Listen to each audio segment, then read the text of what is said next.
How's everybody doing? Yes, I'm Iced Coffee Gaming. You're Jamba Gaming? I was so close to it because I went to the craft store today that's right nearby our Jamba, and there was no parking, so I had to park right in front of the Jamba, and the temptation was so strong. But I was in a hurry, so I did not. Bagel sandwich in a panini press? Viddy? That's my dream. You're talking my dream right now. You've manifested the ideal reality. Man, I haven't used my panini press in a while.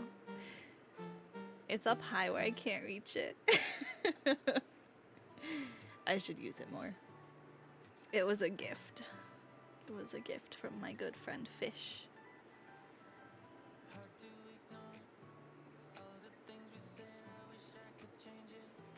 Yes, we are all scared for what is going to happen today, what kind of obstacles we might encounter. Very funny, Nay. Very funny. I know. How could they slander paninis like that? I like it better when they use like panorama and like, what else do they use? What else have I seen? I've seen so many iterations of that. But Panini, it's cruel to put that evil on Panini. Panini did nothing wrong.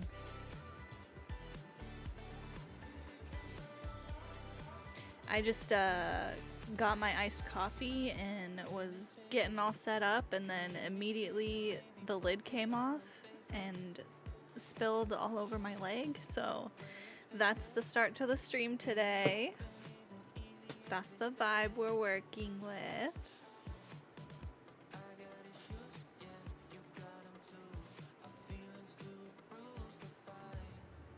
Oh my god, Viddy, no. Landini! No, no, no, no.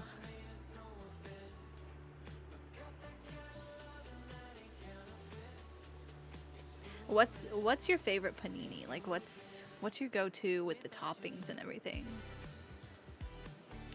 I would say I'm a big fan of the classic like ham and cheese, but I also love like a turkey pesto, basil tomato flourish. Absolutely, that's what I'm talking. That's the good stuff.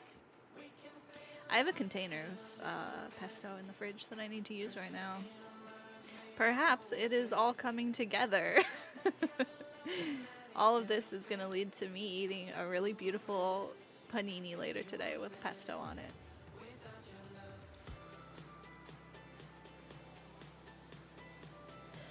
I just felt another wet spot from my coffee spill.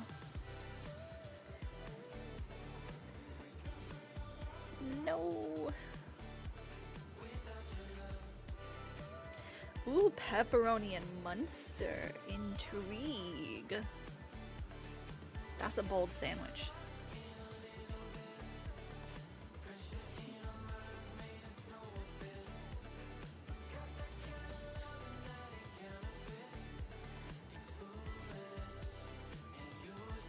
I'm really hoping that we can finish Please Be Happy today. As much as I love it, I just feel like we keep being like, oh man, we're gonna finish it today. And then it's not quite done yet. So then, just for promo purposes, I'm like, man, do I even keep saying it at this point? Maybe we're gonna finish today. Maybe we'll just finish it like unexpectedly the one time that I don't promo it, as we might be finishing it today.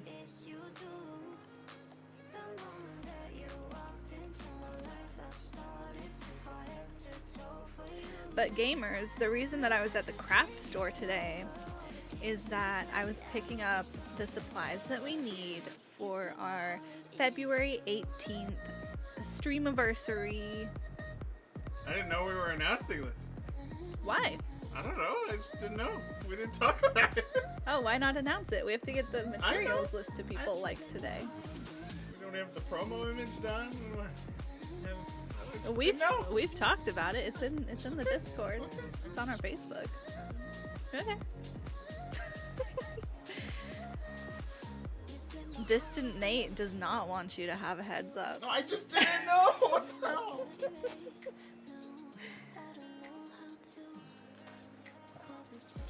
Continue.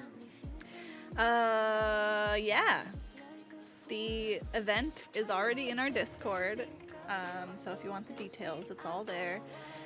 But we will be led by Rinks in a wonderful painting, and we will be putting our materials list for what you'll need if you want to follow along at home, so that we can all have a fun little paint night, a little date. You didn't explain it this time.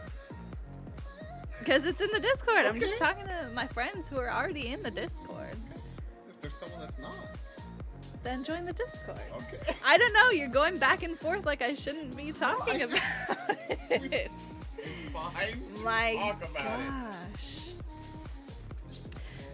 gosh. It is our 2-year stream anniversary for streaming regularly here on Twitch on the Natoid channel, which we started around Valentine's Day 2021.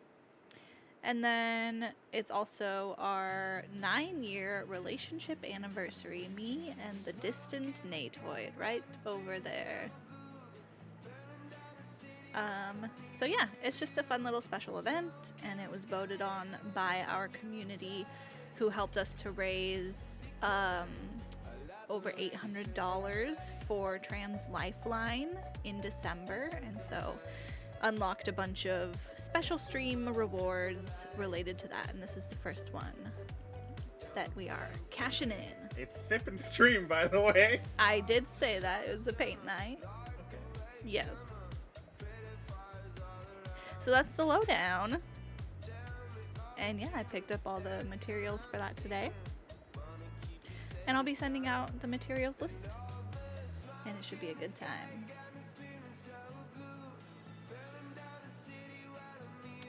Yeah. That's it.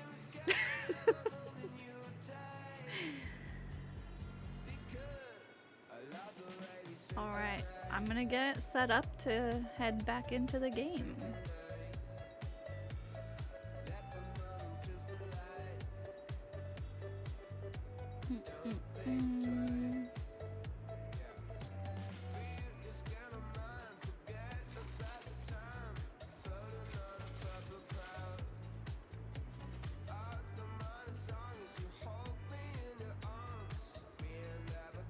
Is this the correct one that I just muted? Okay. Sweet.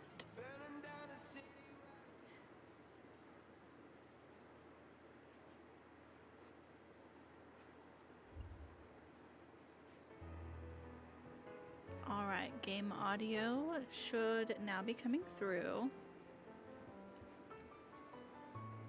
Is this the level we usually have it at? Did we turn it down? Project Anomaly. That's right, Project Anomaly. That was a loud one. Let me know if about this level sounds good to y'all. If the balance is good.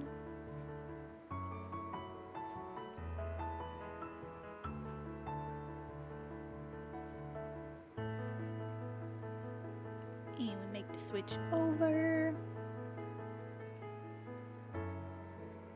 There we go. How's it sounding, friends? Anybody listening?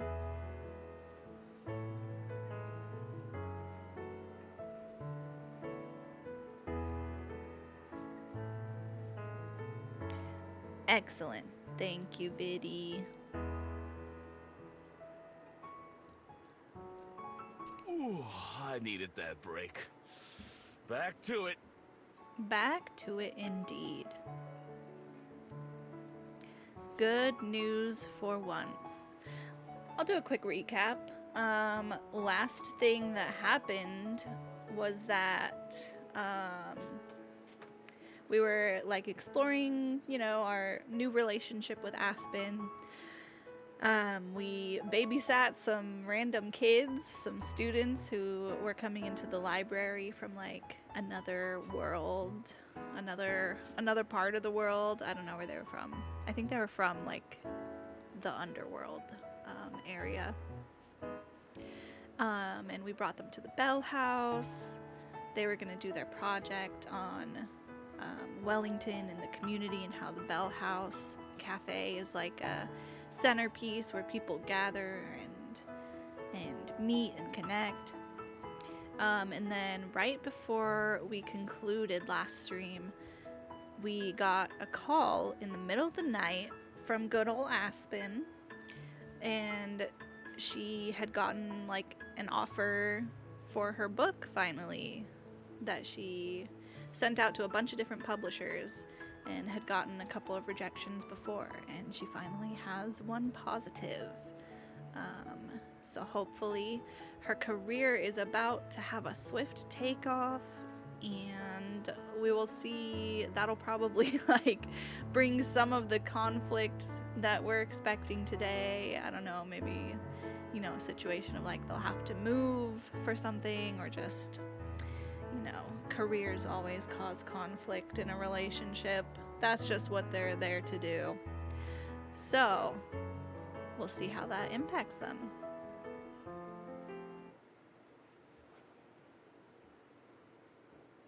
All right, first thing we're doing is going someplace.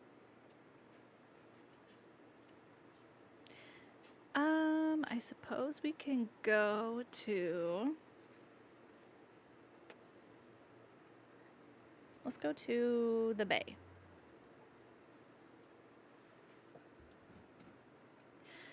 It's warm right now. Almost warm enough that I wish I was dressed to go swimming. Right as I'm thinking about just doing it anyway, my eyes land on an ice cream stand. Bingo! After upending all the random coins in my pockets, I come away victorious with a nice cold popsicle. That's about as refreshing as swimming would be. I think it's supposed to be in the shape of a character of some kind, but it's so misshapen it looks a little nightmarish. Eating it will be a mercy kill. How much y'all want to bet is SpongeBob. That boy is fucked up as an ice cream.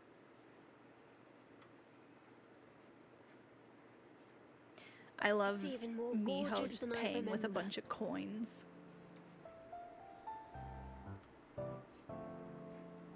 The grand entrance of the Botanic Gardens is pretty impressive. Decorated with flowers and trees and more, it's even closer to the wilds I remember than Mount Victoria's forests are. Of course, last time I was rather distracted by the circumstances. Is that why you want to come back? Yes, this time. I intend to enjoy it to its fullest. After meeting up with Aspen at the Bell House, we took a bus to get here. It dropped us off at the same gate that Juliet and I arrived at last time. Hand in hand, like always, we drift like bumblebees from flower patch to flower patch. Aspen stops to admire the plants, and I admire Aspen. That shit is so cute. Getting that email really seems to have cheered her up. There's a bounce in every step we take together. What kind of flowers are those? I have no idea. They're pretty though, aren't they? They sure are.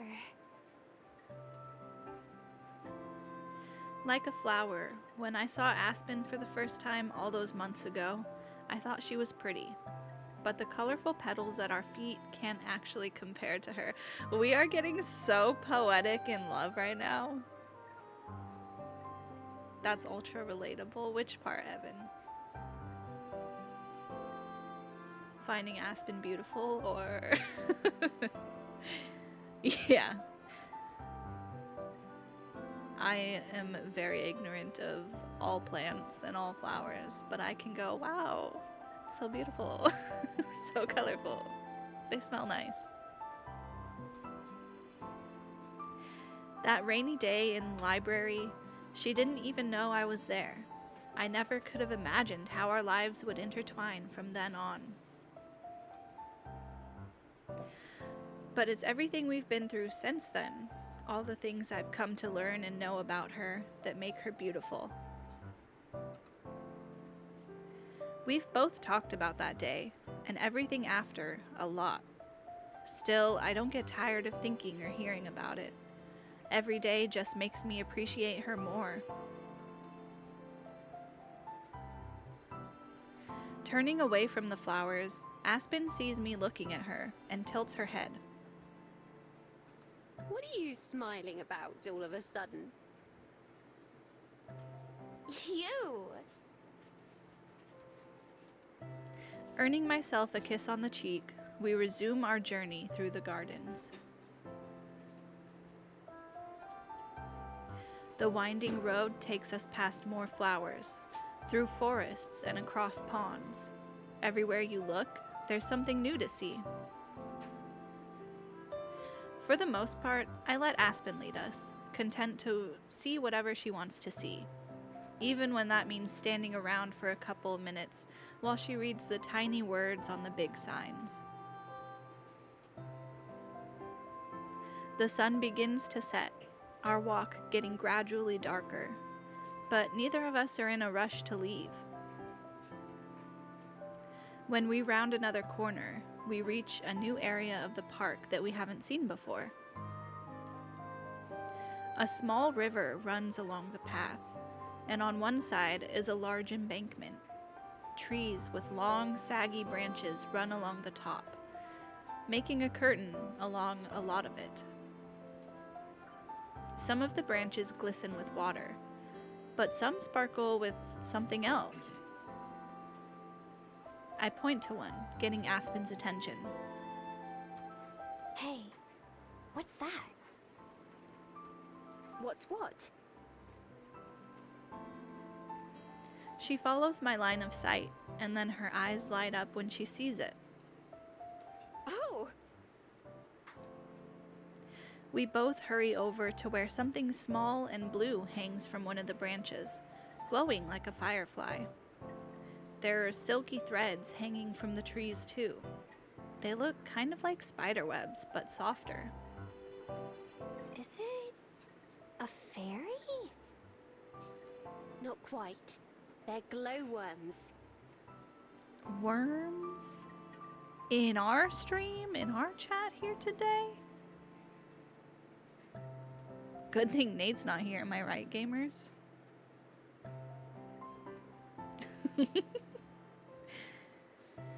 She reaches a hand up, cupping the bright orb without touching it.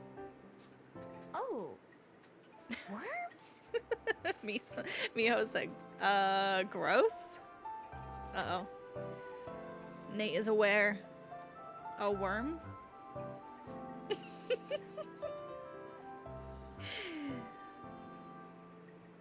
Yes.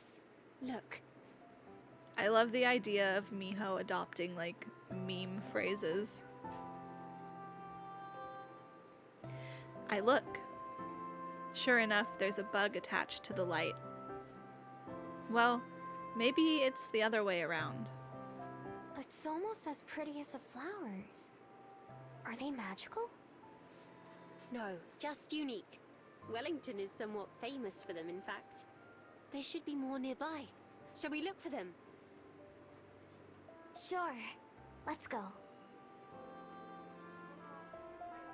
We follow the embankment, peering among the trees and dirt for another glimpse of light. There are other people around inspecting the same areas we are. We spot a couple isolated bugs, all alone like the first one we encountered. But for a while, that seems to be it.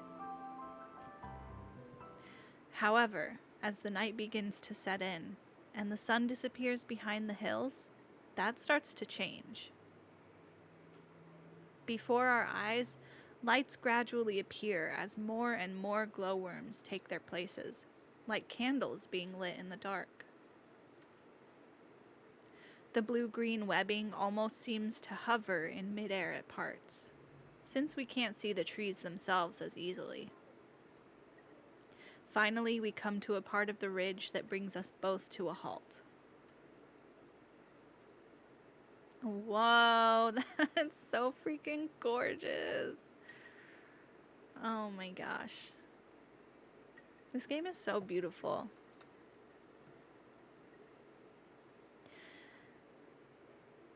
Are y'all just like reveling in this?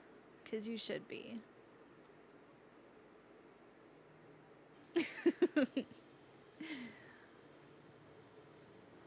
A big willow tree droops down, making a web of its own out of branches that even reach past other nearby trees. Glowworms hang from them like holiday lights. There are more here than we saw on the way combined. When we first arrived at the gardens, Aspen remarked on how gorgeous it was. Now she's speechless. Can y'all imagine the talent it takes to make worms romantic? The studio, working wonders. She takes a step forward, and then another, drawn like a moth to a flame.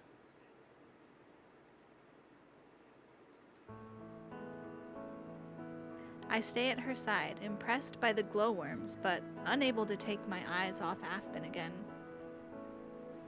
The blush.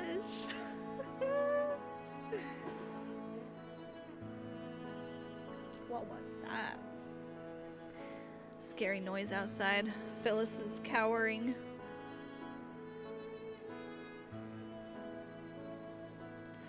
Her eyes wide and mouth agape.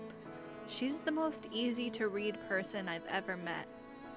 The simple way she always wears her awe on her face and her heart on her sleeve, even when she tries to hide her feelings. To me, that's another thing to love about her. I've already seen it happen a few times. Aspen, who always tries to have the perfect words, finds herself at a loss for them so often. Everything she feels so much. As scary as that may have seemed at one time, as we became friends, and then more than friends, it's something I've come to admire. She says that meeting me was destiny, or that maybe she just got lucky. I don't know a thing about destiny, but I know the second part is wrong, or at least only half true. I'm the lucky one here. Stop.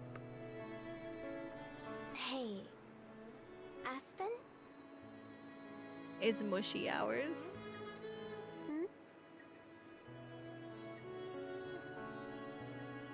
Still entranced, she turns her head to face me, and I lean forward to kiss her.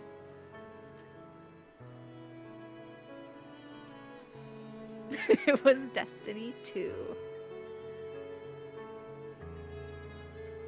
I'm used to not having the right words, or any words at all, so I hope I can say everything I want to with a kiss.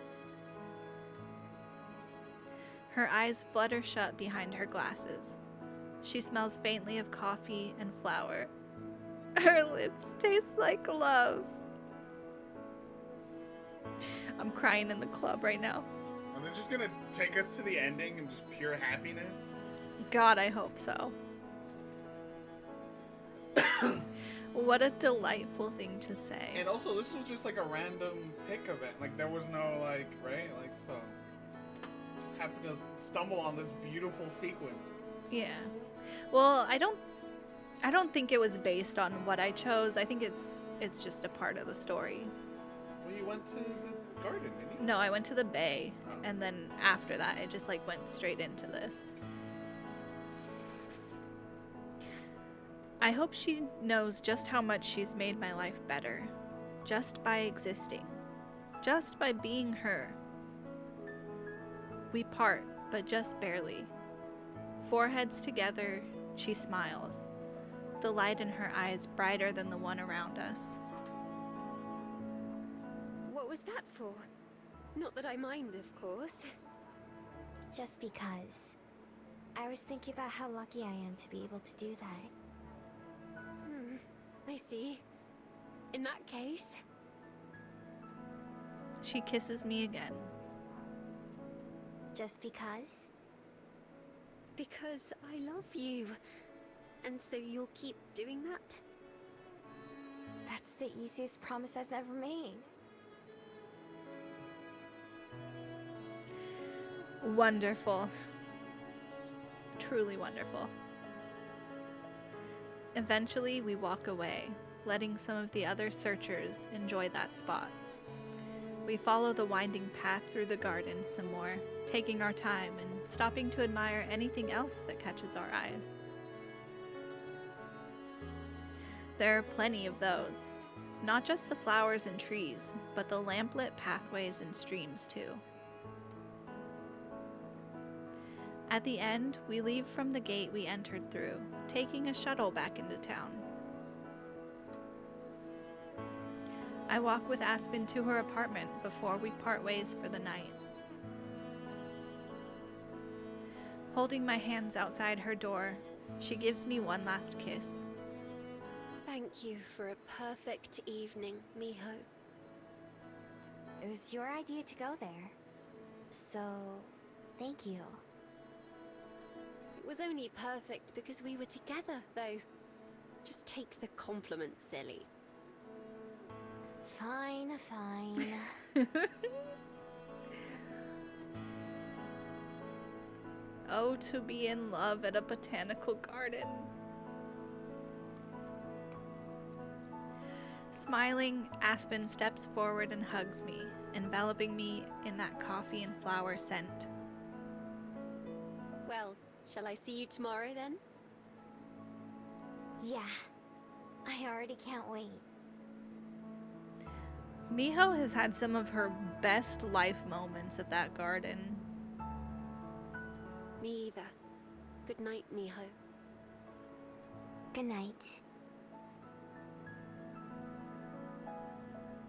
With a final wave, Aspen disappears into her apartment. I make my way back to the library, feeling lighter than air. Oh. What's this?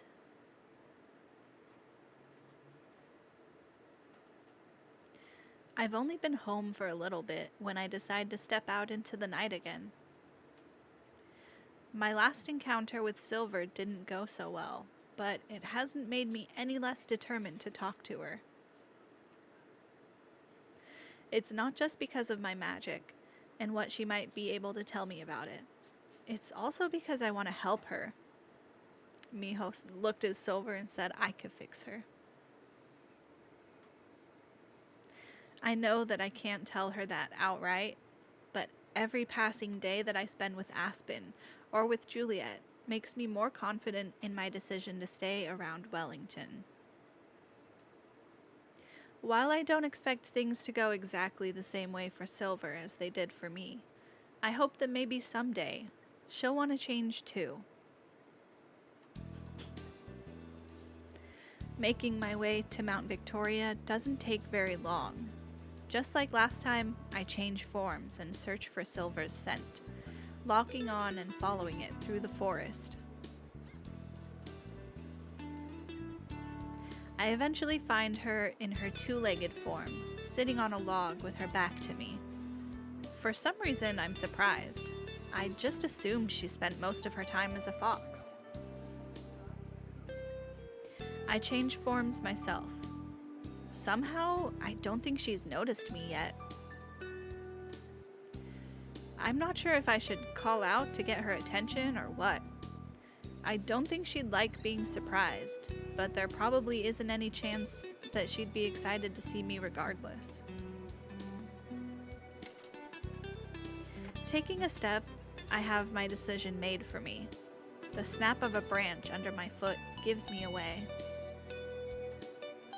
Damn it. Miho said, damn it. Ooh. She got put $1 in the swear jar. Sure enough, Silver spins around, her eyes going from shock to annoyance when she sees me. Go, who the fuck? Oh, it's just fucking you. You? She leaps to her feet in a fluid motion, while I hold up my empty hands to show I'm not a threat. Miho said I am not carrying a knife. Stupid dog. Learn to obey Oh when you're given a my command. god. I told you not to come back here. She is so violent. Oops. Guess I must not have heard that part. But I someone love you, out there- Miho. Someone out there is like, yes, mommy. I know.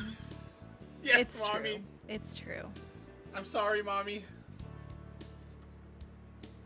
I didn't bother to make a plan for how to convince her to talk to me, since she has a tendency to mess up any plans I try. She snorts in derision and transforms as she turns back away from me. In a flash, she's taken off. Not this time. Ooh. Chase scene. I change forms and run off after her. Meow. I love when it does the Neum effect. She's tricky, not just fast, she also darts back and forth, weaving around trees as she tries to get away. I don't let her, instead keeping her in my sights, even though she manages to stay ahead. The forested area isn't very big, but she backtracks so much that it feels huge. If she were in our other forms, I'm sure she'd be shouting taunts at me, or obscenities. Instead, it's gravely silent, gravely silent, other than the soft sound of our paws on the leaves and moss. Silver eventually gives up on trying to confuse me and instead puts on a burst of speed, pulling farther and farther away from me. Why is she so determined to run away? And why am I so determined to catch her? The first part isn't tough to answer, because running away is easy. I understand, because until recently, that was exactly what I would have done too. But the second part, that's harder to say. I push myself as well, trying to run faster like Silver. It's hard though, and my legs are already aching. I have to start relying on my ears and nose, and not just eyes, to track her. Suddenly, I see her again, not that far out of reach. She looks back and spots me, and I can see her try to dash again. Only this time, she doesn't seem to be able to pull it off either. That's when I notice her limp. It's subtle, enough that I can only tell when I'm closer up to her like this, but one of her back legs is definitely giving her trouble. And it's starting to slow her down.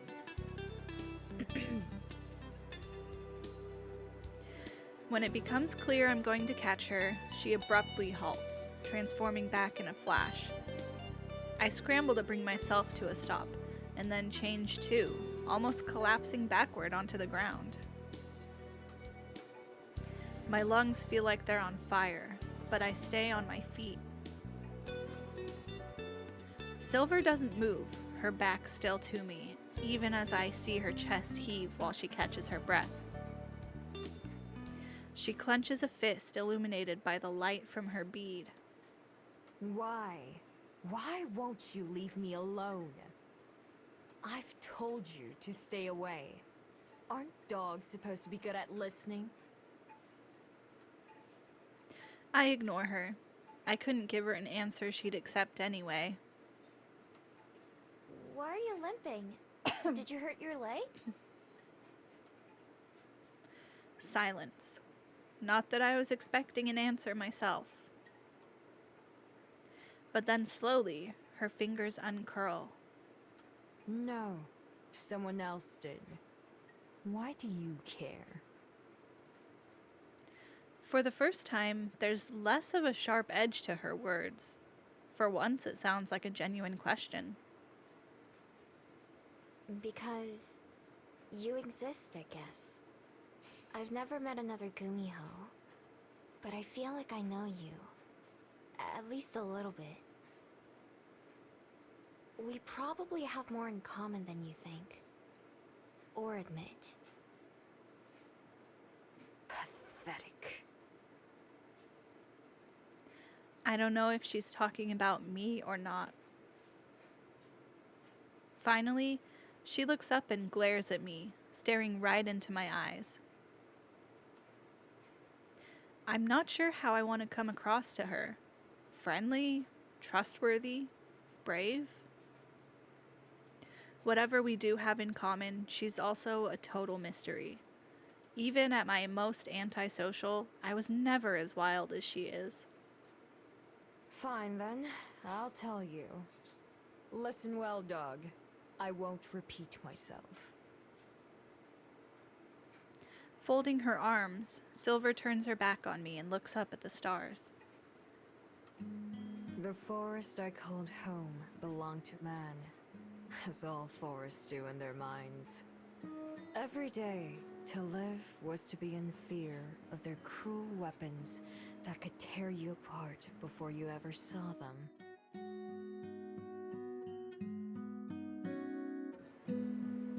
All creatures of the forest are prey to sate man's hunger for violence.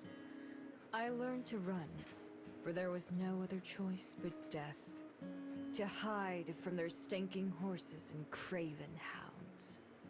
Survive. Yet, for all my running and for all my fear, one day, I too found myself fleeing for my life, slabbering beasts at my heels. There was a crack as one of their weapons rang out, finding its mark in my leg. Despite the pain, I kept running for as long as I could before collapsing into the bush. I knew I was going to die, and there was nothing I could do about it. Nothing but quiver and dread, useless and pathetic. I thought I would choke on the fear. Instead, as the first of the hunters arrived, sadistic pleasure in their eyes, the pain in my throat became something else. In that moment, it transformed me. I was more than a pitiful fox. I became something greater, something powerful. In a flash, the fear came for them instead. They screamed the same way we foxes do, in agony and terror. The pain I felt was nothing compared to the euphoria of strength. It served me greater than fear had. And it was not only my blood that nurtured the forest that day. Oh, she's scary, scary. I knew that my wounds would heal in time, but that power would never leave me. They did, and it hasn't. Never again will I suffer a human to harm me, or anyone else.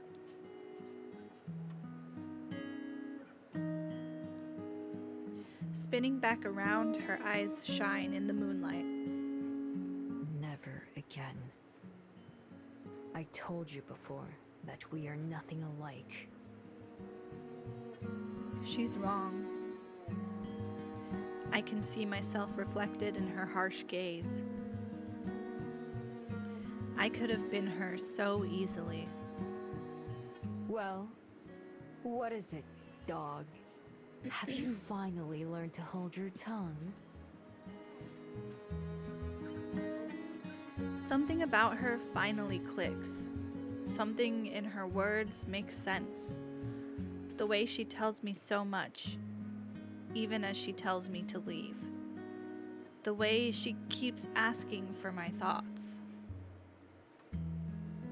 She desperately wants me to respond. I'm sorry. All of that stuff that happened to you is terrible.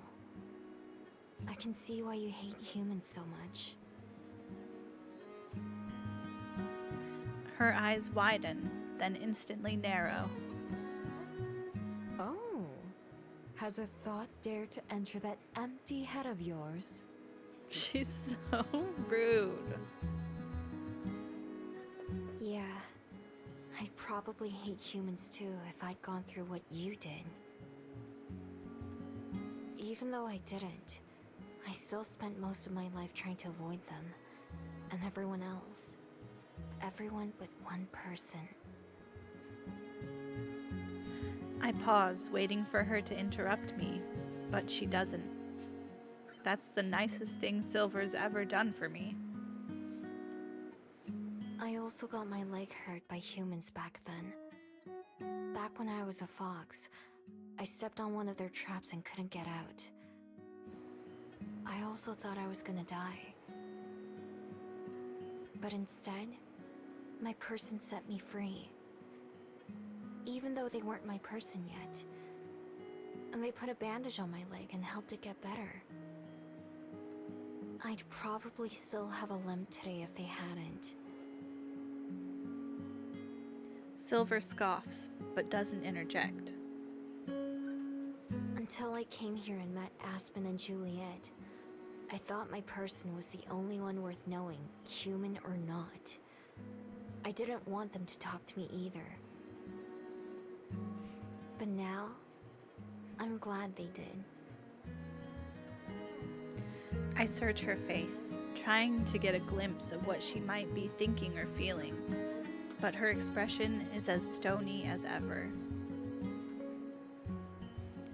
I could keep going, but I'm not sure if it would be a good idea or not. I'm probably already wearing on her patience. Interesting. A decision here.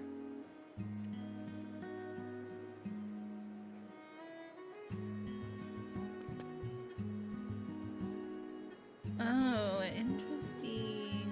I feel like I might leave it there. Because if I continue, I feel like then we'll, start to talk about, now, I'm in love with one of them, and, I feel like that'll just trigger her to snap back into her meanness and judginess and be like, oh, puppy love, you're so infatuated.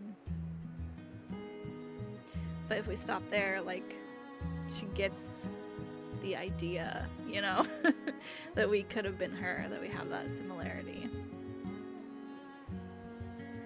I don't know. Anyone oppose? Anyone have any other thoughts around what to decide here?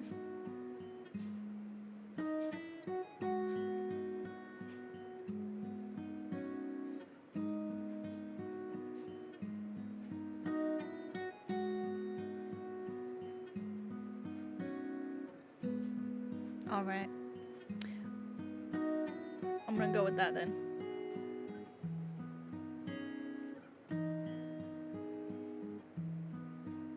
We're all here together, my friend.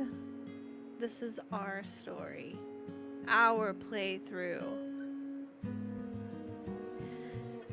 I want to tell Silver that maybe someday she could feel that way too, but I hold myself back. I've said enough for tonight. Silver also stays quiet for a moment. She's probably trying to think of another way to call me a dog. Of course. Any dog considers itself blessed All to right. have a master. Okay. Well, damned if you do, damned if you don't, Even then, her words don't have the usual venom. Seems like I gave her something to think about, if nothing else. From the way she fidgets, I can tell we're getting near the point where Silver is going to decide she's had enough and run away. Before she can do that, there's something I have to know. Hey, What? I never asked before, but what's your name? She sneers, looking glad to have a reason to be disdainful again. I have no need for one. If I wished to be known by anyone, they wouldn't use a name. Yeah, I used to be like that too. It's how I ended up calling myself Miho. How clever. Which is why I've been calling you Silver in my head, so I'll just keep doing that. Pick something else. Huh? Her response is immediate. I'd been expecting a do as you wish or I don't care what a dog thinks of me, but I didn't expect her to have an opinion on my choice. Even Silver looks a bit surprised with herself, like she answered without thinking. She quickly forces back a stoic expression. I mean, do as you wish. If you tell me something else to call you, I will.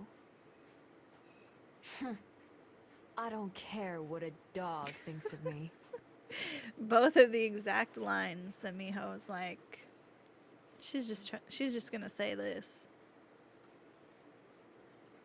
Nose in the air, she turns away from me and transforms, bounding off into the shadows like always. This time, I don't try to follow her.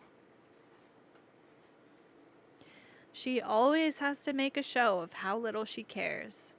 It took me until tonight to understand that that means she cares a lot. For as detached and disinterested as she tries to appear, there are still weaknesses in her armor. Once again, I didn't really learn much about myself or my magic from this visit with Silver. But still, I don't think it was a waste of time. That's exactly how I realized Ben actually loves me. Oh, yeah. Same, Miho. The more disinterested he seems, the more he cares. Beautiful.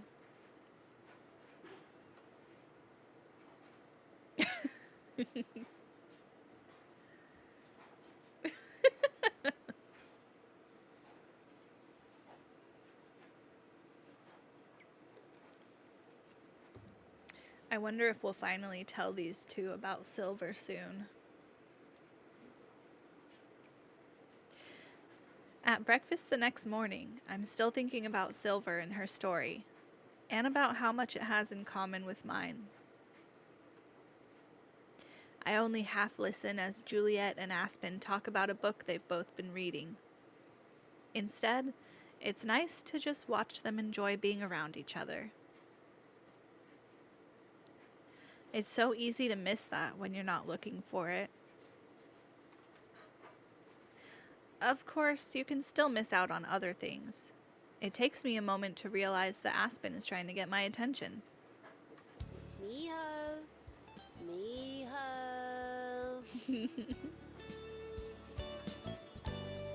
Shaking my head, I bring my attention back. To Miho. Anyone home? There is now. Just stepped out for a minute, you know. Believe me, I know. I was just asking if something had happened to your bead. It looks brighter again. It does?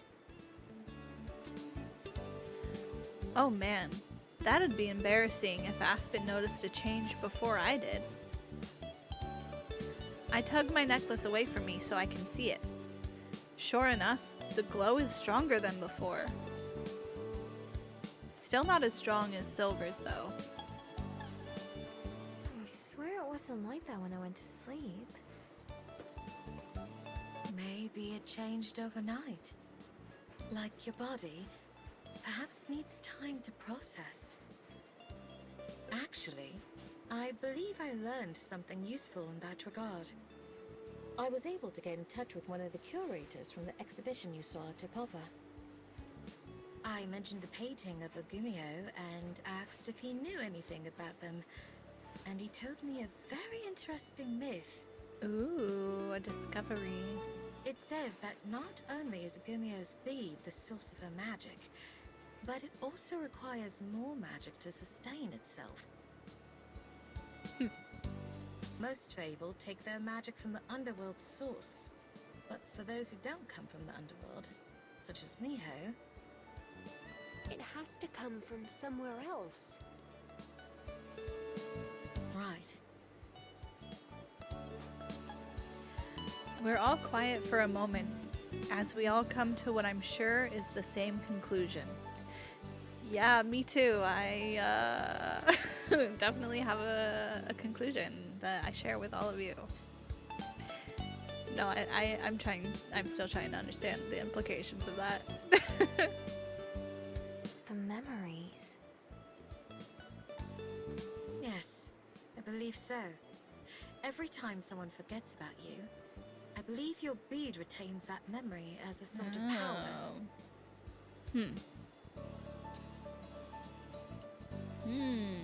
There was a second part to the myth as well. Once it's accumulated enough, the Gumio can take that magic and make it her own, becoming something even more than a Gumio.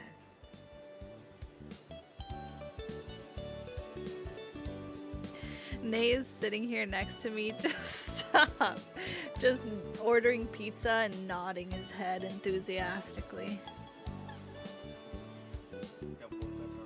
Double pepperoni. Wow. You should just get double of the cup ones. You can't. You can't? Regular. That's annoying.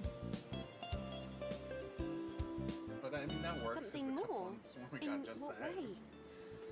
Big gaps of just cheese. Yeah. Should I add sausage? A chunho. I don't know. Get what you want. Just get pepperoni. No, thank you, dear. No, thank you. I got free them media. No, thank you. Anyone want a pizza? Everyone let Nate know your pizza order.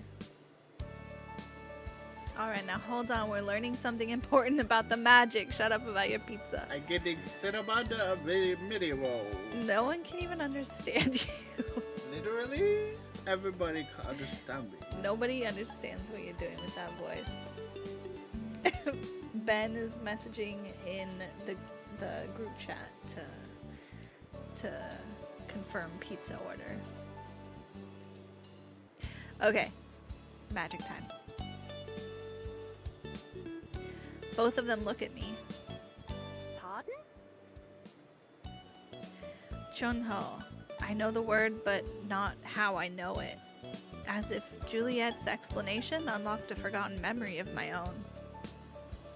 That's what I'd be. If I swallowed the bean when it was ready. Tunnel. A sky fox. A sky fox? Fascinating. I don't know what it means, but I know it's the next step in my existence. More than a gumiho. If you swallowed it, I suppose that makes sense, but it hardly sounds pleasant. It isn't. Removing my necklace, I inspect the bead yet again. The glow must be related to what Juliet was saying. That it's getting closer to being ready.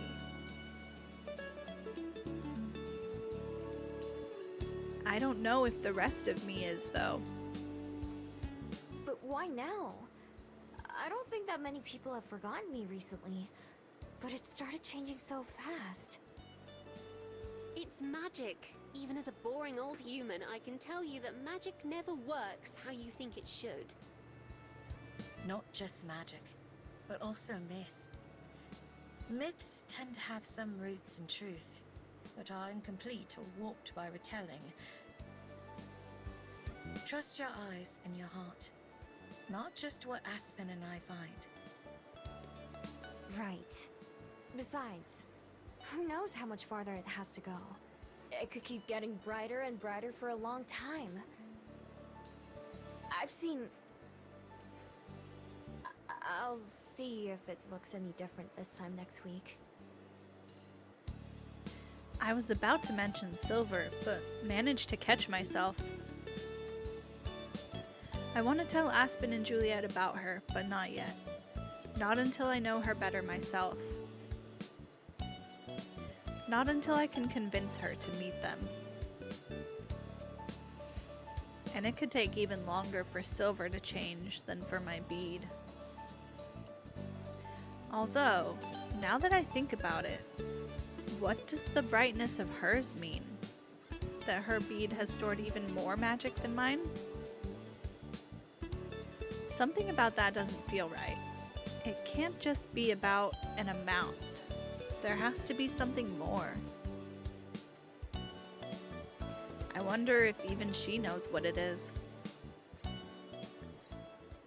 There's one more big question too. One more big what if.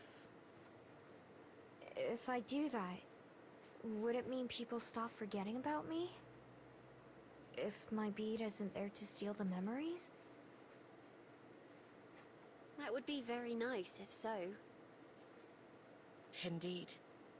I couldn't say, but I share Aspen's feelings. As I'm sure you do too. Yeah, I do. I lock the necklace back around my neck. The more I learn about my powers, the more conflicted I feel. I know Aspen and Juliet mean well, but it's just not something they can understand. Even though Juliet has magic of her own, it's entirely different from mine. The conversation changes to recent events at the library and Bell House, and none of us mention anything else about magic or Gumio for the rest of the morning. Whatever's going to happen with my bead, I have to figure it out for myself.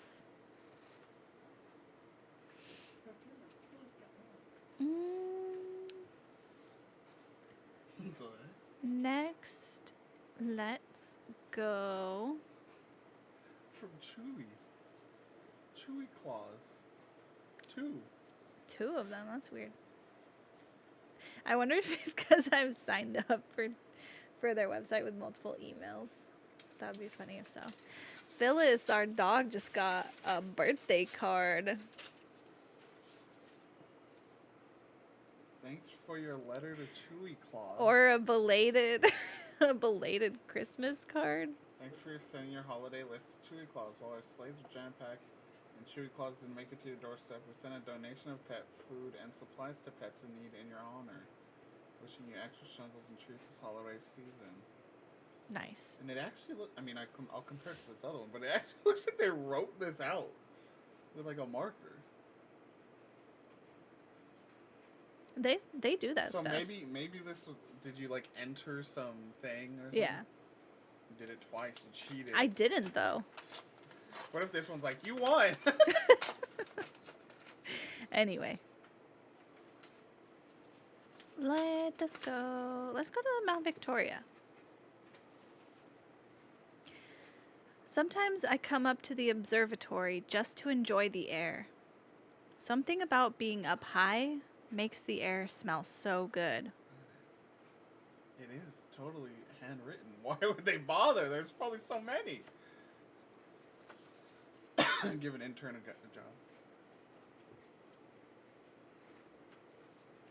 Up here, it's crisp, salty, a little bit like wet dirt and concrete.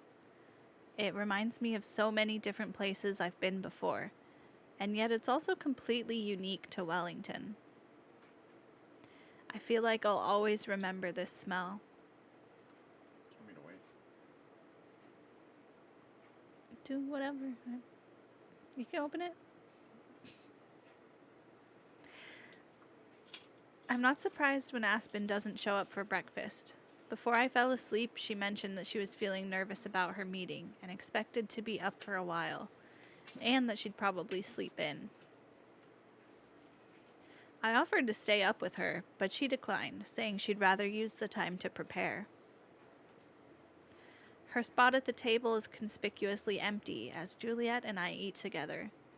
but I'm sure she'll show up eventually.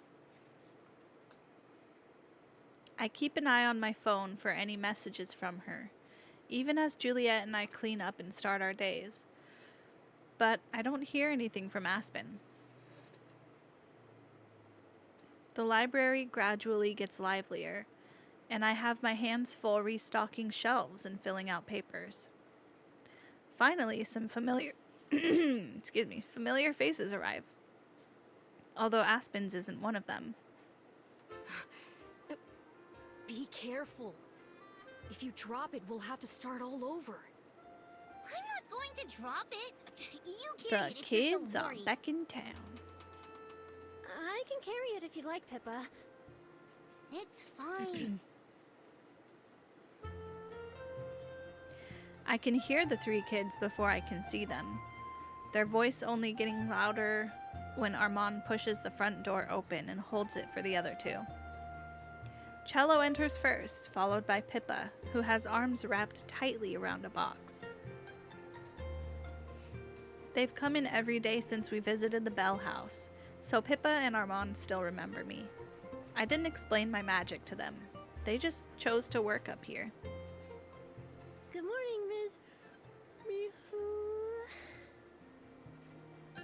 Cello can't help but yawn as she greets me. Morning. Wow, you guys look exhausted. Ugh. We are. Cello and I stayed up all night finishing our project.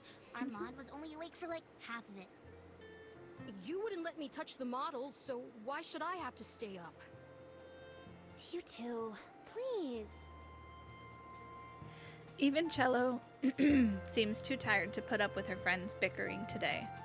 They both huff, but stop arguing. It was a long night, but we managed to get done. Since we're going back home tomorrow, we wanted to come show you and Ms. Aspen the final version. They're so sweet. She gave us a lot of advice at the Bell House. And a lot of free refills. Yeah, Ms. Aspen was super nice to us. Is she around? Nope. I haven't seen her yet today. I think she had a late night too. I'll try calling her. I'm going to go put this down somewhere. What's up, fish? Done cooking? What did you make? Something that absolutely slaps, I'm sure. Some little TikTok recipe, no doubt. I'm ordering pizza. Nate ordering pizza.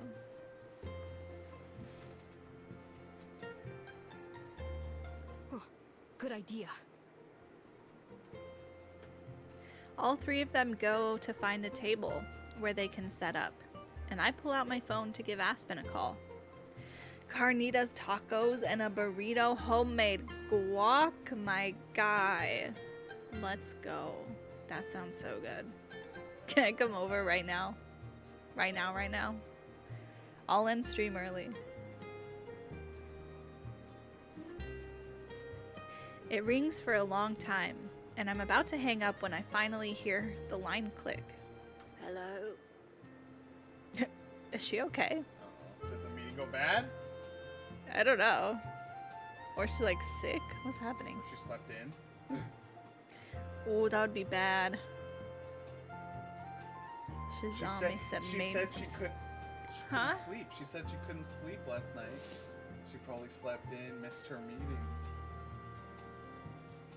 Uh-oh. Anyway. made with some stolen luncheon leftovers from my work. That's so quiet. I was trying to figure out what luncheon meant. Yeah. Fish, you're in charge. Cook for everyone here. We all need to share a meal on this Saturday. Fish, if you are not here live in person for the next camp out, cooking meals for us while we do our 24-hour stream, You better. you're fired from VGG.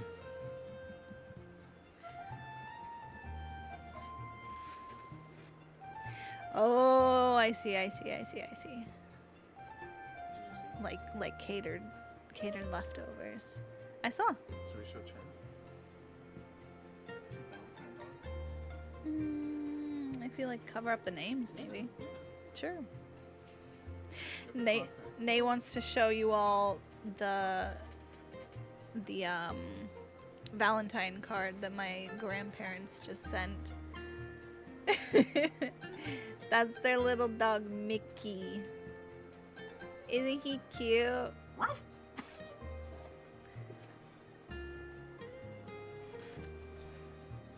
He got one eye. He got one eye. He got in a fight on the mean streets. It was very sad.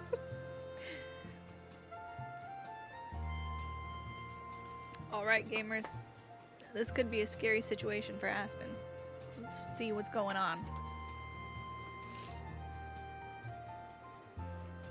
Her voice is so groggy that she was clearly still asleep. Hi, Aspen. Sorry to wake you up. Miho? It's fine. Bro, it Why ain't are you early. calling so early, though? Afternoon Something already, wrong? Early. It's almost lunchtime. right? You ready for an answer? Ah! Huh? There's a rustling sound, and then I can hear her groan. Oh, I was up so late last night. I remember. Did you get a lot done? I got a lot of worrying done, at least. That's about it. But I'll be ready for this evening. Okay, we I didn't did miss need the to sleep meeting. through That's breakfast. good. Phew. It's alright. Cello and the others are here, though. They finished their project and wanted to show you. But if you're too tired, I can just send you a picture or something. No, it's all right. I'll come over. I just need a bit to get ready. Okay. See you soon then. See you. I hang up and then go let the students know what's going on. They wander around the library to entertain themselves while we wait. There she is. Finally, the library door opens and Aspen enters, still looking half asleep. She manages to stumble in my direction, and I greet her with a big hug. Good morning. Actually, good afternoon. Don't remind me. I'm glad to see you, though. Same. Miss Aspen, over here. From their chosen spot, the three kids wave at Aspen. Miss Aspen makes me sound so old.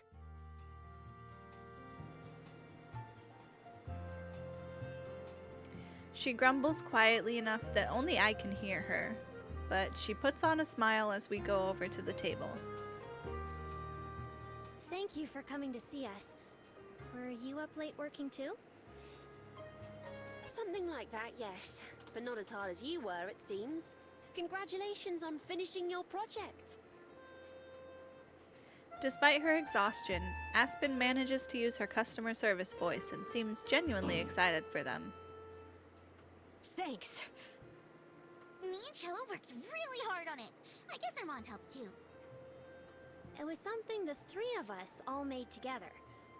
But we wouldn't have been able to do that without visiting the Bell House. I'm very excited to see. Is it in the box?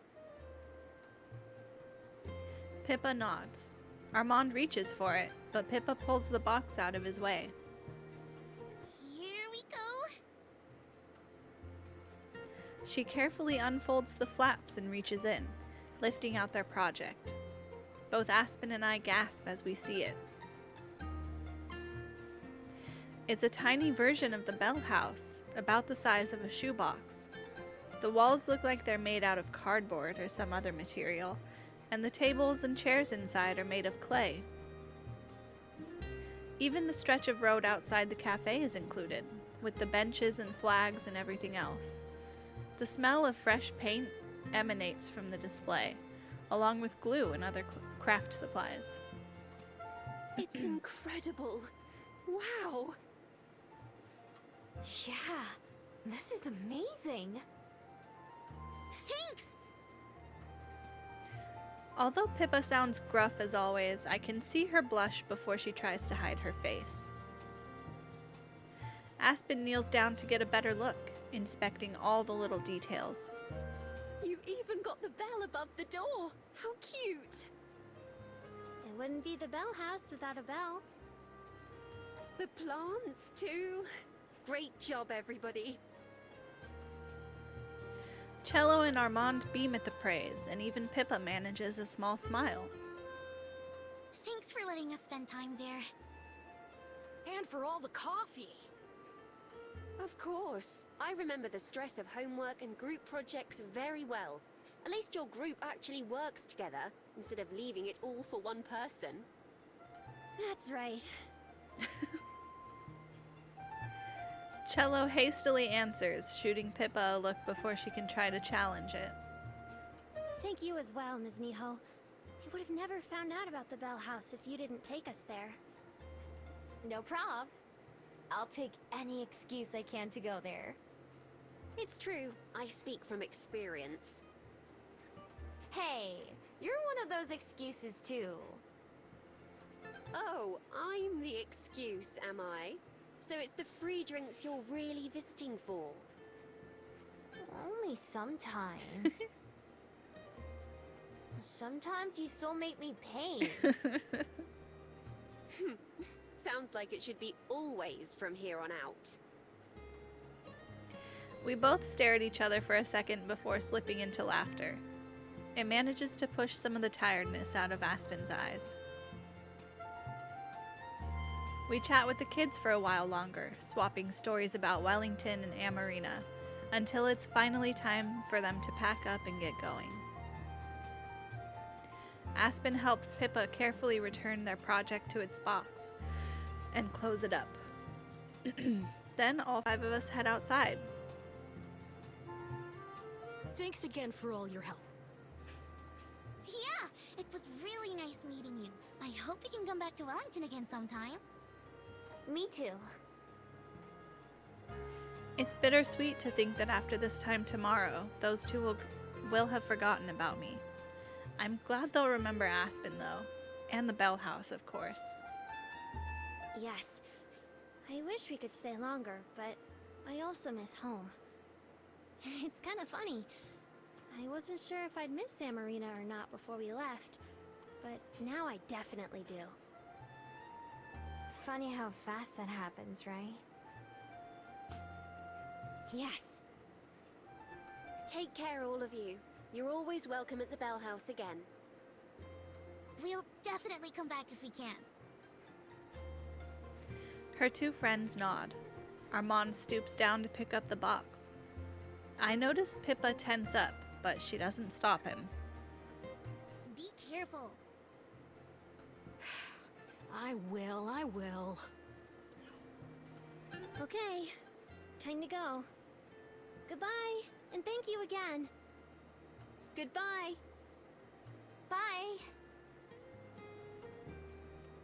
With a final wave, we see them off until they've gone down the path and disappeared from sight. Once they're gone, Aspen slouches, sighing and yawning. That was nice. I hope they get a good grade on their project. They better. It looks really good. Are you gonna be alright, though?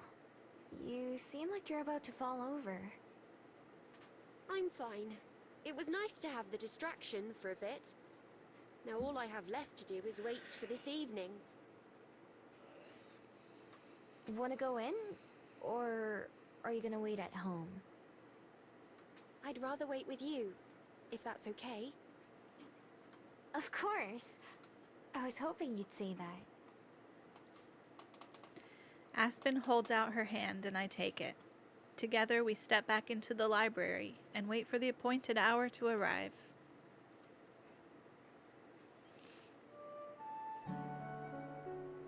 I sit on a bench with a book in my lap, pretending to read. In reality, I'm not even trying. I'm watching the plaza across from me, where Aspen sits at a table alone. Now, kiss. Y'all missed the sweetest scene. Oh my god. I'm gonna have to show you the screenshots later, but they had the sweetest little like date in the botanical garden, and there were like glowworms and this really beautiful scene where they were all aglow, and then they kissed.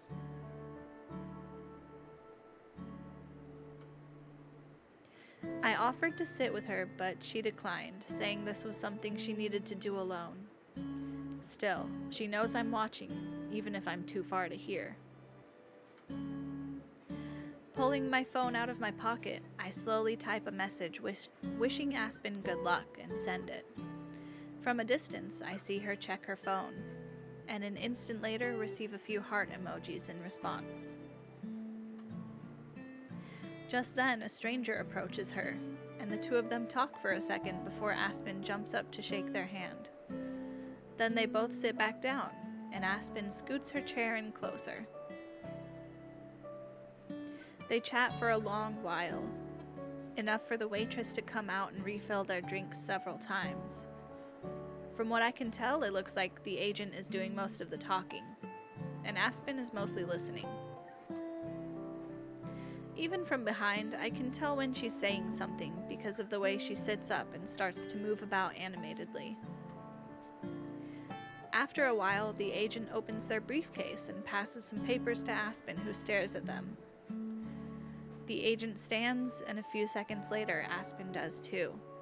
They shake hands a second time before the agent pays their bill and leaves, Aspen lingering at the table. When a couple more minutes pass by and she still doesn't move, I get up and go to her instead. Hey, you. Startled, Aspen looks around before looking up to see me. Oh, Miho. Sorry to keep you waiting. I was just... It's alright. I don't mind. How'd it go? The fact that I have to ask means I already know the answer. If it had gone as I'd hoped, then I'm sure Aspen would be out of her seat, jumping for joy. It went fine, I think. You think? Yeah. Shall we head back to the library? It's rather hot, isn't it? Sure. Let's go. It's not hot at all. In fact, it's downright pleasant. But I'm sure that's not the real reason she wants to get out of here. I lead the way, and although Aspen never lets go of my hand, she doesn't say anything either. The library still has a few guests in it when we get there, but we pass them by and head to the dining room instead, only to find it's already occupied. Oh, hello. Juliet has papers of her own spread out on the table, but she sweeps them together and tucks them away as she greets us. Hey! Still silent, Aspen distractedly sits down, already pulling out the packet the agent gave her to examine. Juliet gives me a questioning look, and I offer a tiny shrug in response. I assume we're going to find out what's on Aspen's mind soon. There are two parts to the packet. The first one is huge, almost as thick as a book. It must be the copy of the manuscript Aspen sent in. The second one is much smaller, but still lengthy.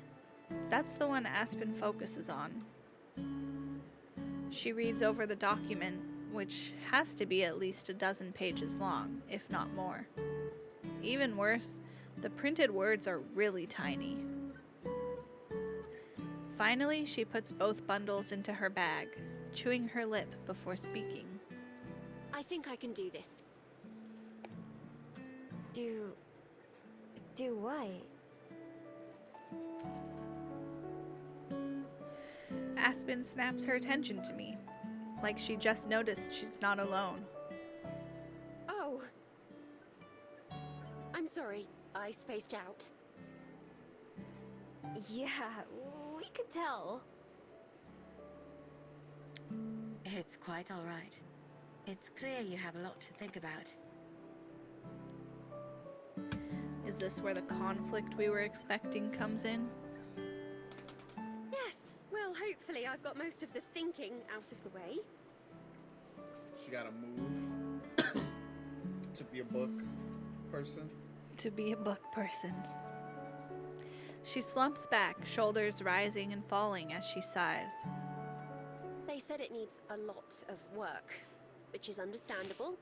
I already knew that from all the rejection notices. I hadn't realized the scope of the issues, but fortunately they did. When I saw all the markups, I was taken aback at first. It made sense when I thought about it, though. They're a publisher for a reason, and as a first-time author, I want a publisher for a reason. So it needs a lot of work. A lot of rewriting, really. But they encouraged me to fix it up and then resubmit. Just kidding. They asked me to make my decision by Halloween, so I have a few weeks to think it over. But I think I'd be a fool not to do it, right? Aspen looks at Juliet and me in turn, and from her knitted brows and small frown, I can tell Juliet is thinking the same thing I am. You don't sound convinced. A few whole weeks to make a big old decision. Just a rewrite. I mean, And I think just like to go with that publisher. I was gonna say that's better than probably reality. They'd be like, decide by the end of this week. It's a big decision. Surely you don't need to make it right away. Maybe they know she's just been rejected by everyone else, and they're like, "We're pretty much the only one courting you."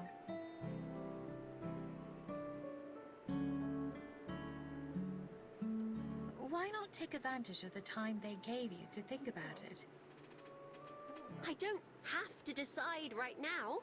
But if I just let myself think about it too long, I'll never do anything. I can relate. I've learned that the hard way. Besides, Her voice drops and face falls.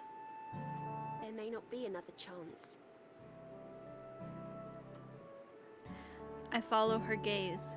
Tucked into her bag, near where the papers from the agent were stuffed, I can see the corners of several more empty envelopes. More for Aspen's collection. How many times have we made that joke while streaming this game? 100 is the answer. She catches me looking and nudges the bag shut with her foot. I suppose you're right, though. I should give it a bit more thought. It can wait until after the weekend, at least.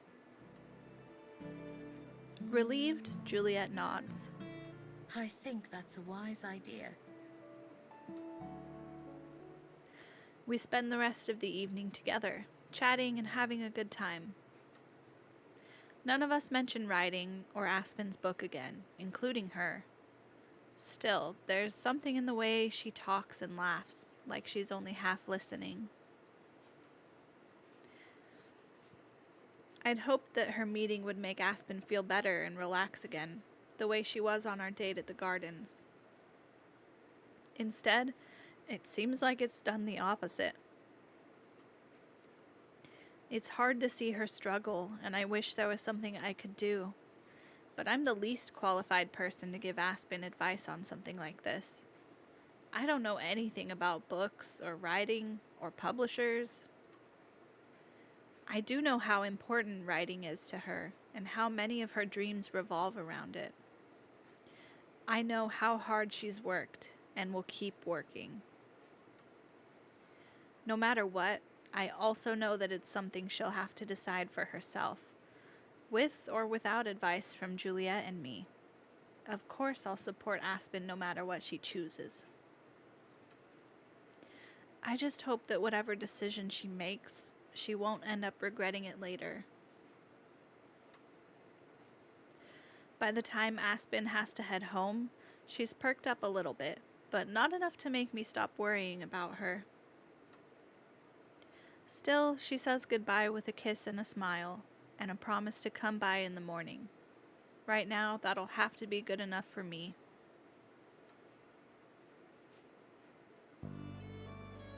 On Saturday morning, I wake up around my usual time, but linger in bed for a while. I can hear the distant sounds of Aspen and Juliet having an animated conversation. Aspen laughs, then Juliet laughs. I don't know what they're laughing about, but I smile too. I just like hearing my girlfriend laugh, after all, no matter what kinds of troubles are weighing on our minds. If she's able to laugh despite everything, then that's a win in my book. Aside from a couple hasty meals, it's been a while since the two of them have really gotten to spend much time together. Sometimes it's easy to forget that they've known each other longer than they've known me. Outside, it's shaping up to be another beautiful day. There are clouds, but none of them are rain clouds. The trees and grass sway in a gentle breeze beyond my window. I've had more beautiful days here than I can count. Even Wellington weather at its worst isn't so bad from indoors. I open my window, enjoying the morning air as I freshen myself up too. Making my way silently to the kitchen, I pause just out of sight and listen. I've given it lots of thought. Look at this little sneaky scene. Little eavesdropping scene. More crimes. More crimes. Petty crimes, eavesdropping. I have, but I still can't decide. Regina really wants me to take it, of course. I still don't understand what's the decision. Just to rewrite it and go with the, like you said, just go with this publisher, like the one publisher that has accepted her. Like it's just like, to me, it's not a, it's yes. Like I don't understand how it's like, I don't know. I don't know how publishing works. I'm here for the ride. I'm here to see what Aspen decides. I just don't get it. I don't know who Regina is either. Isn't that like the contact or whatever, like the person I called? Maybe. But there are good and bad parts of both. Exactly. I feel like I'm not sure who to compare it to. Now saying both. Is there another maybe offer on the table now? Maybe. That's why she's like No cheery. need to compare. I understand what you mean. For a little while longer, I stay where I am, unseen. Not because I want to eavesdrop or spy on Aspen and Juliet, but because I don't want to interrupt them. I just want to let them talk. Maybe I'll do just that. Hearing Aspen express some of her worries and hearing Juliet offer words of encouragement reminds me of some of my earliest days here. Both of them changed their lives around to include me, which is something I'll always be grateful for. Still, I should give them a chance to spend some time with just each other. Not because I feel unwelcome, but because that hasn't really happened since I arrived. Eventually, there's a moment of silence, followed by the sound of a cup being set on the table. I choose this time to make my entrance. Ah, there you are. Good morning, Miho. Good morning! I go into the kitchen and grab a piece of toast and an apple, but I don't sit down. Sleep well. Sure did. Now that I'm up, though, I think I'm gonna go for a walk. This early? Well, it was quite nice on my way up here. Yeah, I used to go for morning walks all the time. But it's been a while. You couldn't have picked a better day, it seems. Enjoy yourself then, Miho. I will. See you when I'm back. For good measure, I wrap a couple more slices of toast in a paper towel and put them in one of my deep pockets, along with another apple and some packs of jam.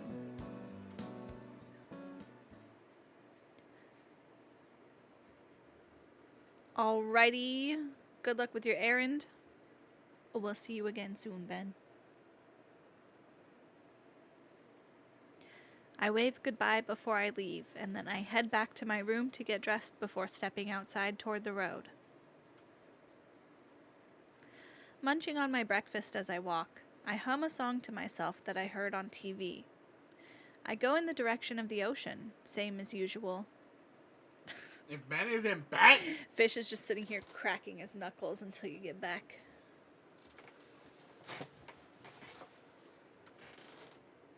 My days of aimless wandering really have decreased. I actually have places to go now, and people to see. A day without any plans is a luxury. I wonder how Jung-in chose where to go on their travels. What first brought them to my forest all those years ago? Was it on a whim, or was there something in particular they were searching for? If there was, I hope they found it. I would have loved to ask. Would have loved to tell them all about Aspen and Juliet. More than anything, though, I wish I could have thanked them. Our time together was short, even by human standards, but it still meant everything to me. I take myself to Mount Victoria and start the familiar climb, but before I get to the top, I stop. It's only been a couple days since I last came here and saw Silver. Trying to visit her again so soon might be pushing my luck, but then again, so is trying to visit her at all. The lukewarm toast and apple in my pocket aren't much, but if she lives anything like I did, she'll probably still appreciate them. Even if she doesn't say it. Instead of transforming, I stay on 2 feet, heading in the same direction I went last time. I'm not too concerned about finding her. If she wants to be found, she will be. Keeping my eyes and ears peeled, I watch for a glint of silver fur or the sound of a snapping branch. When I finally spot her, it's purely by accident. Once again, she's in her human form, rather than fox. With her back to me, she kneels at the edge of a patch of grass, attention focused on something I can't see. She doesn't move as I approach, although I'm sure she knows I'm there. Be careful. I halt, still a few feet away. At least she didn't call me a dog. What is it? I approach delicately, scanning the ground before every step. Finally, I arrive behind her and look down to find my answer. What's Phyllis doing? Making trouble? She's trying to lay down, but then we have Christmas lights that are still up that she runs into. Hey, they're not Christmas lights anymore. They're just decoration. She runs into them, and that knocks the Christmas ornaments that we still have up that make noise that she doesn't understand, and she gets scared and stares up blankly while trying to figure out what to do next. And then she finally lays down. She's goofy.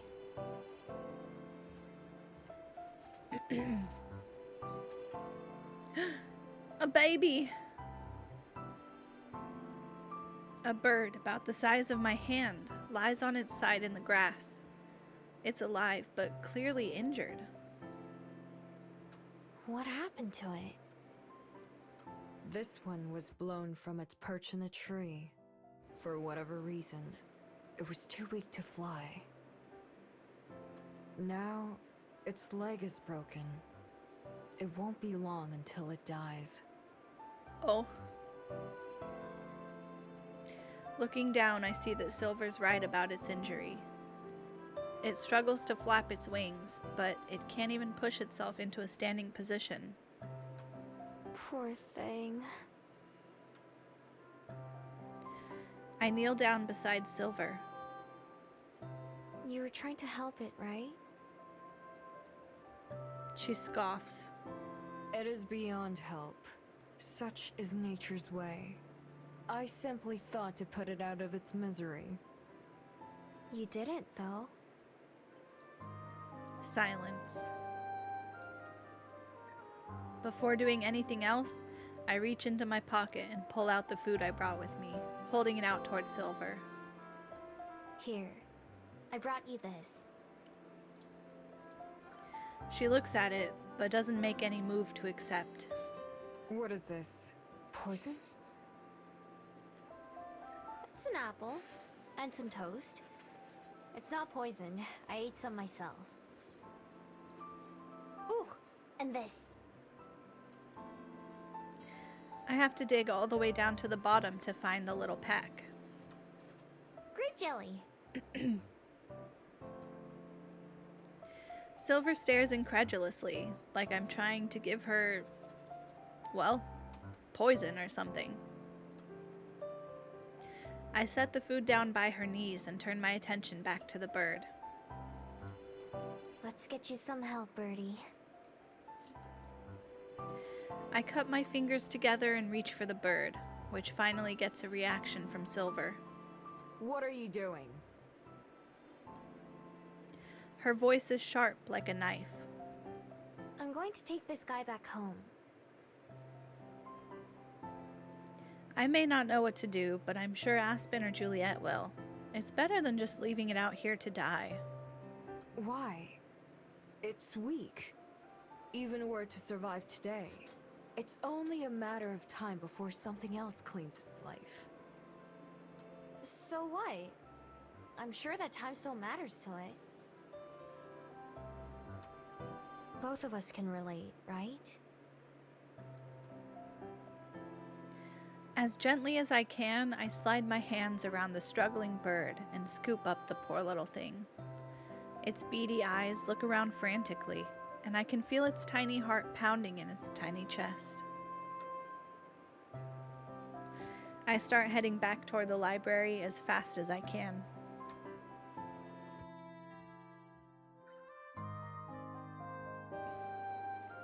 Before I get very far, there's a noise from behind me, and I look back to see Silver following me. An empty paper towel dangles from her hand. Smiling to myself, I keep walking. She ate the treats we brought her. When I step from the woods back onto the path, I expect Silver to have disappeared. Instead, she takes a few cautious steps out, looking left and right as if a car might come barreling down the mountain. Avoiding my eyes, she walks past me and keeps going like she was planning to do this anyway. When we reach the base of Mount Victoria, she's a few meters ahead of me, and I clear my throat loudly to get her attention. It's this way. She stomps after me, annoyed at Wellington for its geography or something. Her clothes, which are clearly meant to help her sneak around at night, stand out like a sore thumb in the morning sun. They also must be hot as hell. If either of those things bother her, she doesn't let herself show it. I curl my fingers to shade the bird as much as I can. It seems to have calmed down a little, but that's probably more from exhaustion than anything. When we reach the library, Silver trails far behind. I wait at the entrance, not sure if she's coming or not. I don't ask. She'll do what she wants either way. After a moment, she walks up the hill and joins me. I simply nod in acknowledgement before I push open the door with my shoulder, Silver behind me like a shadow. Within seconds, Aspen pops her head out from the dining room. Ah, Miho, we were just... What was that sound? Choking in surprise, Aspen's eyes go wide as a saucer as she notices my companion. I want to hear it. Go. If you go to the log, you can replay the line. Oh my gosh. I love an Aspen sound. This one? Is it she makes a noise, or is it before? Yeah, it's here. Oh, fuck. Well, what happens if you click the little... No, like... Ah, Miho, we were just... Was that the noise? Yeah. Oh, okay. Just a little... Why?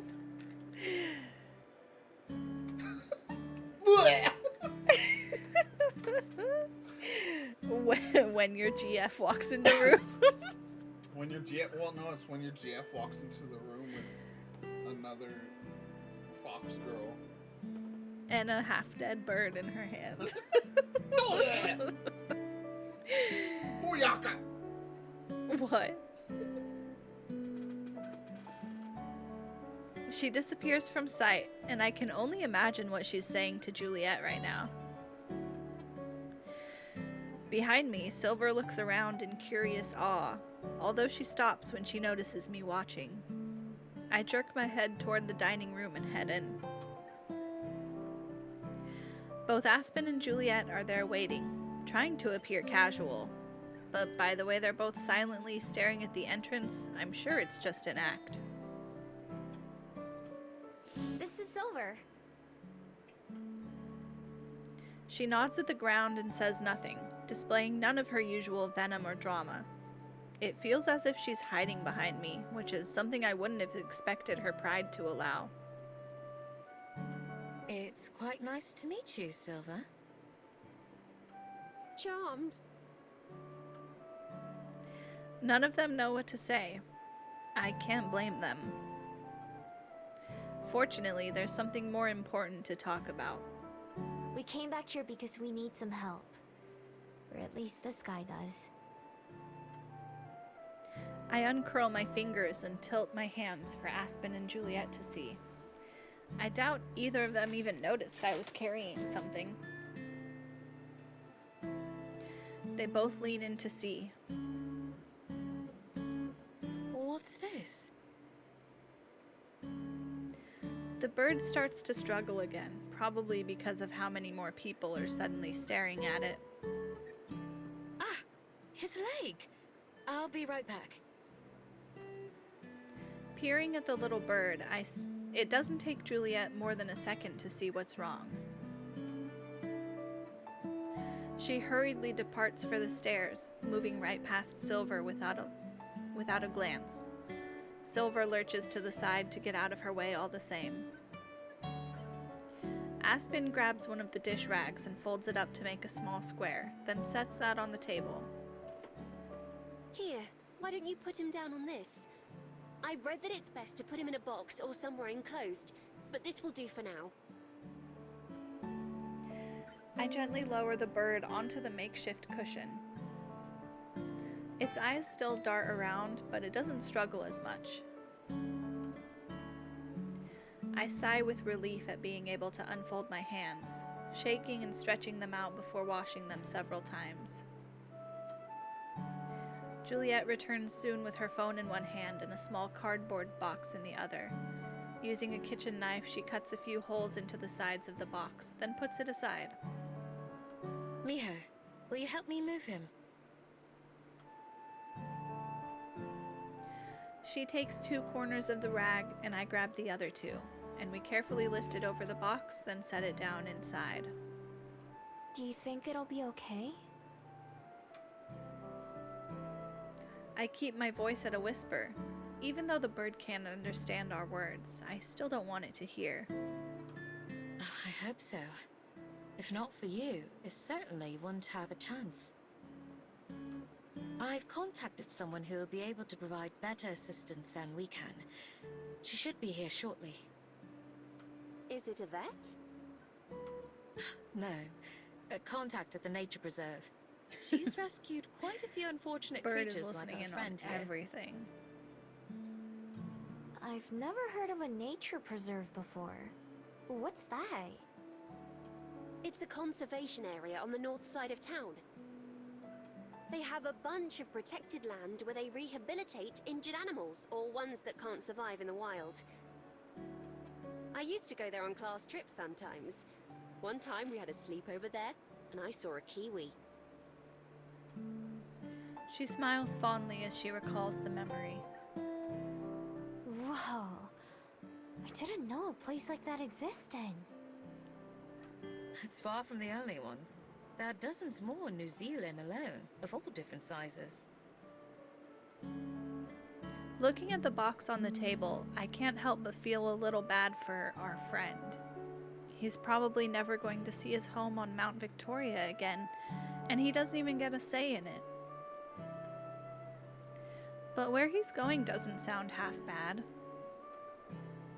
Like Juliet said, he probably wouldn't have even survived if he'd been left on his own. If not for me, and for... Silver?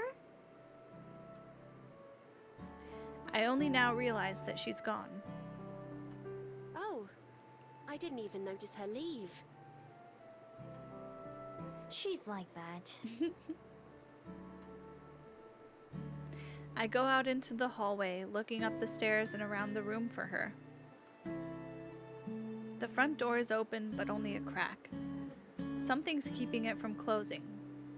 Walking over, I spot something on the floor, jammed between the door and the wall. It's the gnawed core of an apple, wrapped in a breadcrumb-covered paper towel. Laughing, I pick it up and throw it in the trash, letting the door shut behind me. In the dining room, Aspen and Juliet are both seated again. It's far past Juliet's bedtime, but she looks as awake and alert as I've ever seen her. I sit down too, waiting for the question that I know is coming.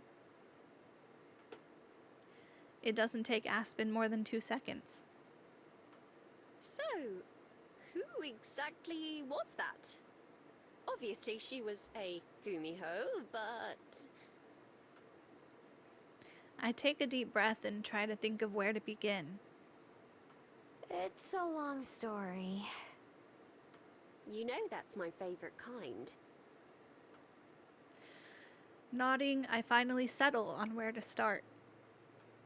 She used to be a fox, just like me.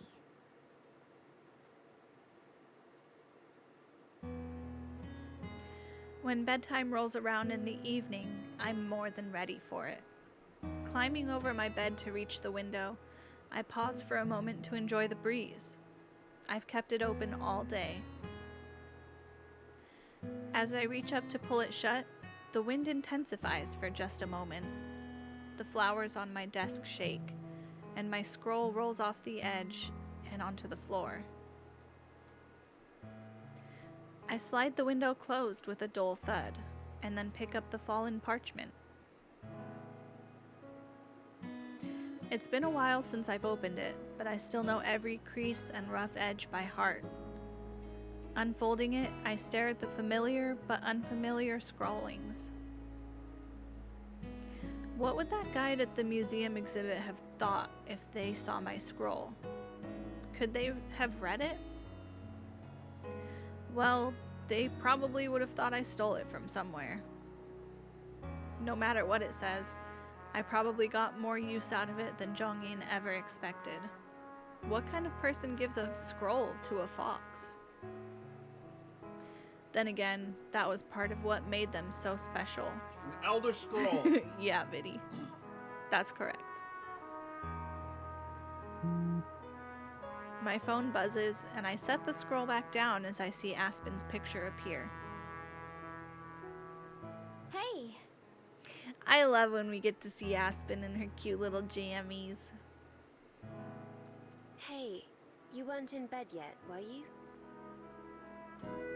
Nah, not yet. Soon, though. Well, I won't keep you up. I just wanted to say goodnight again, and that I love you. I love you too. But I don't mind staying up.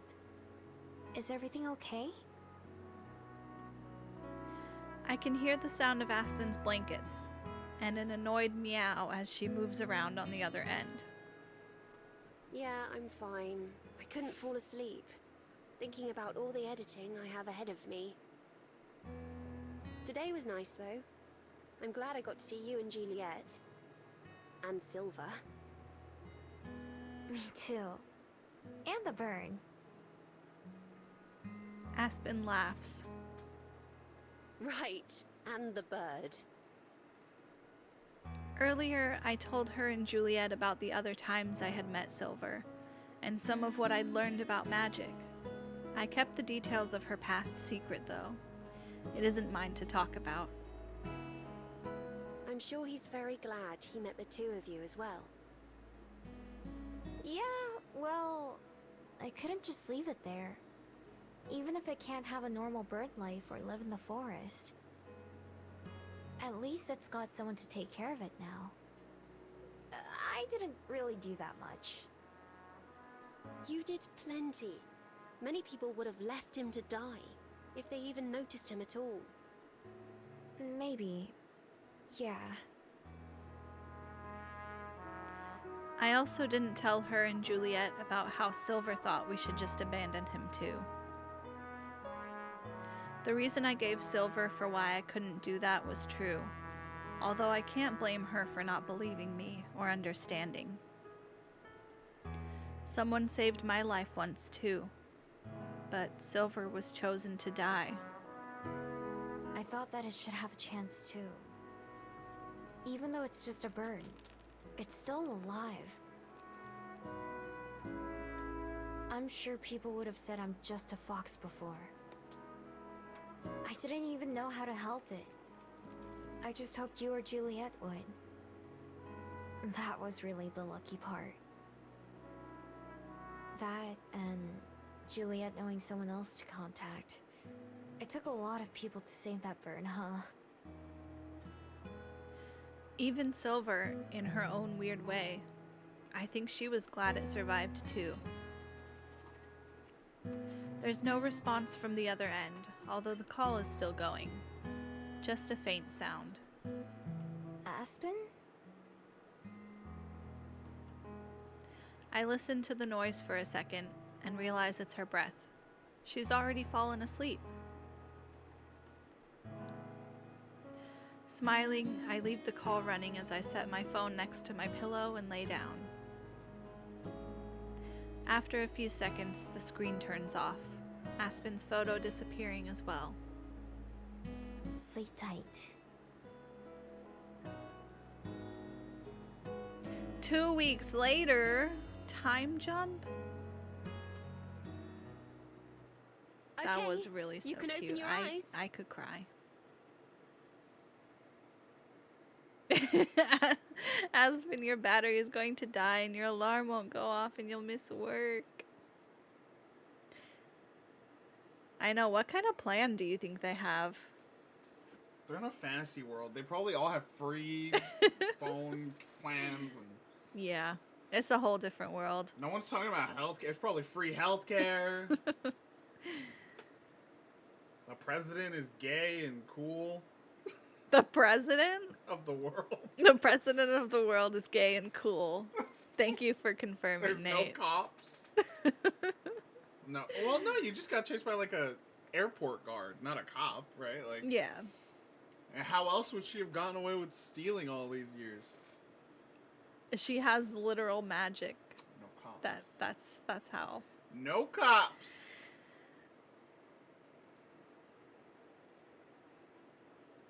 I take my hands off my face and look around. Aspen's apartment doesn't seem any different than usual, aside from being a bit untidy. but she stands there in front of me, beaming, with her hands behind her back. Maybe it's a little silly to celebrate Aww. a 1-month anniversary, but I have a gift for you. A gift? Aspen laughs and steps closer to me. Yes, although it's kind of a gift for both of us. Slowly, she brings her hands around and reveals what she was hiding. It's a stack of papers, too small to be her manuscript, but similar. She turns the stack so I can see the front page, which only has a few words written on it. Short enough that I can sound them out. The Fox and the Grove. Aww. Yes, the title was supposed to be a placeholder, but I rather like it. You better listen in.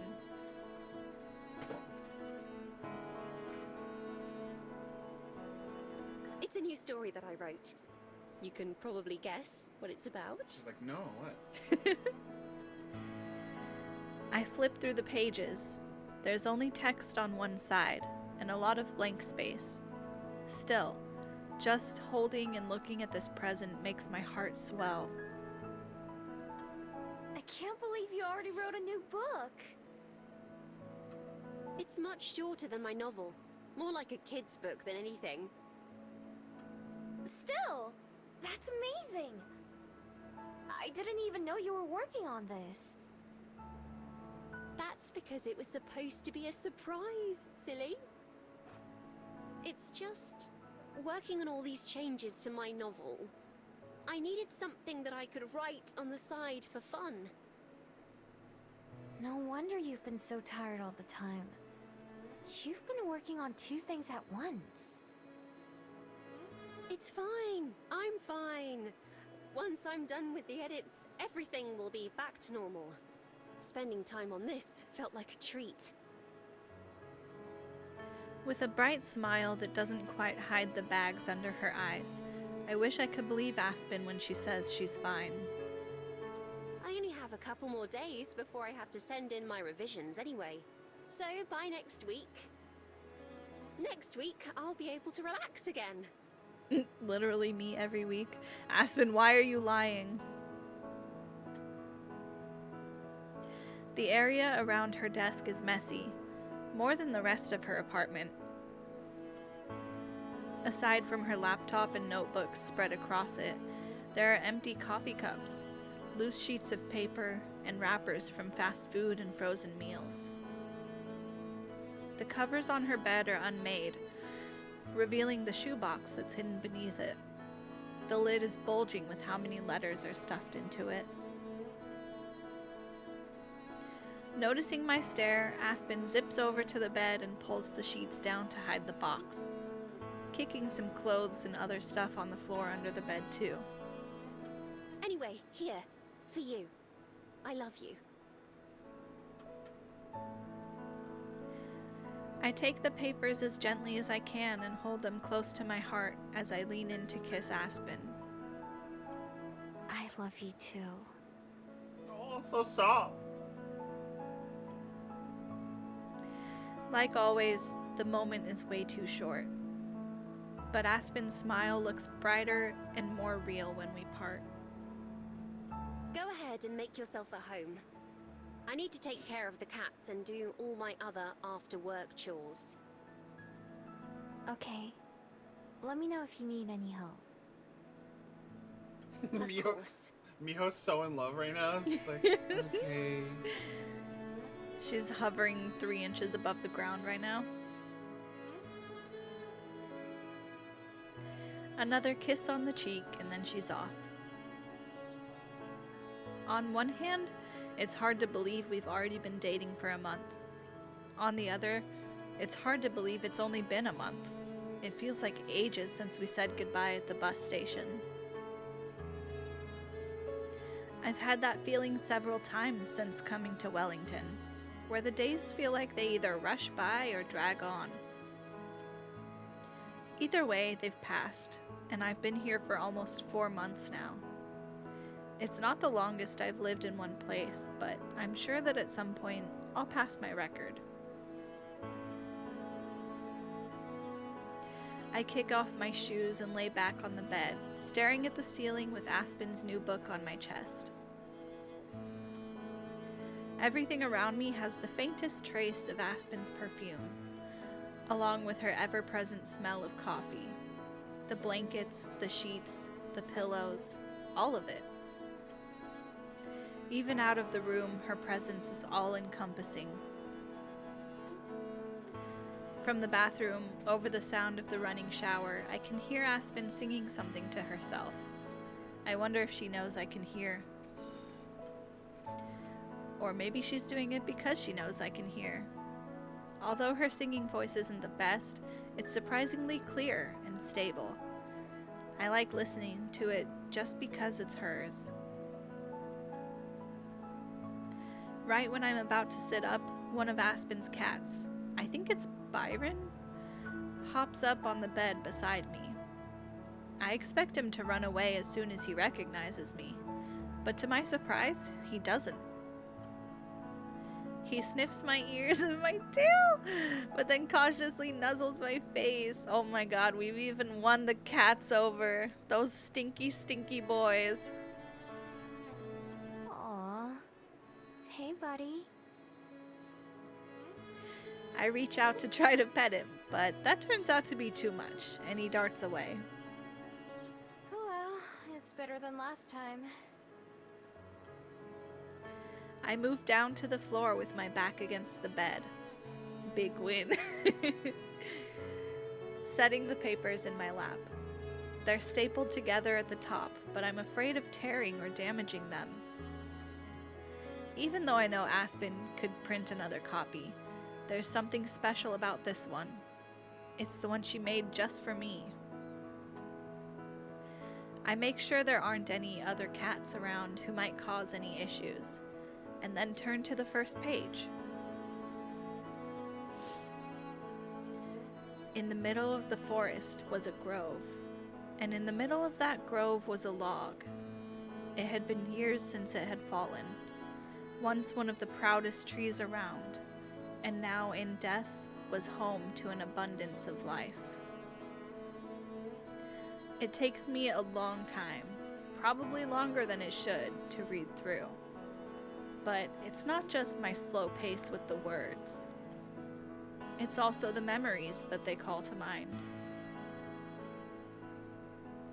I can picture exactly what the log looks like. If I close my eyes, I can smell the damp grass and feel the breeze on my fur. Seeing Jong-in's words written out brings a lump to my throat. I carried them around in my head for so long, before I even understood them.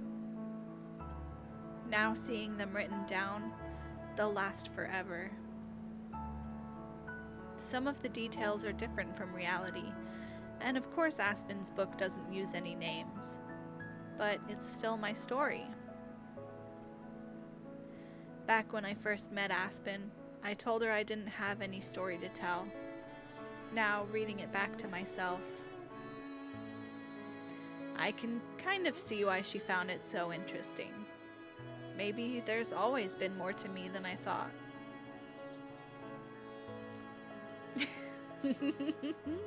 It's something in the water, you know? It's something in the forest.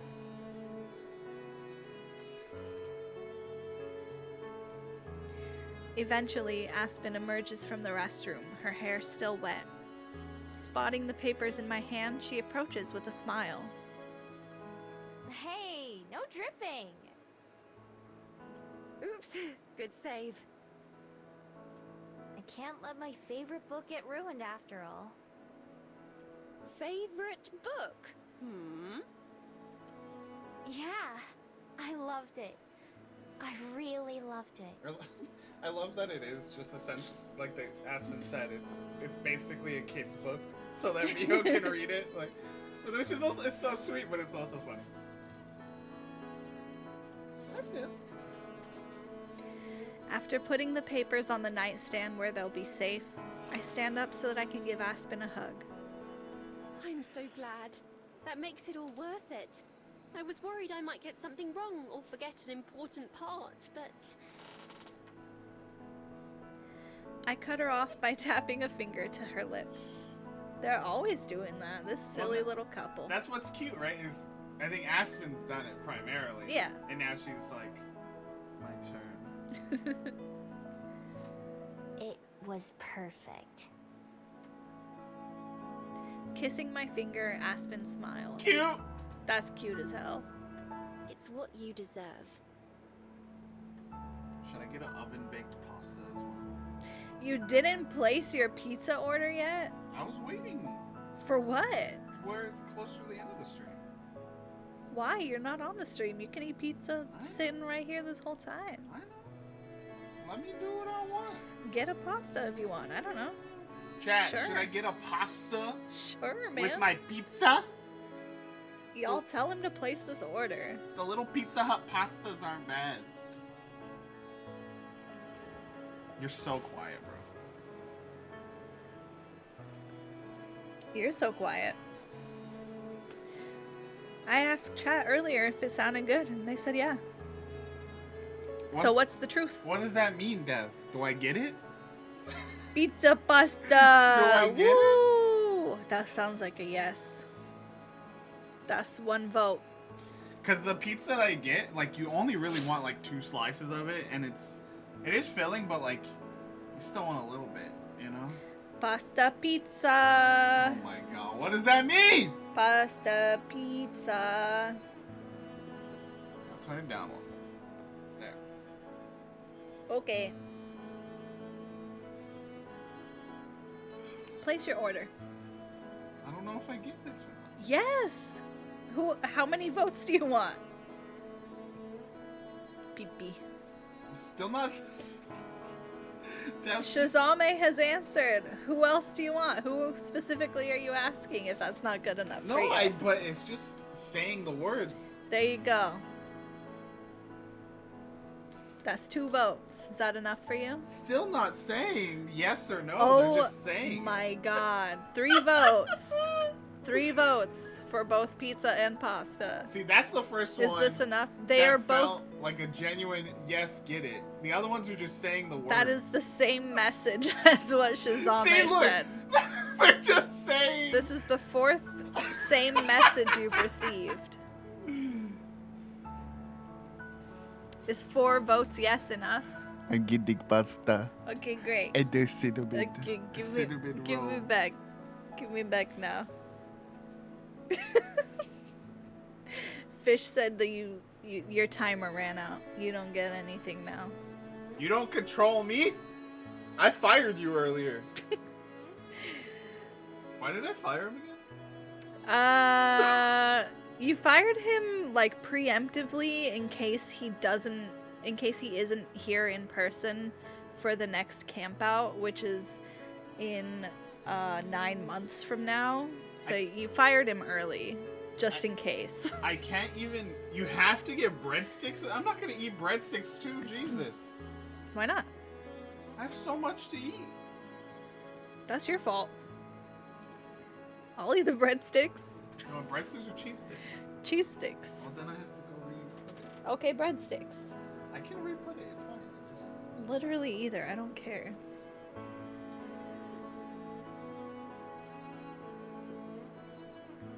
You don't control me, and yet sitting here begging for people to vote on his dinner so that he can make a decision. I can't make decisions. We all know this. So then they do control you. Everyone. All of us together. Just puppeteering this man. Alright, back to the story. Aspen goes to dry her hair, then bustles around, finishing up her chores before returning to my side. Leaning against me, she yawns. You should go take a nap. Even without the yawning, it's clear that she needs rest, and hasn't been getting much. I can't nap. You're here. Besides, I haven't done any of my writing for the day.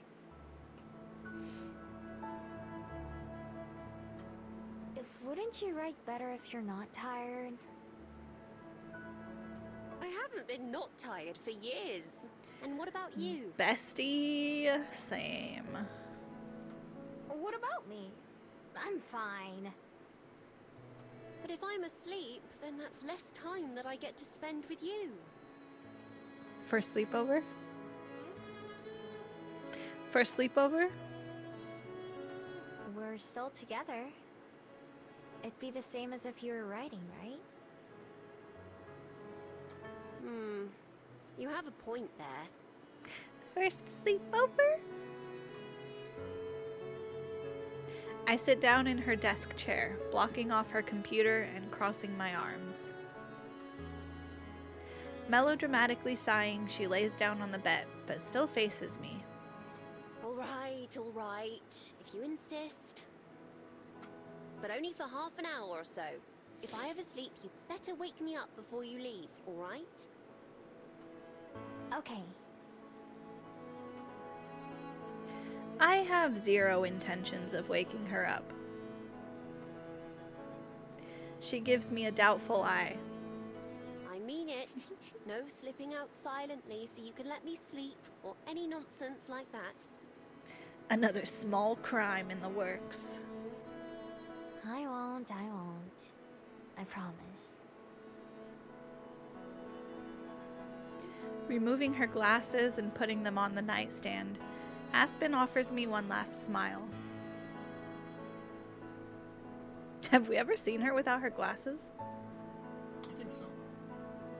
Good. Pulling the blankets up to her shoulders, she rolls over to face the wall. It doesn't even take a minute before I can hear the shift in her breathing. She's out like a light. Just like on the phone. Half an hour comes and goes while I watch videos on Aspen's computer or reread the book she wrote for me. Of course, she shows no signs of waking up anytime soon. Good. She needs the rest. I won't wake her up, but I won't break my promise either. It's simple. If I can't leave until she gets up, then I just won't go. She's so proud of herself for that one. So cute. Look at this. I entertain myself and time passes by. Byron the cat gets bold enough to try approaching me again, and Percy comes with him too. They sit down in unison near my feet. Here, kitties. Holding out my hand, I stretch my fingers as far as possible. They stare for a moment before one and then the other gives a curious sniff. Finally, deciding I'm not a threat, they both rub against my leg, letting me scratch their backs. Their fur is soft and fluffy, like petting a pillow. They go back and forth around each other, suddenly not able to get enough attention. Well, it's not like I don't know how that is. Night falls and even I start to get tired too. Aspen hasn't moved at all, other than to toss and turn occasionally. I send a quick message to Juliet to tell her where I am, and then set my phone down next to Aspen's on her nightstand, beside the printed pages. It all feels very normal, but in a good way. The little fox in her grove could never have dreamed of the things she'd see one day. Planes, phones, apartment buildings. All she knew of humans was a kind touch and a piece of paper. In some ways, that little fox never changed. Moving as carefully as I ever did, in the middle of a heist, I flick off the lights, half expecting the sudden darkness to disturb Aspen. But she doesn't budge at all. Same goes for when I climb into bed beside her. So cute. I wrap my arms around Aspen, draping my tail across us both. Now the cats. Yeah, bring the cats in. The whole family. She moves slightly and I curse myself silently. I must not have been careful enough. Miho? Her voice is less than a whisper. It's barely a breath. I'm here. Hi, Rinks! Thanks for lurking. We love you too. Hope you're having a good day. Good. Within seconds, she's asleep again. Before I myself drift off, there's a soft thump on the bed behind me, and then a second one. We got the cats! We got him! We got 'em, boys! Yeah! Look at We them! finally got to see them! Oh my god, they're so cute! Something warm and fuzzy rests against my back, and then again near my legs. Gotta get the pure screenshot.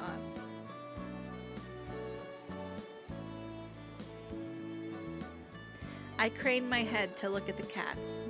They're both curled up into balls, paws near their faces just like their owner. Wait, what? Oh, pause. Just like in my face, it's like, you know, when Phyllis puts her feet up by her face, and so I thought that's what I was thinking of. So just Astrid with her feet just up by her face. Byron stares at me in the dark, probably wondering why I'm looking at him. Deciding he doesn't care, he closes his eyes like Percy and Aspen. Feeling more content than I can ever remember, I shut my eyes as well and drift off into sleep.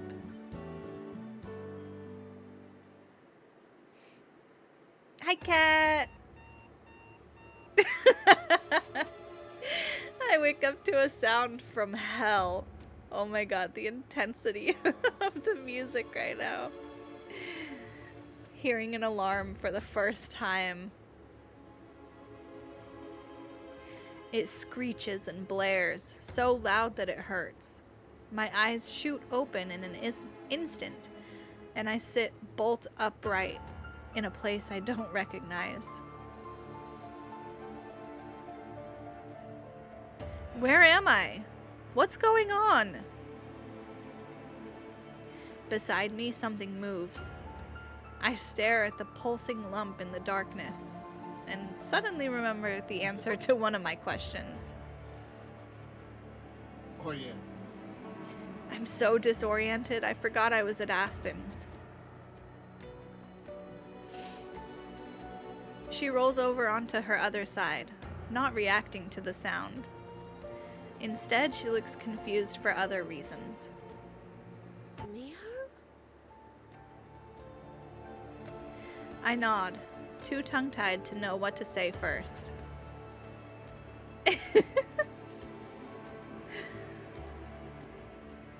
Pushing herself up on one arm, Aspen reaches all the way across me and fumbles around until she grabs her phone.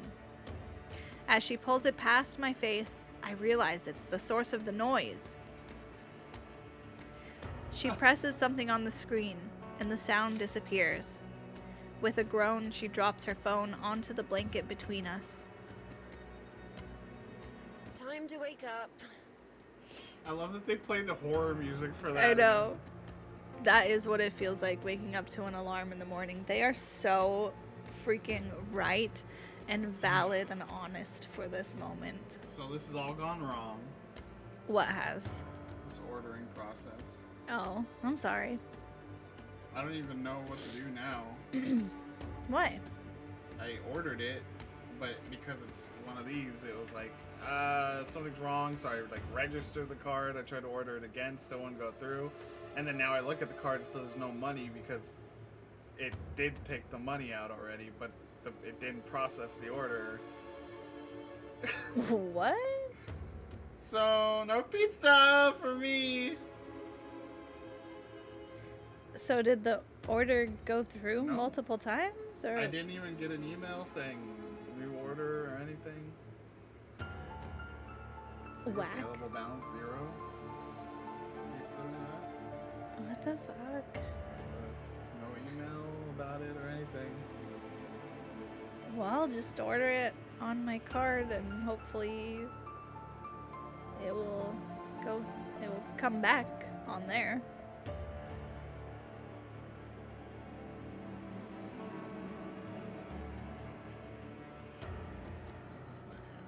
Oh my god, just order it on my card. No, For real. it's like $50.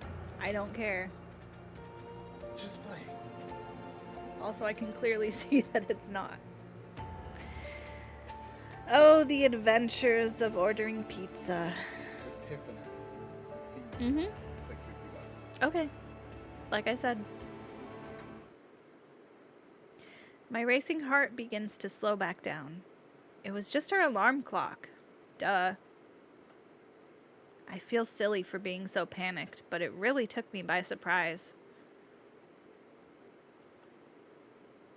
I'm not even sure Aspen noticed. She rubs her eyes sleepily. I'm not still dreaming, am I? I shake my head. I don't think anyone could still be dreaming after that. Why didn't... I didn't...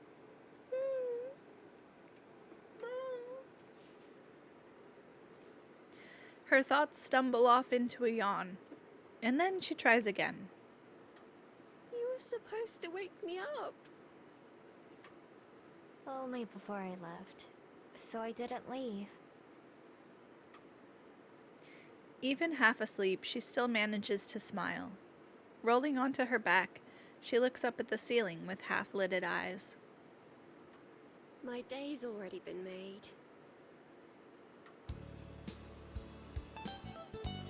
The two of us are some of the only pedestrians out this early. A few cars and the occasional school bus pass us by, but for the most part, the walk to the library is quiet. When we get there, Juliet's already waiting in the kitchen. Good morning, you two. Morning. Hello. Go ahead and have a seat. The coffee's ready, and breakfast will be soon. Thank you, Juliet. You're a treasure. She pours herself a cup of coffee, even though she already had 2 before we left her apartment. My pleasure. I'm glad to have a reason to cook. Aspen nurses her drink, taking tiny sips, while nearly dozing off against my shoulder. Juliet finishes the food while I spread out the dishes across the table. Thanks, love. Aspen mumbles as I set her plate in front of her. Even with the coffee, it seems like she may fall asleep at any moment. Kiddo? What's up, doggo? Let's go! Welcome back, doggo, for 13 months in a row. Dang, Doggo found us like a year into it. Yeah. What a hero and a legend. Ow!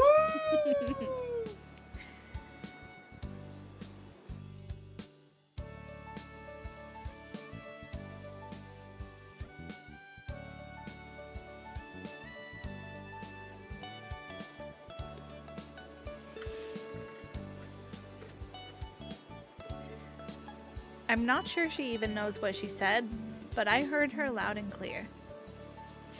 Oh my god, Evan! Bring a treat over when you come back.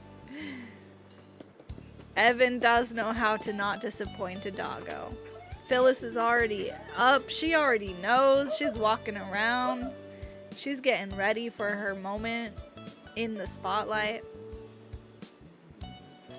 You can bring her one of the like pepperoni stick ones if you want. Pepperoni stick. Yeah, a little something different. What do they call it? A pet name? It feels really good. We all like a well-satisfied doggo. Ain't that the truth? If Silver was here, I'm sure she'd have a bunch of witty things to say about that. As I finish setting the table, Juliet brings a pot and a couple plates of food. Yo. Breakfast today is oatmeal with some fresh fruit and a waffle with syrup. That seems to get Aspen to perk up a little bit. After we finish eating and clear everything away again, she finally seems properly alert and awake. After another cup of coffee too, of course. My god, this girl is drinking 4 cups of coffee in the morning? People are like that. Are people like that? Do people not experience chronic heartburn like I do? Could not be me. Alright. Phyllis treat time? Catch. Me? Catch? Ah! I have to get the camera. My goodness. I'm gonna feed her a little pepperoni cigar. Are you ready? Yes! Yes, or the coffee anxiety shakes. It's one or it's both. Like, I love to drink coffee, but the most I can do is like 2 small cups. Or like 3 and several tums throughout the day. Alright, let me get set up with the Phyllis cam.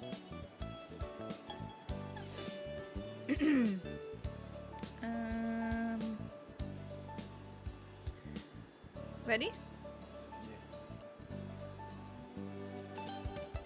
Alright. There it is. Whoa, look at those beautiful eyes. Gamers, are you seeing these beautiful hazel eyes perceiving you right now? Oh, Shazame, you have to do 2/3 decaf. Alright, Nate, it's not about you, gamer. Let's go. She's sitting there waiting. She's waiting so nice. Come on, go to your bed, girl. Go to your bed. Good girl. Yes, it's Phyllis treat time. What's she do for it? It's everybody's favorite time.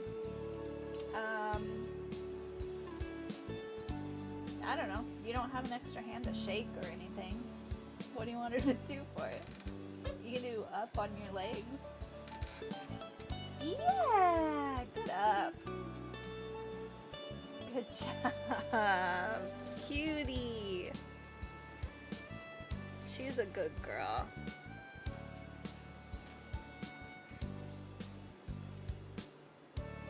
Oh, she don't know how to Just spit eat it out. She's trying to hold it. Yeah, she got stabilized. There you go. That's the stuff. Oh yeah, I love when she holds it. She's so smart. When she holds it with her little paws. Good job, Phyllis. What do you think? Thanks, Evan. Cappy would punch me for a treat like that. Oh, she's doing so She good. ate like a huge chunk of it that time. Nice. Take it out, Phyllis.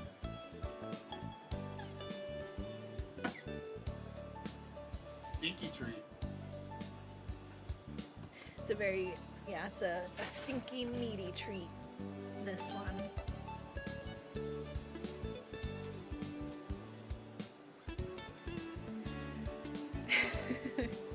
Chibi would be sprinting onto my chest and violently clawing at me for one of those. Oh, okay. She's drooling. Nasty. Oh, nasty girl. Nasty. She's enjoying it too much. She's drooling everywhere. It's time. You give her a privacy now. Sure. Ew, Oh, look at she's her getting leg. spit on her leg. Ew. You're gonna have to wipe her down after that. Turn that off, bro. Turn that off. All right, Nate says that's all. No more. It's getting saucy in all the wrong ways. Okay. Thank you, Evan, for the Phyllis treat time. What a treat for us all. Yeah.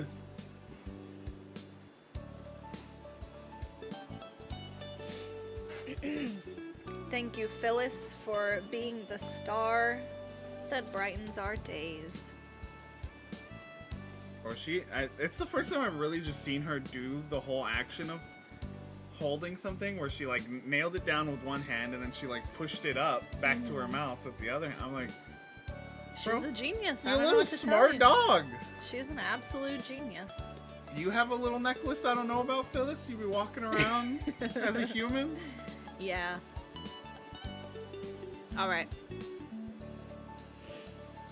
I can't believe we're still in chapter 4. We haven't even finished chapter 4 yet. I told you, man. After like multiple sessions. I told you. Like, I don't even think we started chapter 4 last time. I think we started it the week before. I think we're also being slower.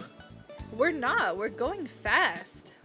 Like, for most of these streams, like, it hasn't been a ton of people here. It hasn't been a ton of chatting. Like, I am just reading away, zipping through as fast as I can.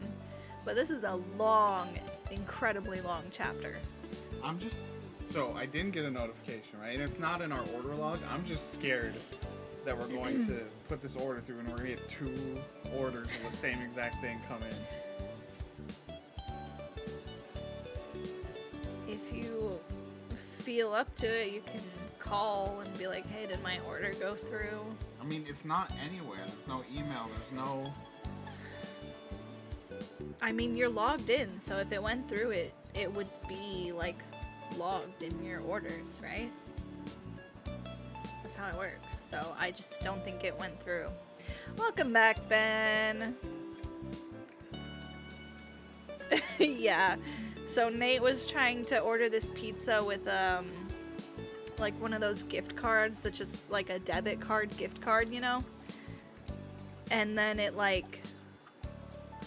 said it was not placing it like through the pizza website, but like it charged it, or like it's a pending charge, you know, but like there was some sort of like setup that you had to do to like activate the card, so it like wasn't activated, but like the order didn't go through, but now it says the card doesn't have the money on it because it's like a pending charge. So we're just placing it again on a normal card.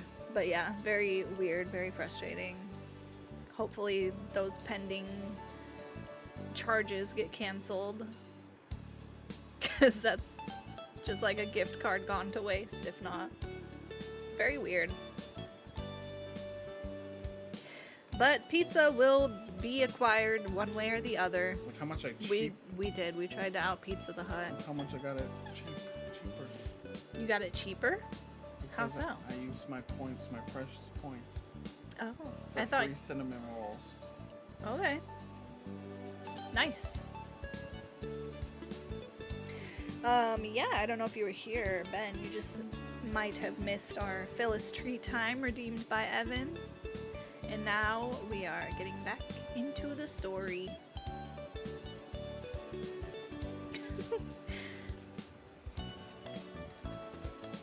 The pizza has been ordered. The pizza is ordered for real this time. There is no more drama. Pizza pasta on the way. Pizza pasta. I love you all. Thank you for making a decision for this boy. This great nightmare that has plagued our nation is over. We can all heal now. Beautiful. Well said.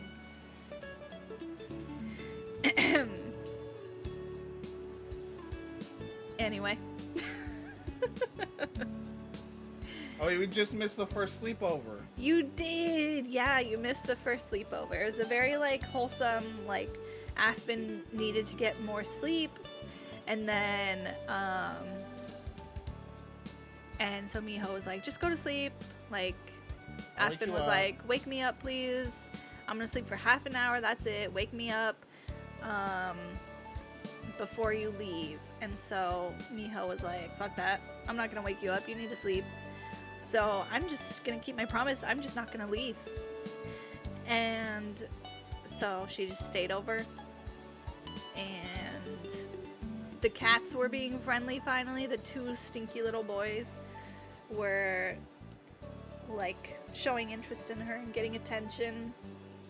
So it's all coming together. That's what you missed on Glee.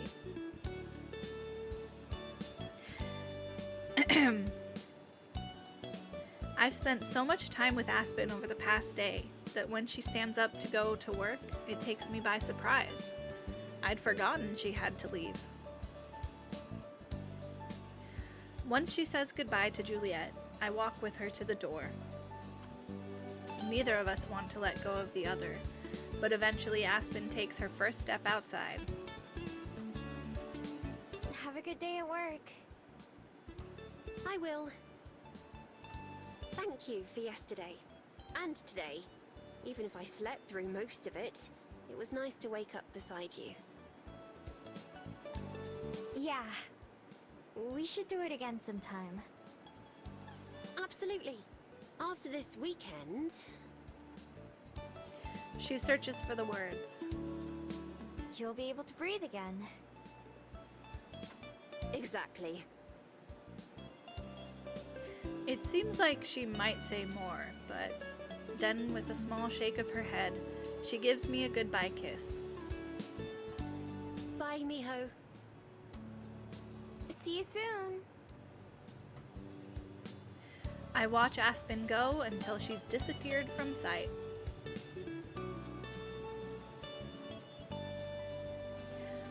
I go back to the kitchen to grab a drink, and I'm surprised to see Juliet still sitting at the table. I'm so used to her going to bed when Aspen leaves. Now you're gonna be extra tired too. I sit down across from her and she chuckles, but there's real concern in her eyes too. So, I wasn't imagining it. Is she alright? She's... Not getting enough sleep, stressed out, pushing herself too hard. All of the above. All of the above. Who can relate? Hands in the She's air, Aspen. you know? Now Juliet really laughs. Yes, fair enough. From the moment she told us about that conversation with her editor, I worried that something like this would happen. Which part? How'd you know? Juliet collects her thoughts before answering. You know what? What? We were talking about how everyone just does Phyllis treat time because there's no other reason to have channel points. What if we did Nate treat time and Julie treat time? Or if we got to eat one of our favorite little treats right on stream. One of our favorite little treats?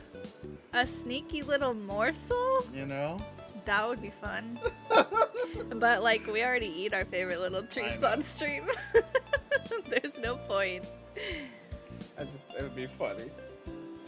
Nate treat time. Nate treat time. Sometimes you need it.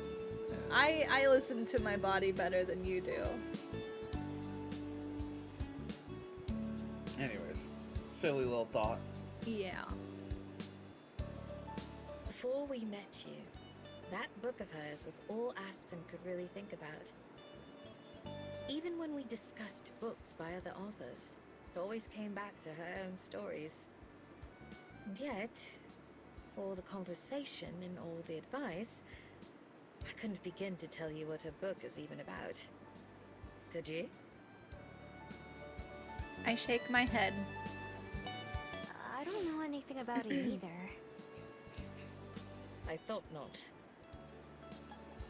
Do you remember a few weeks ago when she first told us she'd sent in her manuscript? Yeah. She was going to surprise us with good news, but changed her mind. Indeed. At first, she didn't want us to know until she had the contract in hand. In other words, until she was sure it's good enough. She feels she has so much to prove, not just to herself, but the world. Chasing perfection that's unattainable. So much of her heart and soul has gone into those pages that I can't help but imagine she takes every rejection personally. Phyllis is looking over here and wagging her tail. She wants another treat. She wants another treat time. She said, hey, tell your friends on the computer. Tell them I haven't eaten in 10 years. As rejection of her, and not just her work. Because in Aspen's eyes, I believe they're one and the same. She said that this could be her only chance. And that's why she has to take it. Who else of you out there is tying your identities and your self-worth to your creative projects? Couldn't be me. Couldn't be me. I see you. I don't even... Stop it. I don't even make anything good, so... Stop it, all of you, right now. To Aspen, who's only ever seen one pathway forward to the future, I'm sure it seems that way. Even if from the outside, to you and I, that so clearly isn't true. There's a bunch of other stuff she's good at too, besides writing. Like running a cafe or doing research. Those are things that even I know are useful. I'm dumb, and even I know they're useful. Slumping down in my chair, I stare at the small ring of coffee on the table where Aspen's mug used to be. I wish I could help her. She's done so much for me. But it was all I could do to even get her to sleep. I'm sure that your presence and care for her helped more than you know. The end, painful or not, is up to Aspen to learn from her experiences. After all, it's one thing to know something from reading it in a book or hearing it from someone else. It's quite another to live through and experience something yourself. You and I can't grow for her. We can be there for her. Sometimes, a kind word and the knowledge that we aren't alone can be the support that we need. Wow. Beautiful. Beautifully said, Juliet. The strength must come from within ourselves. Whatever choices Aspen is faced with, only she can make them. All we can do is offer our comfort and guidance. And Miha? I look up from the ground, meeting Juliet's gaze. Although she is not angry or upset, she's unusually serious.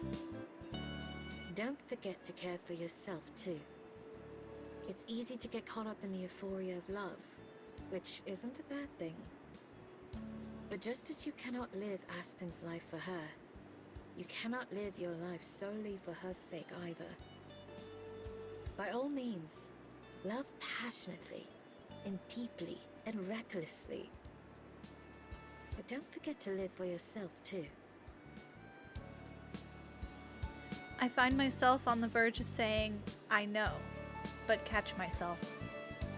Instead, I just nod, because I also know what Juliet herself has been through to find herself offering that advice. With a smile returning to her face, Juliet's serious demeanor lightens a little. Well, now that I've prattled on for a while, I do think I'll get some rest of my own. I managed to smile back. Sleep tight. Thank you.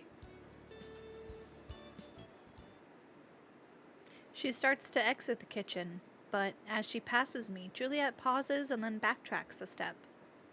Perhaps it was just the light, but is there something different about your bead? Huh? I hadn't even looked at my necklace today. I take it off to see what Juliet's talking about. It's still glowing, no more or less brightly than it was yesterday, I think. But turning it over in my hands a few times, I noticed something. Sure enough, she's right. It's cracked. There's a hairline fracture running across part of my bead. It's so small that at first it looks like an eyelash or a piece of dust. But when I rub my finger over it, I can feel the subtle ridge, as well as a light tingling sensation, like my fingertip is falling asleep. May I see it closer? I hold out the necklace for her, angling it so she can get as clear a view as possible. Of course, I can't let it go or it would go back around my neck. Juliet starts to reach one hand for it, but then changes her mind, instead just leaning in close to examine. Finally, she shakes her head. Unfortunately, I can't discern anything more than the obvious. Your magic remains foreign to me, like a book in an unknown language. I can't help but be reminded of the scroll upstairs. What do you think it could mean? For a long moment, she's quiet. Even before asking, I know the answer. I don't know. But I don't think it's coincidence or random. Me either. I'm sure the frustration in my voice is obvious. It's always questions, questions, and rarely any answers. It's getting harder and harder to push them from my thoughts. Rather than repeat our goodbyes, Juliet places a reassuring hand on my shoulder. I have faith that when the time is right, you'll know what to do. Trust in yourself. The same way you look at Aspen and don't understand how she undervalues herself. Slow progress is still progress. I nod, and she goes off to bed. Progress. I just wish I knew what it was progressing towards. Can go hang out with Lena. Still not even done with chapter 4. Yep. The rehearsals for the play carry on regularly over the month. We have at least one every week, and sometimes more. Although I don't go to every single one of them, I go to lots. Yeah, you're a fucking tree. Aspen and Juliet are probably more excited about it than I am, and always encourage me before I go, even though I've told them several times that I'm not really participating that much. That's so funny, dude. They're gonna be whooping and hollering for Miho standing there like a tree. Just tree things. Out of the entire cast, there's definitely no one who works as hard as Lena and Cyrus do. Not only do those two have the most lines, but they have the most energy too. Considering how quiet Cyrus is when he's not acting, watching and hearing him perform with so much emotion is like seeing a whole new person. Even though the play isn't until December, more than a month away, neither of them ever slack off. When I'm there, I sometimes help out with things like organizing the props or handing out refreshments. The actual performance will be on a real stage, but we haven't been able to use one for practice yet. Sometimes I do have to perform my part, which mostly means standing still in my costume, but sometimes having to move around. I'm not totally sure why they don't just use fake trees, but it's okay. Although I wasn't exactly looking forward to being a part of this at first, the more time I spend at rehearsals, the more fun I have. Even though I have to meet most of the cast every time, they're all pretty friendly and easy to get along with. And even I can see the improvement that happens every week. How's that explained? She just shows up and is like, "Hey, I'm Tree," and they're like, "Oh, I remember at the last we had a tree, huh?"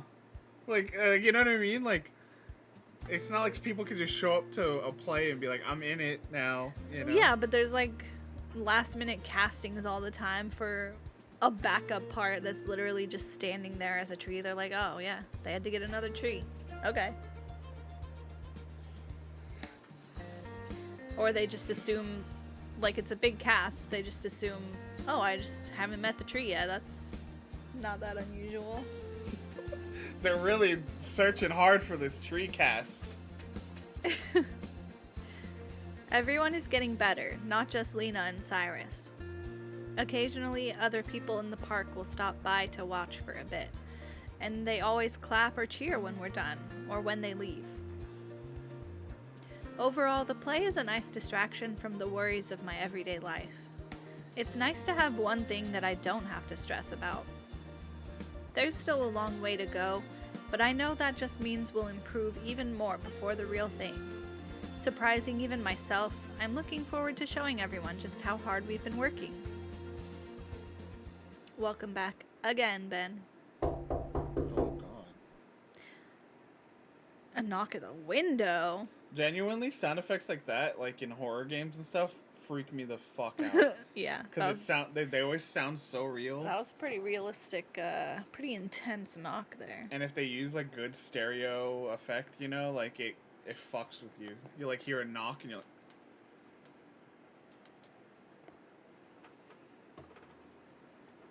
It's late and the moon is high in the sky when there's suddenly a knock at my window. I wonder who that could be. I burst up from my spot on the floor where I'd been dozing, just sleeping on the floor. A little pre-sleep, you know? A little nap before you do the big one. Big one. The big one, the big sleep. Oh no. Not the big sleep, but you know. Oh no. The medium sleep. No, medium sleep's like a coma, dude. What? What the? In the darkness, it takes a moment for me to discern the face behind the glass. When I do, it turns out to be the last person I'd expect. And I bet it's the first one we all expect. It's the first person I expect. Silver? Who else would be knocking at the window? What the heck? It could be Lena. She's clearly some kind of bird. I mean, I guess, but... And she's weird. That was my second guess. It was like, it could be Lena. Nah.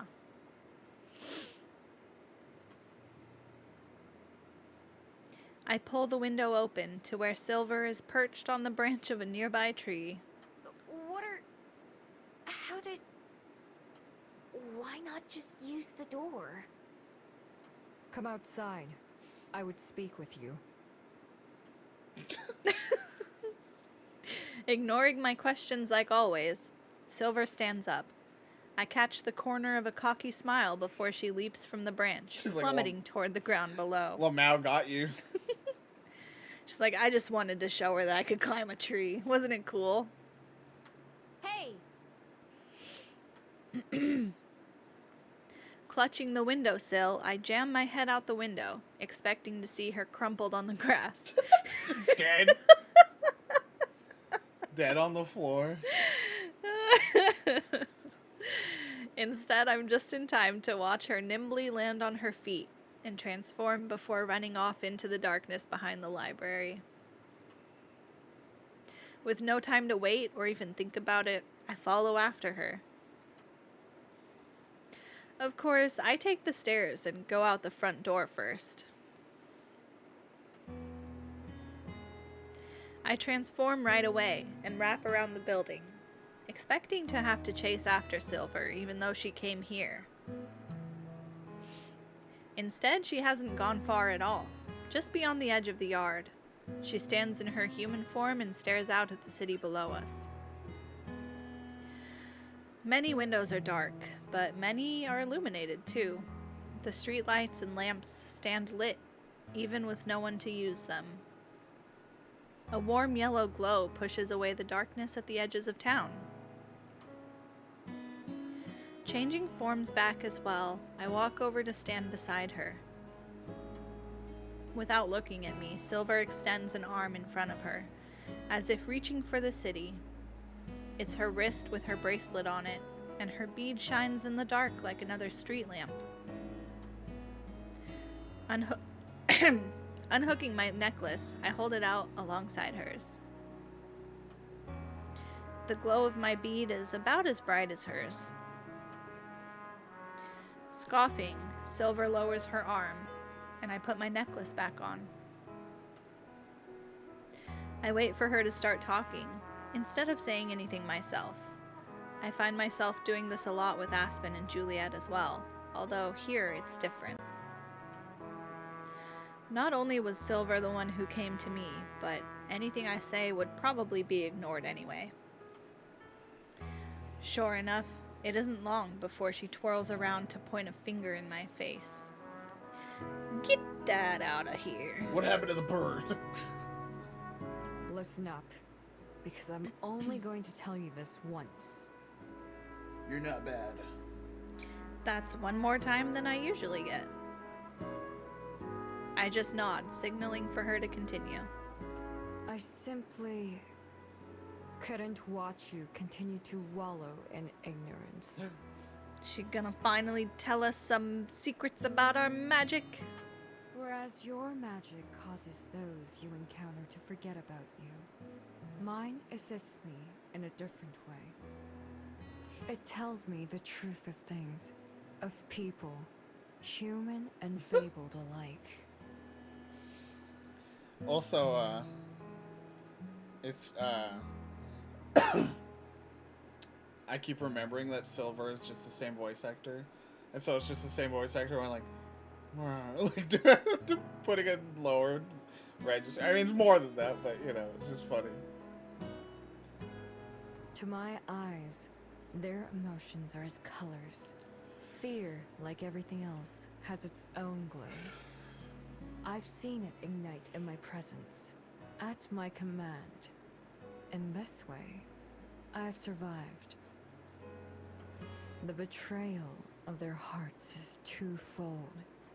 They reveal unseen feelings that they try to mask with words. So Charlie Kale from Poker Face is just a Gumiho. And the hearts of men are fickle besides. I've seen boredom turn to cruelty, fear become hatred. This is what I see, and you do not. The truth that lies behind all promises and pretenses. Today's friends are tomorrow's bitter foes. You should know all this. I know what it's like to be one of us. I know what you've lived through. And yet, even now... She cuts herself off and scoffs. Or maybe it's her choking something back. What color is mine right now?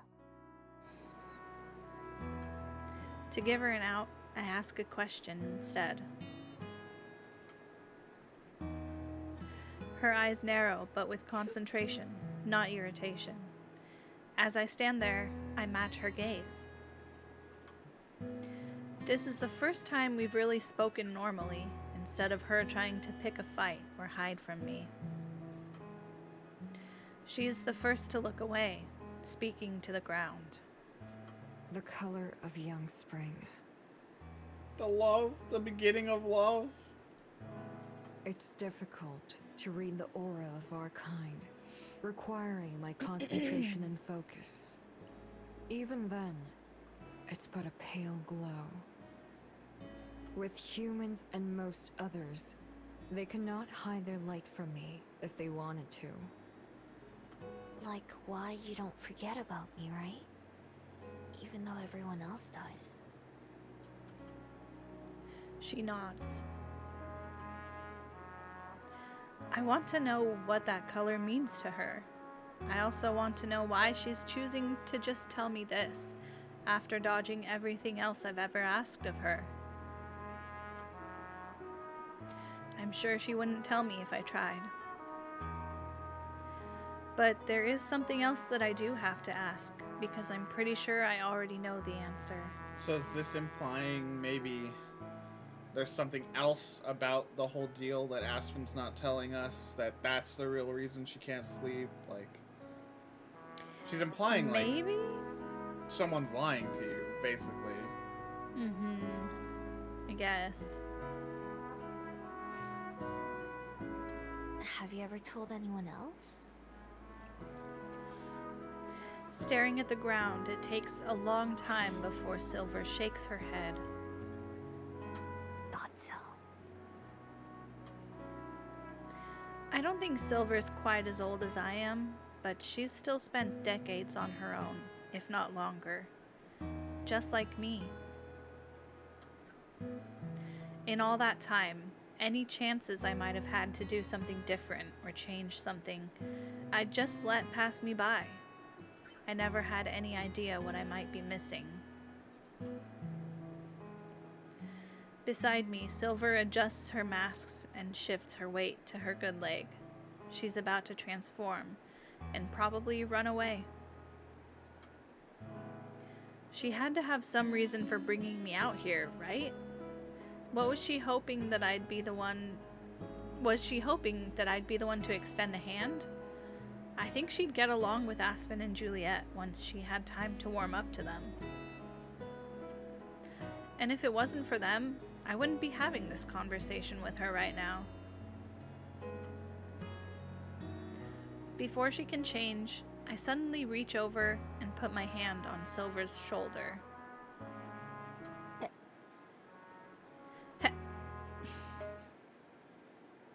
She stiffens and goes tense beneath my fingers, pulling away inconceivably fast. Facing me from a few meters away, I don't need to be able to read auras to detect the anger emanating from her. I'm sorry. My bad.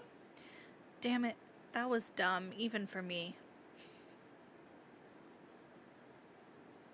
You're ice cold and unbelievably fast. Say it out loud. How long have you been 17? Gumiho. I hold up my hands, trying to show that I won't do it again. I just... Just what?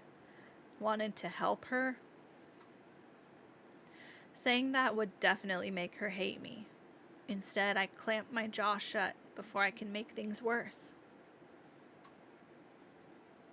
For a moment, her face softens, and she looks torn. She dispels that by shaking her head. We're even now. Within seconds, she's a fox, and then she's part of the night, vanished into the darkness. This time, I don't even think about chasing her. I would have gotten upset too if one of my friends had done that to me early on. Two. Two. But I don't think she'll hold it against me. At least, not any more than the rest of my existence. After all, I realize way too late, her coming here in the first place was already her reaching out. And if there's one thing I know for sure, it's that you can't rush these things. I'm sorry. I hope I'll see you again soon. I don't yell, but I don't whisper either. I'm pretty sure that she's still close enough to be able to hear me. All that coming from Miho, the queen of... I tried to steal from someone, they offered me a place to stay and food, and I still considered running away. Yeah. I've done about as much as I can. The rest is up to her.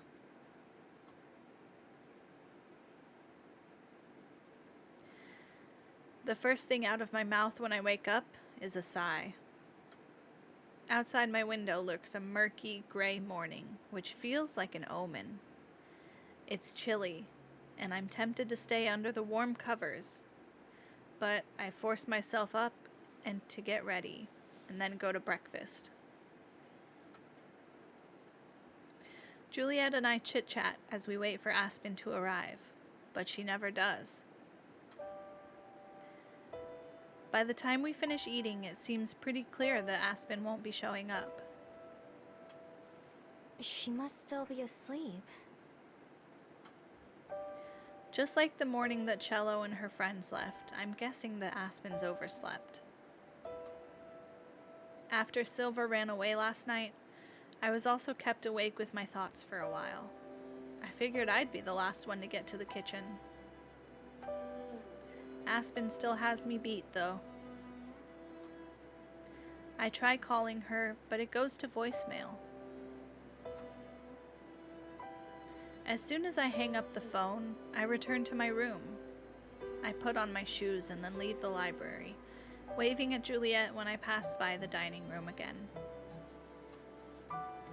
I'm sure she knew what I was going to do as soon as I did. I'm not too worried about Aspen, at least not any more than usual, but I have a feeling she could use the support right now. I knock on Aspen's door and wait. Silence. I knock again and wait.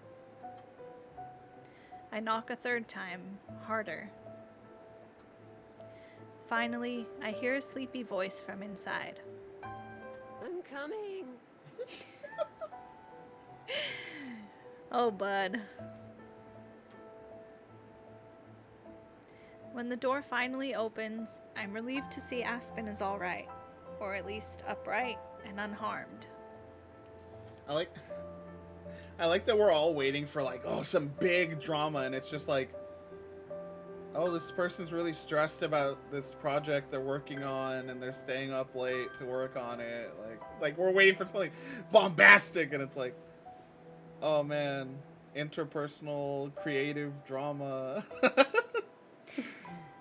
It is serious, Nate, to be overworked and burnt out and stressed and suffering under the thumb of capitalism. We just treat it like it's not, and that's fucked up. I've never experienced that. Don't lie. We both are experiencing this every day and pretending like it's normal.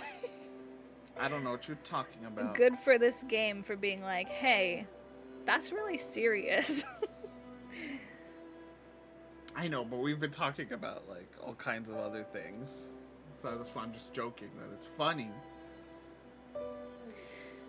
She definitely isn't doing great, though. Her hair is a mess, and she still has a blanket wrapped around her. As she stares at me, blinking in the morning sun, she groans and holds a hand to her head. Miho? God, what time? Oh, come in. The roughness of her voice right now.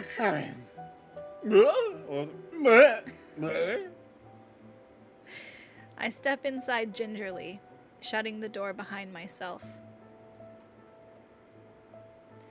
Inside it's dark, with the curtains drawn and all the lights off. Aspen immediately returns to her bed and lays down with another groan. As I walk toward the bed, my foot bumps against something on the floor. At first I'm afraid it's one of the cats, but when I look down, I see it's actually an empty can. It rolls under the bed all the same.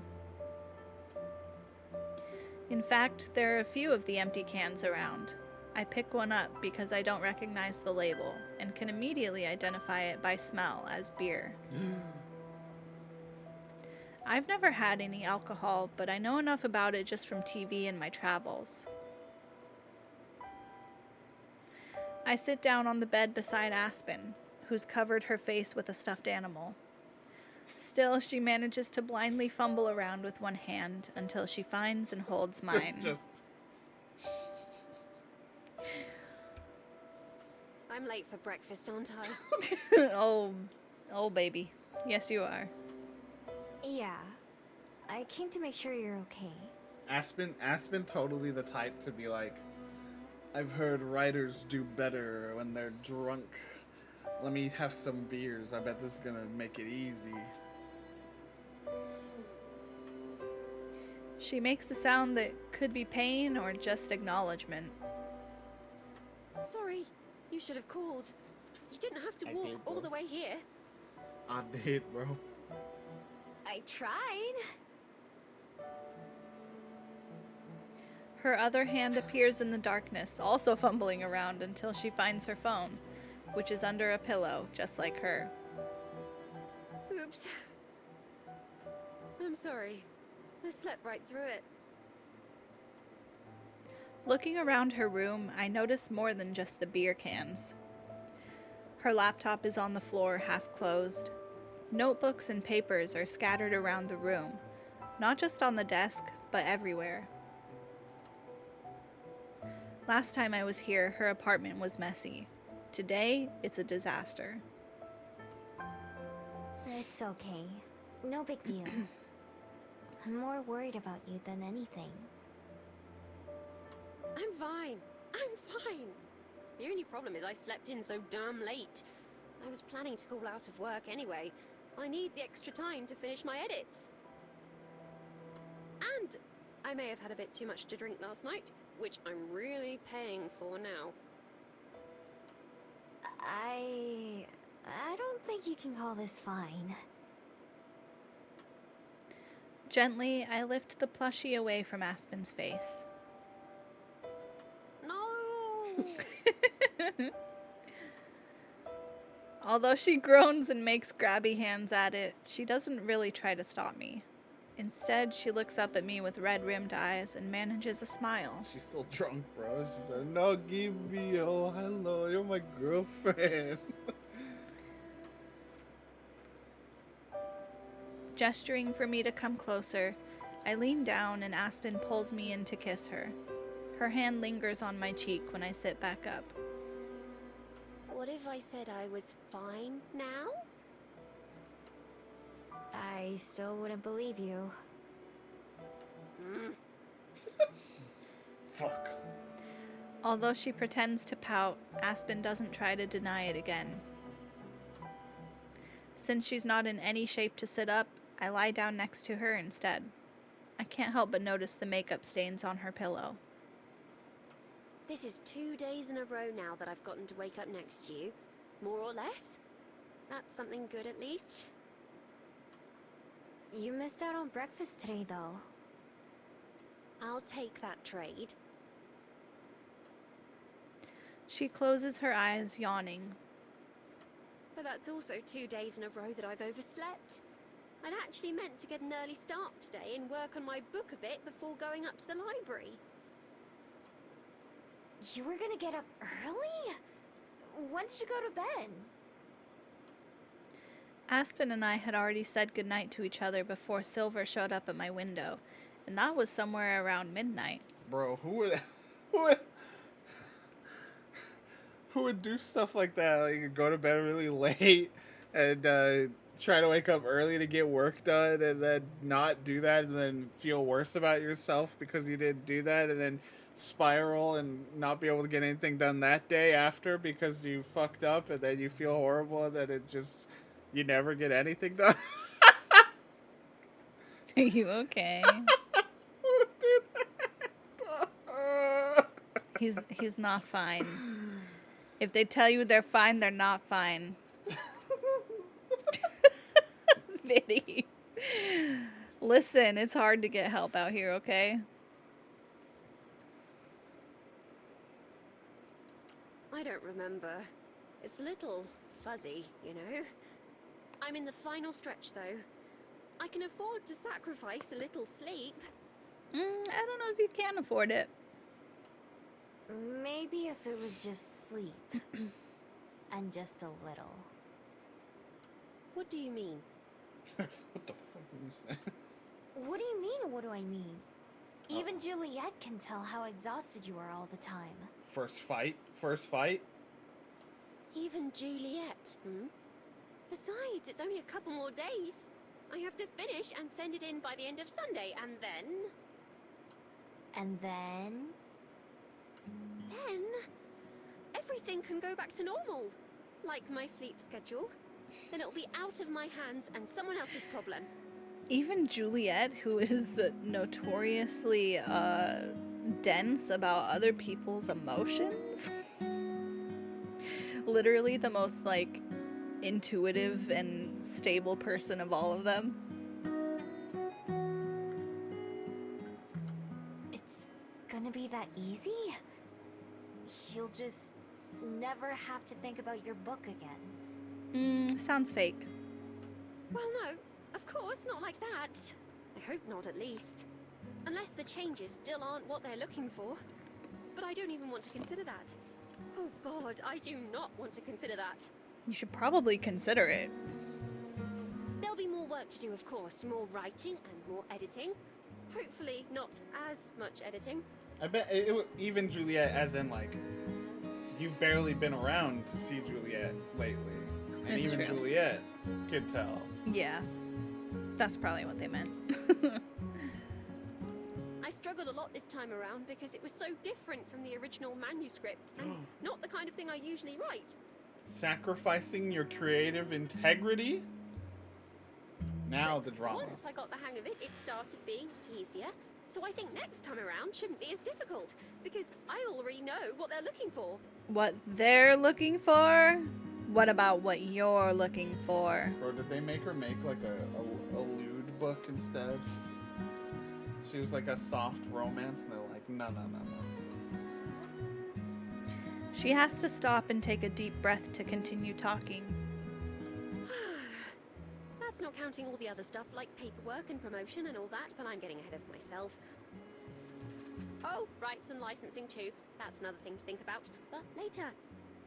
The first time I do all that might be tough, but it should also get easier, just like the editing. I've done a lot of research and... Aspen. It does make sense, given what the best-selling trends have been lately. Usually I'm more into... Aspen! With a tiny hic, she cuts off mid-sentence. She's so drunk, bro. Okay, I know that sounds like a lot, but... Aspen, you can't keep doing this to yourself. I don't like interrupting her, but I know where this is going. At my words, she does stop and gazes up at the ceiling before speaking in a very small voice. What else can I do, though? I know how hard it is to understand from the outside, but that's what it's like to be an artist. Opportunity rarely knocks twice, as they say. It could be years before I have another chance like this, if ever. Some things are worth persevering through. So what if I have to call out of work a couple times or miss some sleep? That won't matter in the long run. When there's a line of people waiting for a midnight release at the bookstore, or posting fan fiction online, someday I'll forget all the bad stuff that happened, or even look back and laugh. Someday, it'll be worth it. The storyline makes me so sad. I know, I'm having a personal crisis. This is heartbreaking. Someday? She nods. But who cares about someday when you're miserable now, love? It feels strange to call her that, but also right. Just like when she said it to me. And it seems like it works. I hear her breath catch in her throat, and even as she turns to face me again, I can see the glimmer of tears in her eyes. More than ever, I wish I knew what to say that could help her. If Juliet was here, I'm sure she'd have some great advice to offer. It's hard for me to understand what it is she's going through. On the other hand, it's really easy to see how it's affecting her. I know, I'm the last person who should tell someone how to spend their time. But it can't be worth feeling like this all the time, just so maybe someday it'll be better, right? Even if I don't know anything about writing or books or any of that, all of those next steps you talked about sound just as bad. You used to be so excited about your book. But now it just makes you sad all the time. If it would really get better after this weekend, that'd be one thing, but it wouldn't, would it? Aspen slowly shakes her head. Tears silently roll down her face, onto her pillow and hair. I scoot closer so that our foreheads are touching. Even then, I can barely hear her as she whispers. I know that you're right and it won't get easier, but I'm right too. All those things I said about maybe not getting another chance, or about how it's never easy for anyone, they're true as well. I wish it wasn't. I wish this wasn't my only choice because it's not even mine anymore. It's not my story or characters, it's something else. And I don't know what else to do. If my original story was any good, it wouldn't have been rejected so many times, or needed so many changes. And they're not bad changes either, they make sense, they're just not mine. Are you really okay with that? For all of about 2 seconds, she holds my gaze. Then Aspen truly bursts into tears. It might be her most honest answer yet. Her whole body shakes as she cries, and I do what I can to hold her. The 2 cats hop up onto the bed, concerned and investigating. The corners of my eyes burn too, not for myself, but for Aspen, and for the helplessness I feel. But also, I recall what Juliet said, that this is something Aspen has to go through herself. I don't know if I am. I don't know. I thought I was. Kept telling myself I was, but... It's hard for her to speak in between sniffles and sobs. I just let her cry against me, doing what I can do, be there for her. She doesn't need to finish her sentence anyway. We both already know the answer. I stroke her hair and try to think of how to piece together what I want to say to her. It's tough because I know I don't have anything that would be helpful or might solve a problem. All I can do is be honest. For real, I'm like so stressed and emotional about this whole situation right now. I like not to be like me, but like Not to be like hashtag me. but like this reminds me of a sobbing mess situation that we were just in like a couple months ago. Post camp out, post everything that happened with that job. You know, like this feels so. It's like bringing up the same feelings. You know, of just like, what do I do? Ah. Same. Anyway. Yeah. I don't know the difference between good and bad writing, of course. I've only ever read one book. And it was But pretty I sick. still really like that book. Enough to read it again and again yesterday. And the only reason I could even do that is because you and Juliet seem to like books so much that I had to try them too. Spending hours hunched over that desk, copying those letters a million times. I wouldn't have done that for just anyone, you know? I'm glad I did, though. It was worth it just to be able to read The Fox in the Grove, even though I already knew the story. That was something I never understood before. Why anyone would want to read a book more than once. You already know what's going to happen. But because it makes me think of you, and that you wrote it just for me to be able to read. I don't think I'll ever be able to like a book more. Wiping her eyes, she manages a shaky sigh that might be a laugh. Well, I can't complain about that kind of critical reception. That whole speech with the music swelling behind it, that has me crying too. I'm for real gonna cry.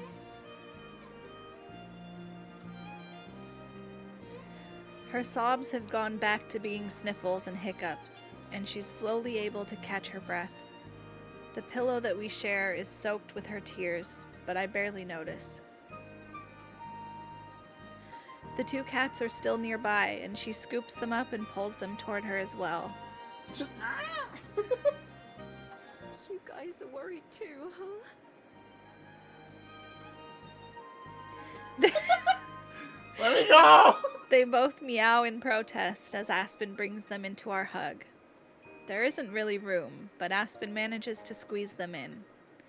They immediately hop away, though, and she doesn't try to stop them. Phyllis wants in the Not hug. too worried, I see.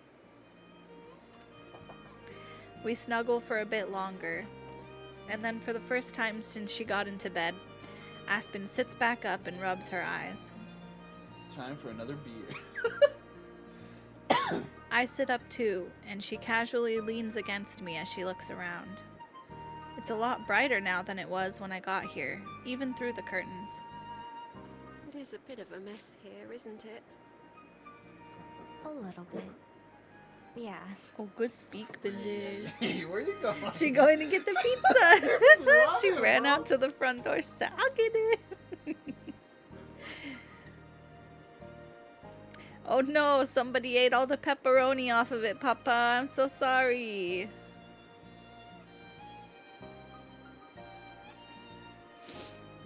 Aspen reaches down and picks up one of the empty beer cans, examining it before tossing it into the recycling bin. Tasted awful anyways. I didn't even know you like beer. We don't. Another can is on Aspen's nightstand, and she chucks that into the bin as well before gathering some of the scattered papers around the apartment. I help clean, throwing away anything that looks like trash and organizing anything that doesn't. Aspen takes care of all that, replacing her laptop on her desk and tidying some of the clutter. Finally, she opens the curtains and we sit back down. I wait for her to say something, since there still hasn't been any resolution. I don't have to wait very long. Guess who's I'm giving going the... to send an email to Avery and tell them I've changed my mind.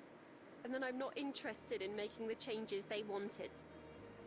Phyllis is giving this pizza a deep investigation. She's having a big smell. Big old smells. Did you see this line? Hell yeah, Aspen. Heck off, Avery Frost. Wait, you've already decided that? I'm happy to hear her decision, but I wasn't expecting it to come this fast. I have to give them an answer soon, one way or another. To be honest, I was already thinking about it, and have been for days. In my heart, I think it's what I've wanted to say this whole time. But I kept telling myself that I should just try a little harder and power through. I could probably do that if I put my mind to it. But there was something you said earlier. And as soon as you said it, I knew you were right, because it was something I was trying not to admit to myself. That somewhere along the way, something I love had turned into something I dread.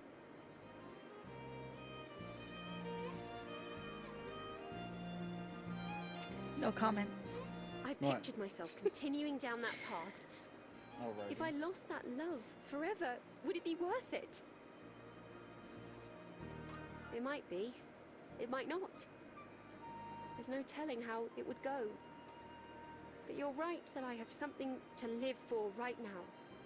And someone to love. So I think maybe that much is enough. More than enough, even.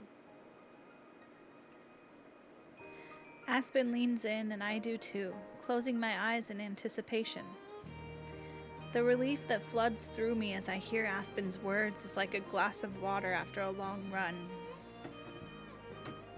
Pausing just inches from my lips, Aspen whispers just one more thing before we kiss. I have everything I need right here. Oh, I could feel the faucet, you know, of tear. Like, it's like, you know, like the pipes is shaking. And I'm just in there like, huh. The two of us linger around Aspen's apartment for a while. I play with the cats while Aspen collects herself, and eventually manages to send off her email.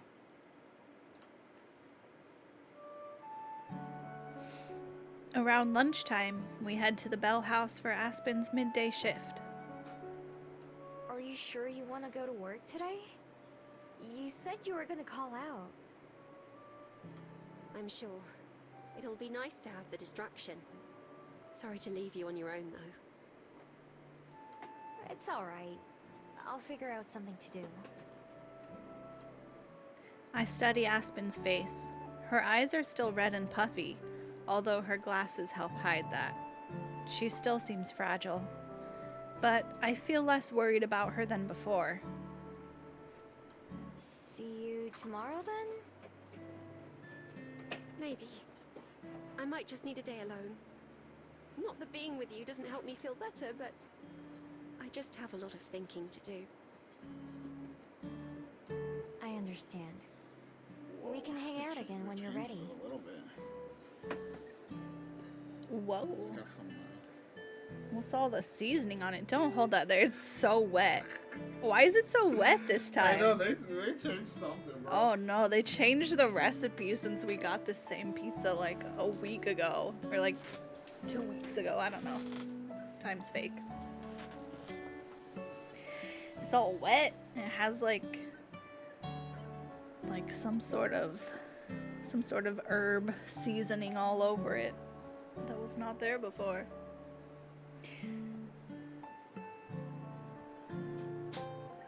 I'll see you on Halloween for sure. Cool. Aspen adjusts her glasses and removes her hat, preparing to go change into her uniform. Well, I'm going to go clean myself up a bit before my shift starts. I can't let Lena see me like this. You sure you'll be okay? Yes, I have lots of practice at keeping myself together. That's all customer service really is. Alright. See you later then. Goodbye, Miho. I love you. Love you too. After a final kiss, she goes inside to start her shift. It's been an emotional day already, and it's barely half over.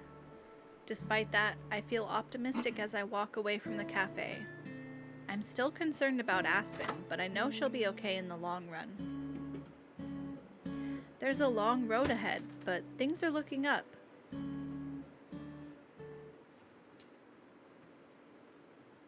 Where to, gamers?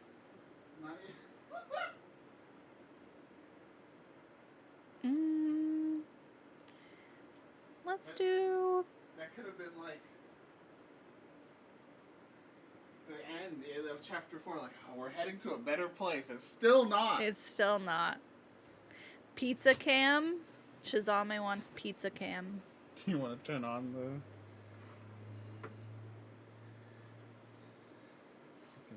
Oh, I mean, I could just also take a picture of it. sure. We'll do pizza cam in Discord. Nate will send a picture.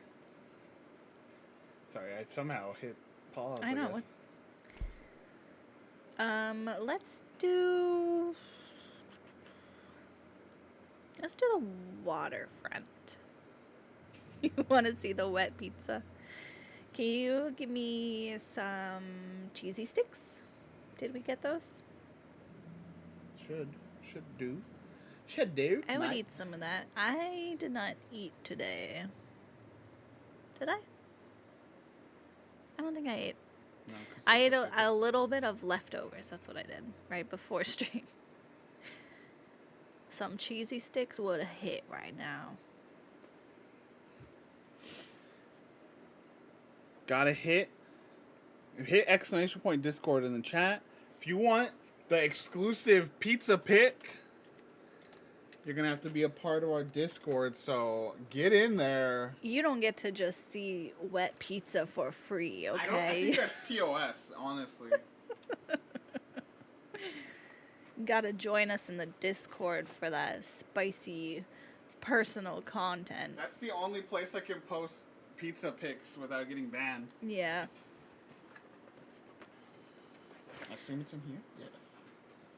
Hit it. Okay. What? I'm holding it. You could have just got it over there. You didn't have to bring the box. Well, I want my pasta. Oh. Can I have a napkin also? Yeah, hold on. I want my pasta. The view from the waterfront is really just the best on a clear day. Hey, well. Are you okay? No. I take a long, refreshing sit and enjoy the seemingly endless expanse of water. He's losing it. He's losing it. Uh-oh. Fuck me. We got the pizza giggles. Bravo. Everybody pray for Nate. About to have all the breadsticks just on the ground. Fuck me. Sometimes it's nice to just enjoy the sight of nature without any expectations. But my patience is rewarded by the sight of dolphins passing by. They're far away, just the smallest glimpses of dorsal fins moving in a group, but they're unmistakably dolphins. I whip my head around, and it doesn't seem like anyone near me has noticed them. But I guess nobody else is really staring out into the horizon either. What a nice surprise.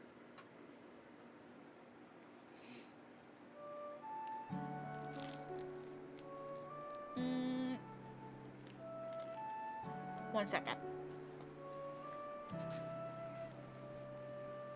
I had to tell Mom Toy.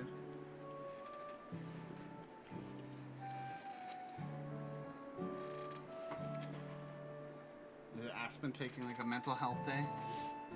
No, she went immediately back to work. Oh. She said she wanted the distraction. After eating breakfast with just Juliet, I have to figure out how to spend a day without Aspen. You're very welcome, Shazame. We had a quick video call this morning where she said she still needs a day to herself to just unwind and think and cry. I wish that I could be there to comfort her, but I also understand why she needs to be alone for a while. She's just learning those hard lessons for herself, like Juliet said. I'll see her tomorrow, but I can't let today go to waste. Juliet finds me in the kitchen looking out the back window. When will my GF return from her emotional war? Where there's a fight happening where they're saying in chat, that doesn't look that wet though. That doesn't even look that wet. When he held it up, I literally was afraid it was gonna drip grease onto his keyboard. It is so wet. Oh, this will be, when I finish this slice, I'll take a picture of the napkin. Is something out there? Nah. Just thinking about what I want to do today. Aspen's not feeling very good.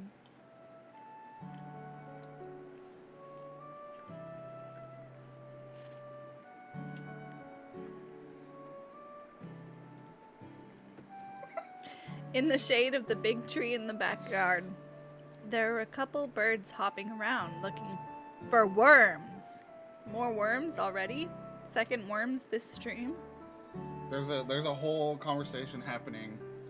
And just like the words, I'm telling you though, that first angle looked pretty dry. You are absolutely tripping, Evan. Well, you didn't see the photo. That gives me an idea. I'm going to become a bird and hop around and look for worms. It's a worm you were gonna say. Could I go see that bird we rescued? The one your friend picked up. Good idea, Miho. You can certainly visit the preserve. Although I couldn't say if they'd be able to point you to our friend in particular. There are quite a lot of other birds who call it home. That's fine. I can look for it on my own. Of course. It's a bit of a walk, but there's a shuttle it's so that can good, take though. you most of the way. just as good as ever.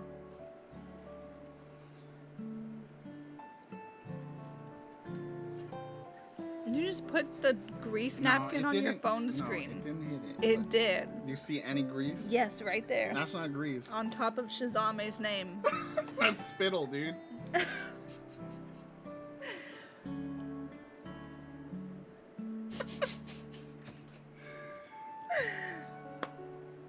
The pizza discourse in the Discord right now. Juliet shows me where to find the shuttle, and I use my phone to guide me there. I don't have to wait long until it arrives, and I climb on board. The driver takes us in the direction of the Bell House and Aspen's apartment. I've walked down these roads so many times that it feels strange to see them rush by out the windows like I'm fast-forwarding through a TV show. At some point, we take a turn that I've never taken before, and soon we're going through areas that are new to me. Starts panicking. I watch them go by, not paying enough attention to commit them to memory. Eventually, I stop and disembark. What's that? Pretty little castle. Americans, right? It's a castle. Americans. As I get my first whiff of the clean air, I understand why it's a preserve. That's an outhouse, bro. As a what? No, it's not. As far as I can see, the land is covered in forest. Not just trees, but forest. Grown so thick that it looks like a solid wall of green. The only exception is a river that winds through the hills, where the water is crystal clear and still. The nearby botanic gardens were lovely, but this is something else. This is something more. Oh. Just a decision of what to think to ourselves. Maybe it affects, you know, what happens in your future. Not necessarily saying like it's gonna like make you leave Aspen, but like maybe if by saying traveling, you two decide to travel all over. If you say settling, maybe you decide to stay in Wellington.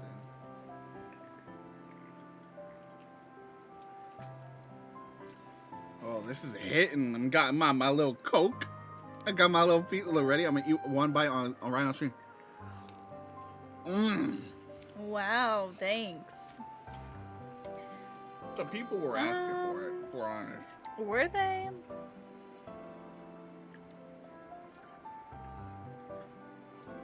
I think I'll say that we miss traveling. I feel like there's some... Why was the bite wet? I feel like there's some part of her that, you know, must miss traveling around to so many places. Even if she is glad to have settled down, too. It's been a while since I've been anywhere that felt this way. Chat. I like having a home, but I miss seeing new places, too. If it weren't for my magic, I'd like to start traveling again now that I have somewhere to come back to. If the bite ain't wet, clearly you're doing something wrong. You gotta reassess, you know what I mean?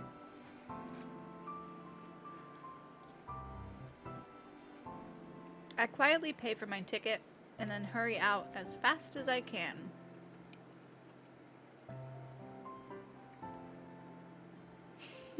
I'm just trying to read a book, bro. This was like when you're just reading a book. This is literally my life. I'm just trying to chill, just trying to take in a beautiful little story.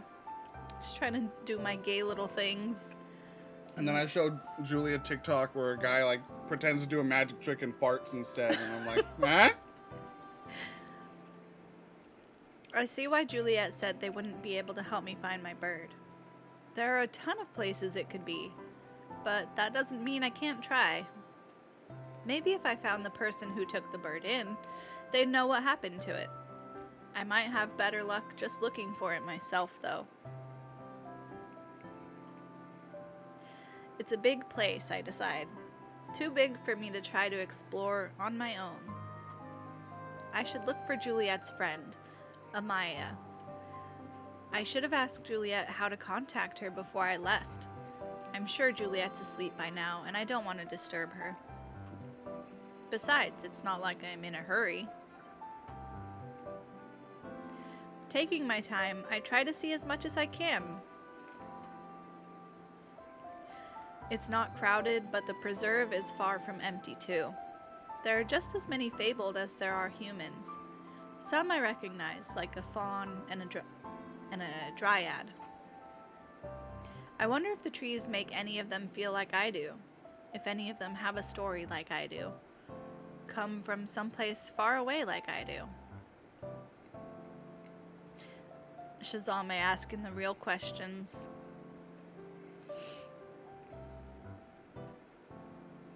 There are kids too, human kids with their teachers being led around by tour guides. Lots of them look excited to be here. I hope maybe they can learn to love it as well. I ask some of the guides or instructors if they know who or where Amaya is. Some of them have no idea what I'm talking about.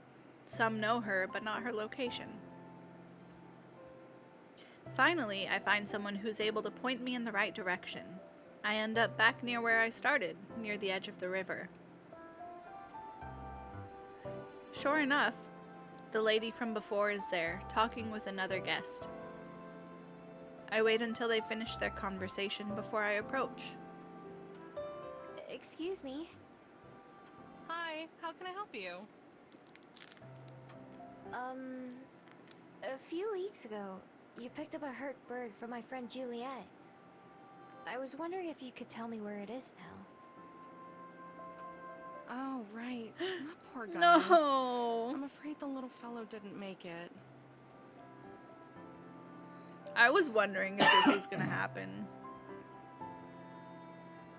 Aw, man. And then freaking you're gonna tell Silver and Silver's gonna like have a breakdown.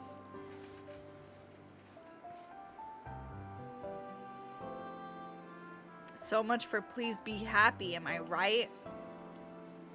Cancel, dude. Turn the stream off. I'm incredibly unhappy with this.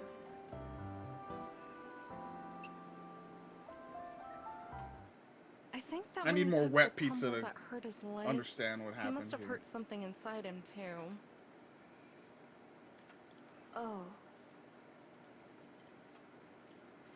It's dead. I hadn't even thought about that possibility. This whole time, I just assumed it'd be alive, that it had gotten better. It's sad, but it's the way of nature sometimes. Mind if I ask how you were involved? Naturally, she doesn't remember me being there. I was the one who found it and brought it to Juliet's. I wasn't around when you picked it up, though. Oh, right. Well, you can sleep easy and know that you did what you could.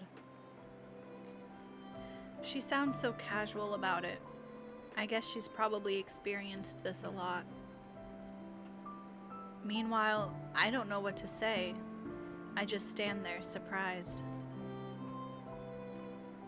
It was just a bird, sure, but that's still something.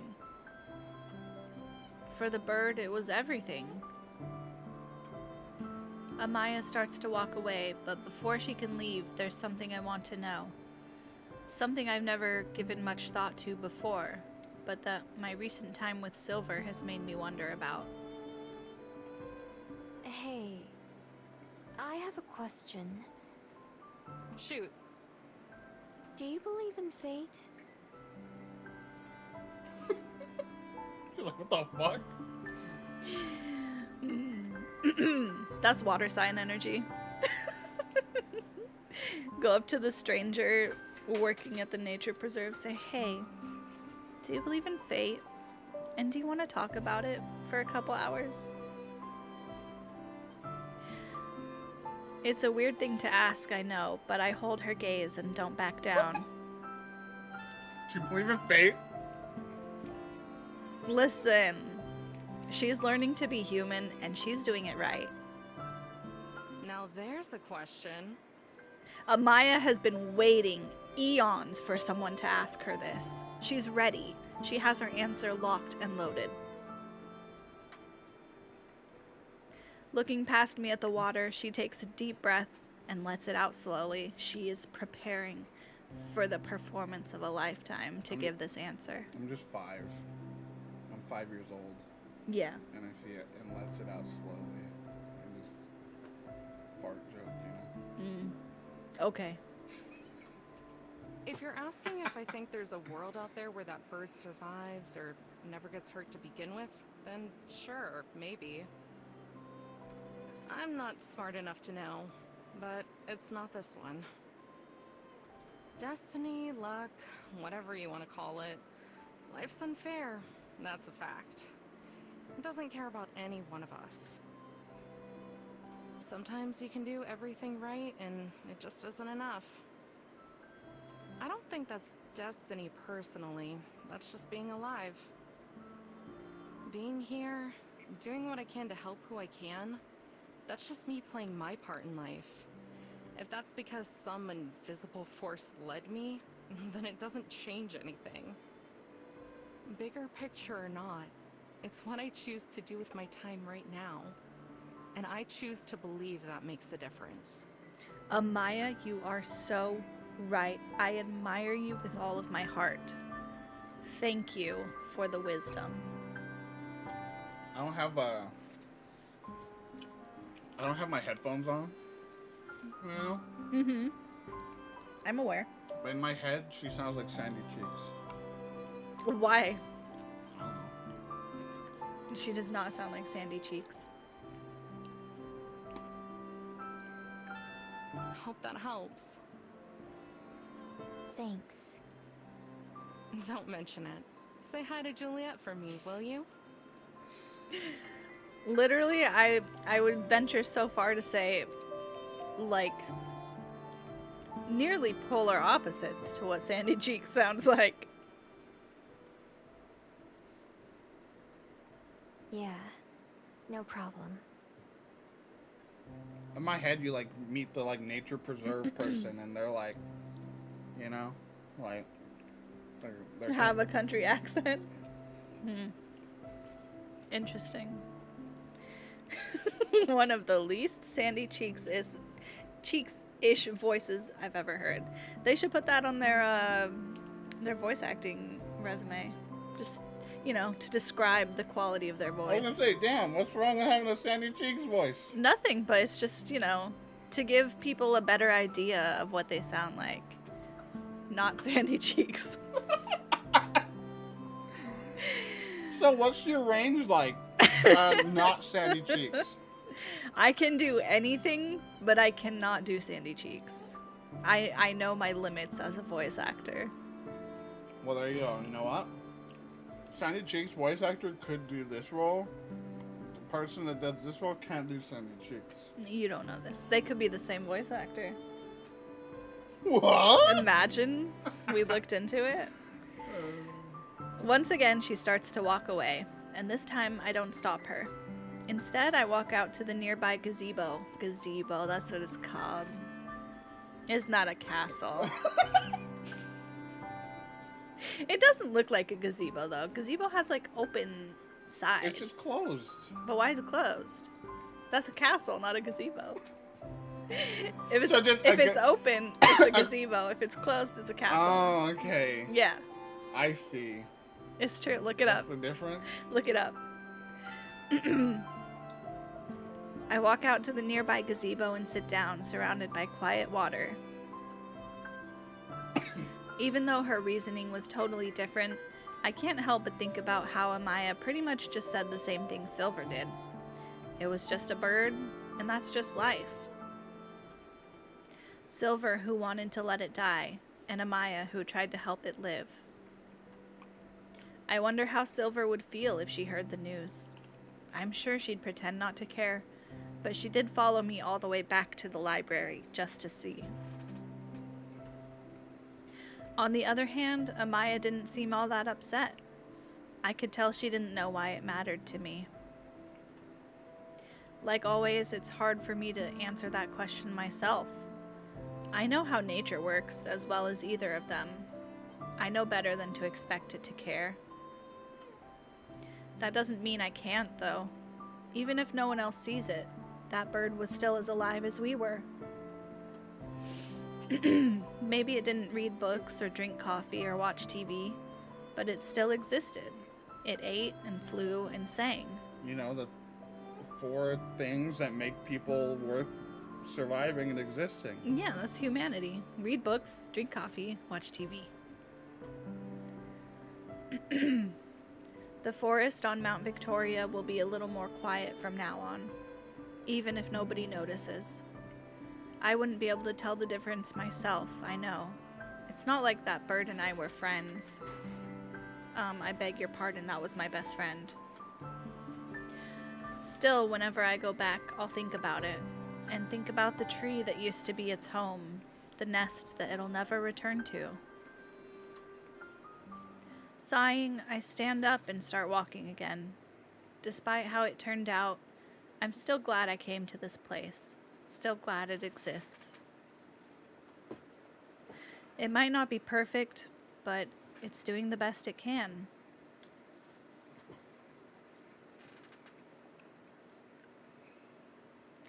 Still in chapter 4, y'all. The end of October arrives with a brisk morning chill.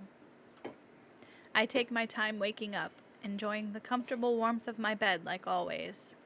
It truly is the chapter that never ends. I'm expecting at this point that it simply won't end. We are going to be here every week for the rest of our lives. And that's okay. It's okay. I'm coming to terms with it. Every week. Maybe we're finishing today, Jack. Maybe we're finishing it. Maybe, I don't know, maybe we're going to get to the next chapter. I know now, we don't say we're finishing the game. We move the goalpost. Maybe we'll finish chapter 4. We really should have asked Studio Lawn while they were here how much longer we had. I don't know why in the moment. I did think to ask it, but I was like, that's rude. I don't know why I thought, like, we're waiting. When is this over, by the way? I'm so sick of this, dude. Like, when's it over? How many more parts do we have?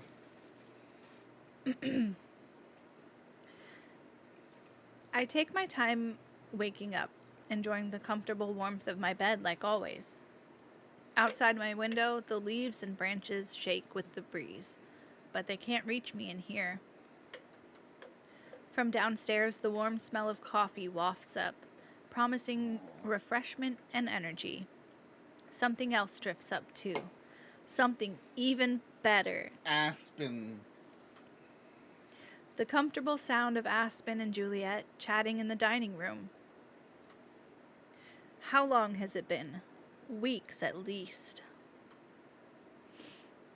The past few times that Aspen has been here for breakfast, she's been too preoccupied to really have a good time here.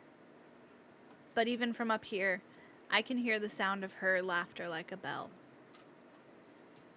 Smiling, I get myself up and ready for the day.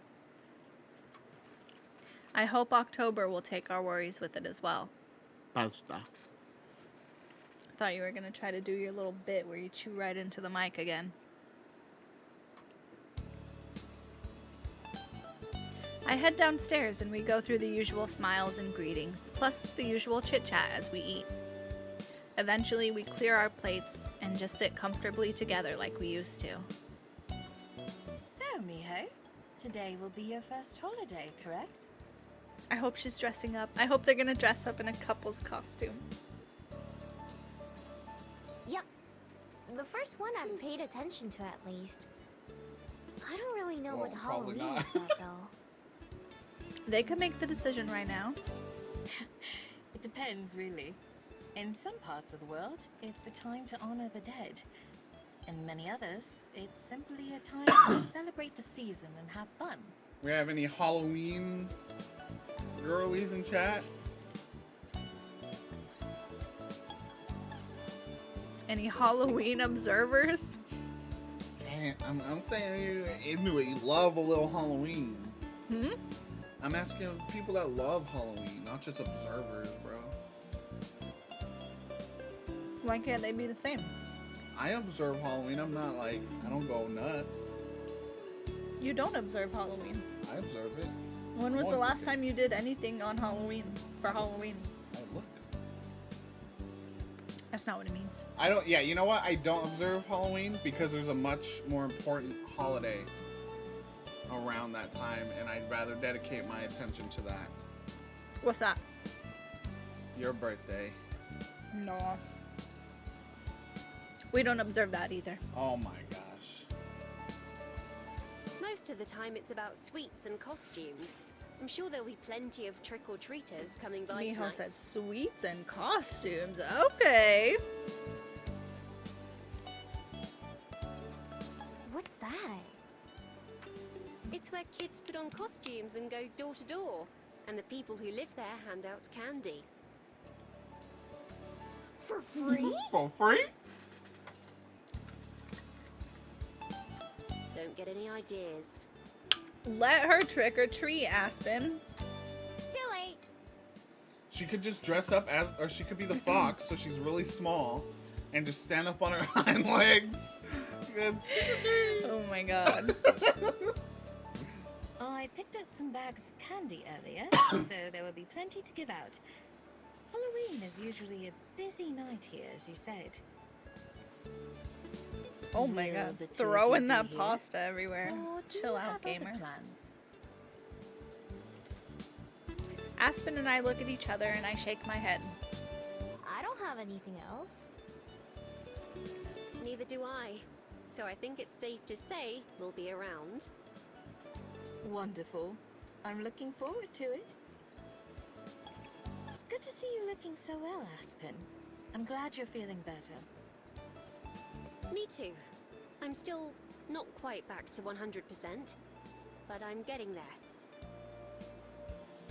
Have you decided what you're going to do? Not entirely. I've decided that I'll put aside writing for a while, though. At least writing for anyone other than myself. I think I need to remember why I started doing it in the first place. Yes, please. After that, maybe I can start to think about publishing again, and manuscripts. That could be in a month, or in a year, or even several years. Under the table, Aspen takes my hand. For once, I'm not in any rush. Juliet looks at us fondly. Compared to a couple days ago, she looks relieved. It's clear that I wasn't the only one who was worried about Aspen. That's good. I hope you'll take all the time that you need.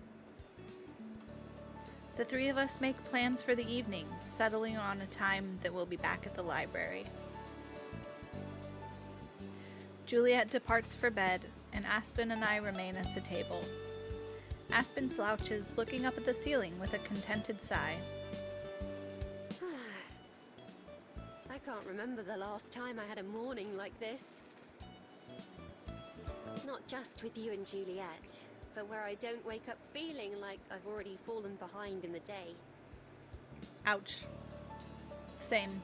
No plans, Oops. no obligations. Oops. I'm in that cycle right now. Oof. She squeezes my hand. Just us. I've missed days like that too. I know I've said it, but I'm sorry for worrying the two of you so much. And for being so distracted all the time. And for several other things that I'm sure will come to mind soon. I shake my head. Don't be sorry. I know you were trying really hard because of how important writing is to you. Yes, well, there are other things that are important too. I can't let myself miss out on all those. Like this. Aspen leans over and kisses me on the cheek. Okay. That is pretty important. That is pretty swag. She laughs. Glad you agree. There was one thing I wanted to do today, actually. And I was hoping you would join me. Of course. What is it?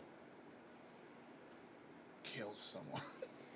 Aspen stands up and fetches a couple heavy books that are sitting on the counter, bringing them over to where we are. I recognize them as coming from Aspen's apartment instead of being part of the library's collection. They make a heavy thud as she sets them on the table. Something Mum and I used to do when I was a kid, although it's been a few years now. She takes one of the books and opens it up, flipping through the pages quickly but carefully. I watch from over her shoulder until she finally stops. Here we are. Aww. Near the middle of the book, there's something tucked into the pages.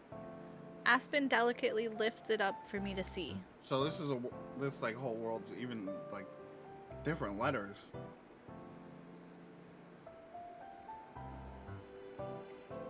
Ooh. It's a flower, but it's flat and dry. The petals look as dry and delicate as the paper they were stuck between. Every summer, we'd go out and pick flowers to press. Isn't it pretty? It is. I've never done this. Have you done this? Has anyone in chat done this? Not really, no. I know people, like, I know it's very common. I've never done it.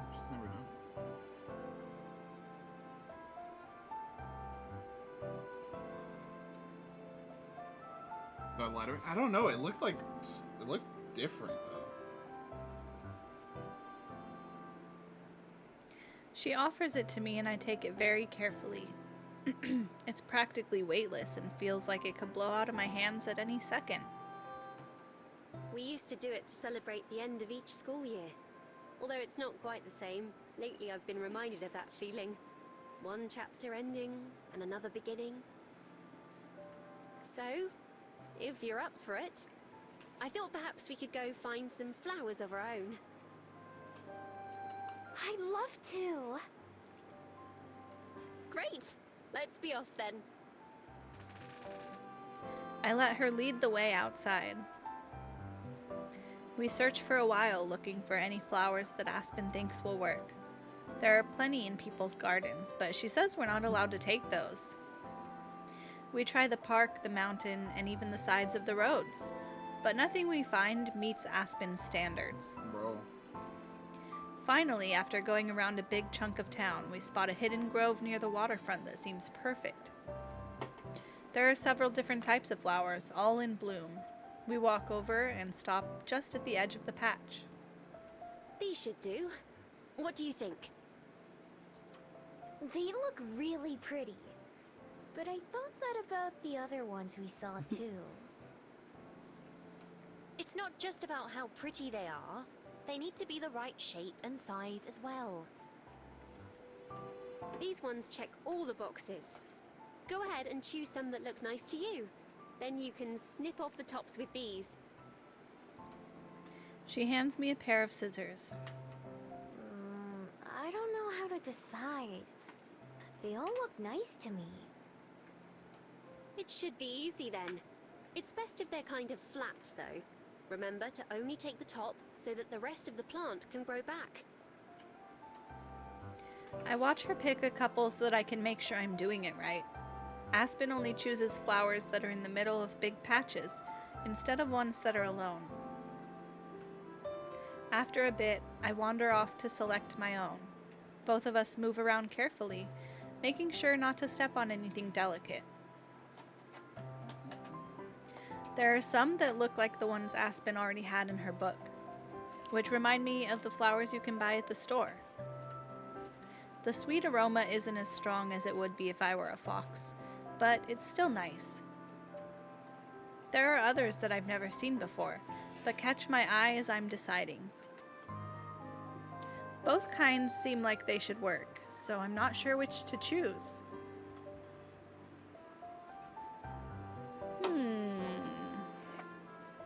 Nostalgia or trying new things? Let's go new ones, because we're already trying new things by pressing flowers. I go with the unfamiliar flowers that are new to me. I want something that will stand out compared to the ones she picks. I show Aspen. Her heart drops. That's poisonous. Imitating what I saw Aspen do, I snip off a few buds and bundle them up, making sure not to crush or damage them. Then I rejoin Aspen, who's finishing up too. She inspects my collection. Oh, those are beautiful. Good choice. Are you all set? Yeah. Ready if you are. The two of us return to the library and the books waiting for us there.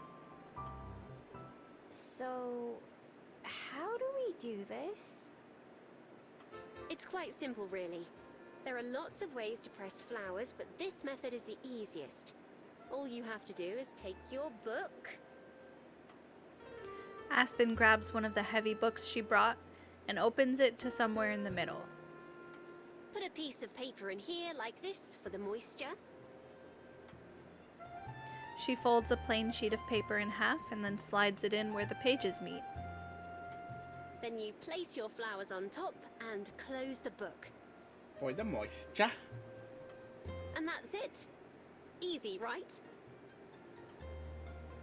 To demonstrate, she arranges a few of the buds she selected, spacing them out like cookies on a sheet. Once she's satisfied, she shuts the book.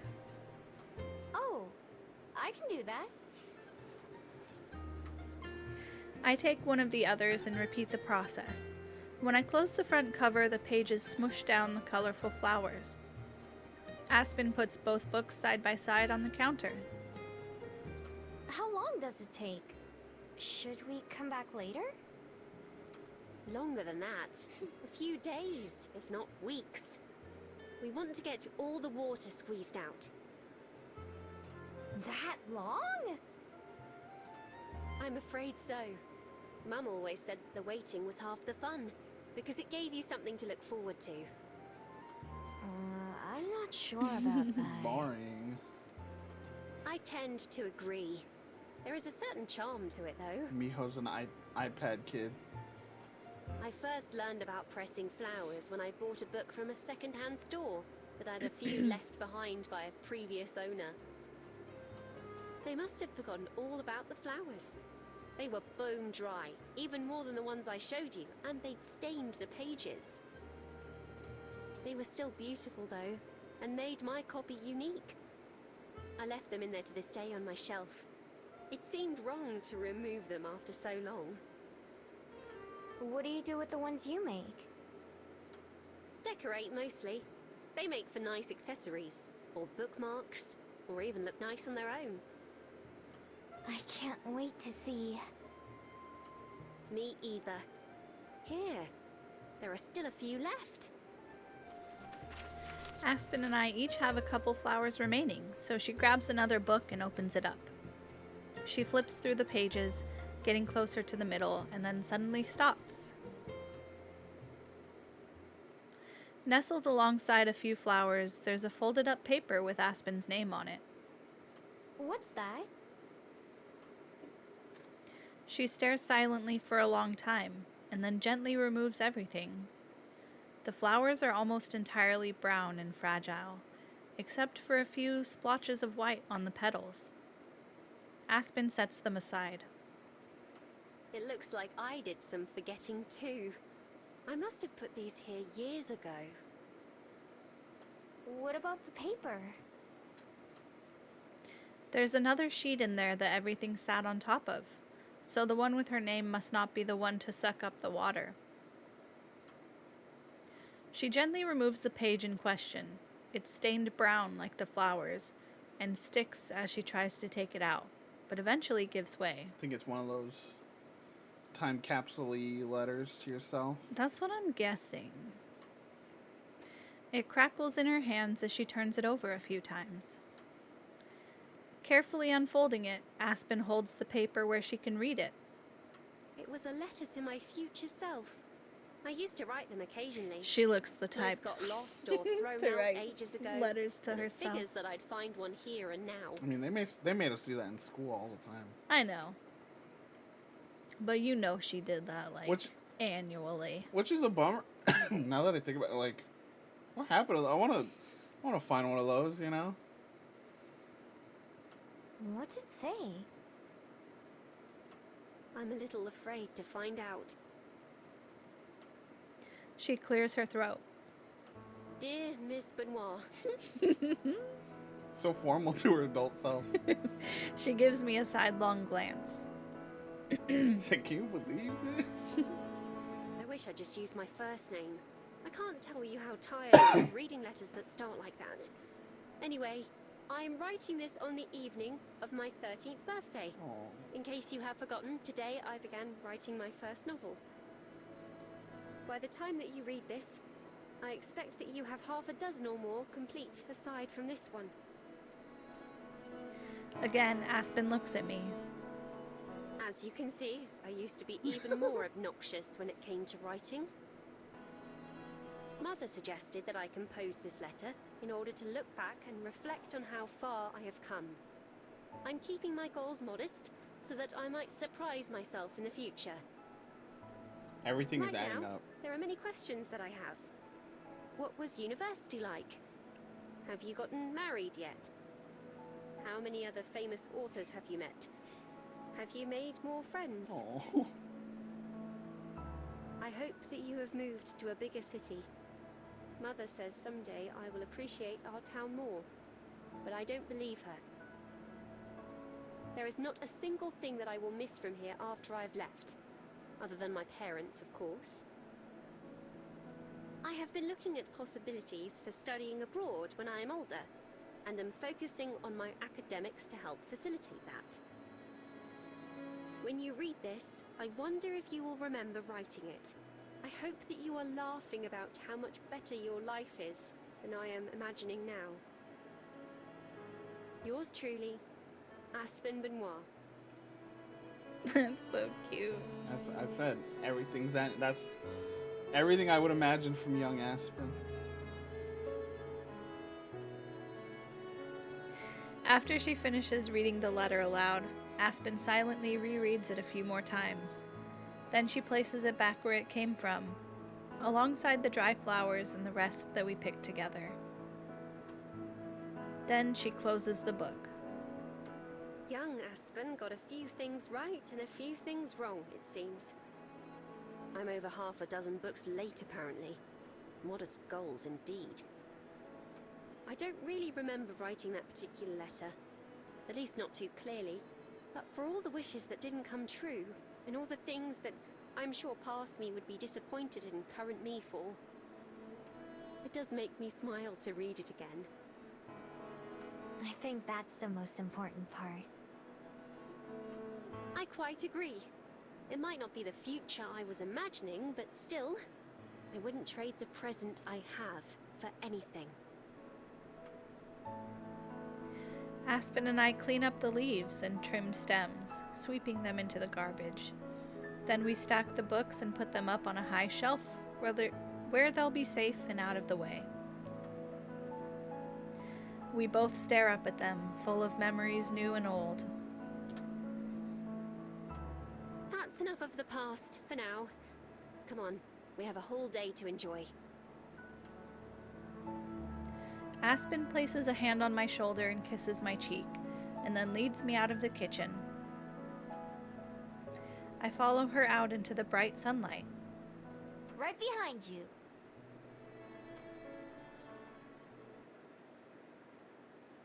As the day winds down and starts to get darker, a light breeze starts to pick up.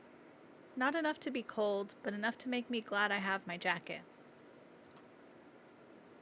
Aspen, Juliet, and I sit out on the front porch with the lights on, watching the road. Just sitting there, staring straight ahead, waiting for the trick-or-treaters. Not creepy.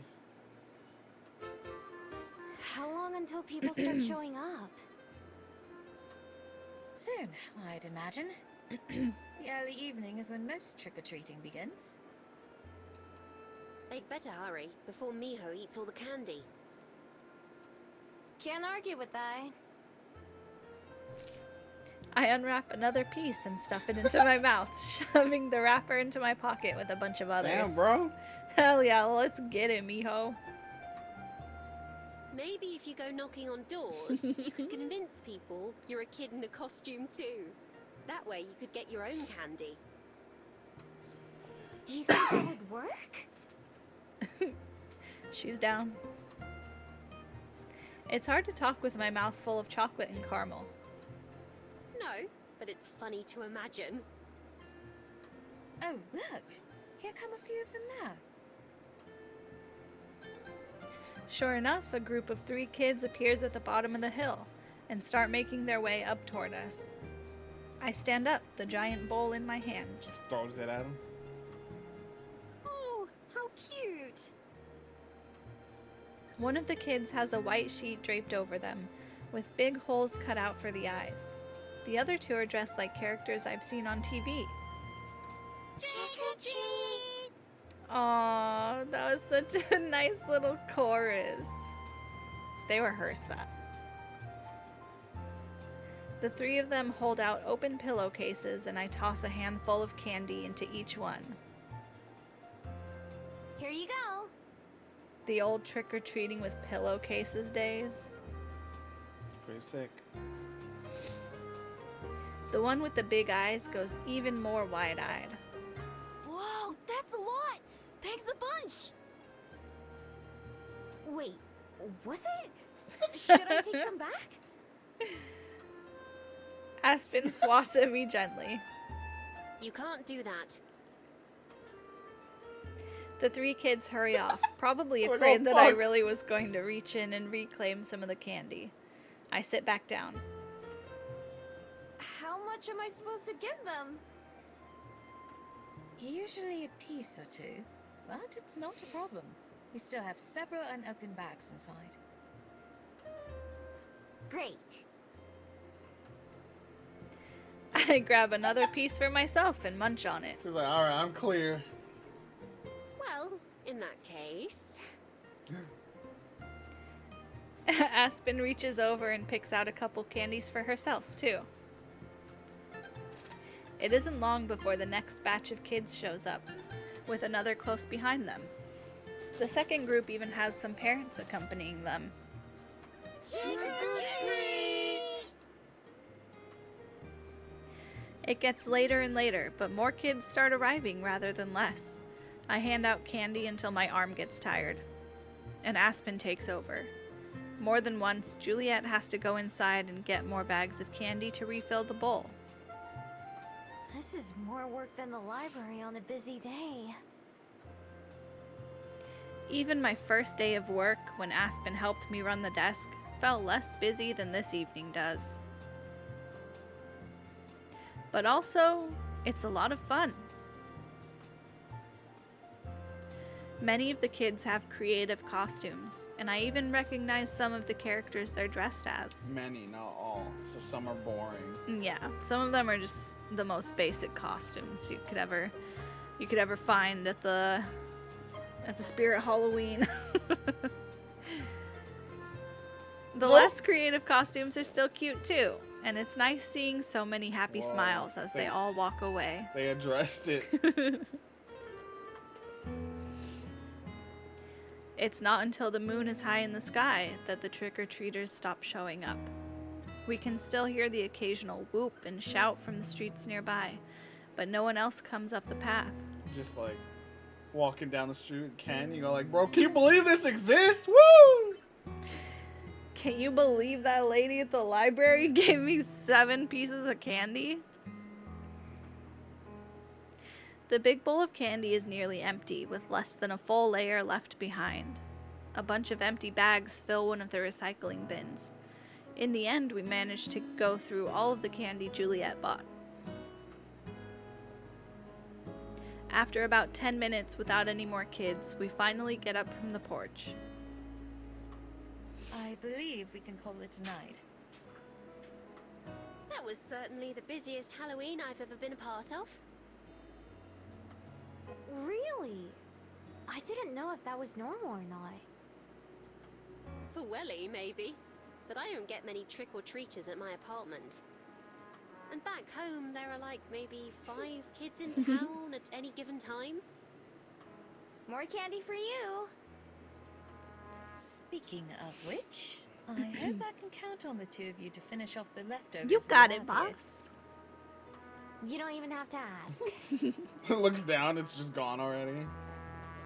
I'd better take what I can before Miho claims it all for herself, shouldn't I? Not if I beat you to it anyway.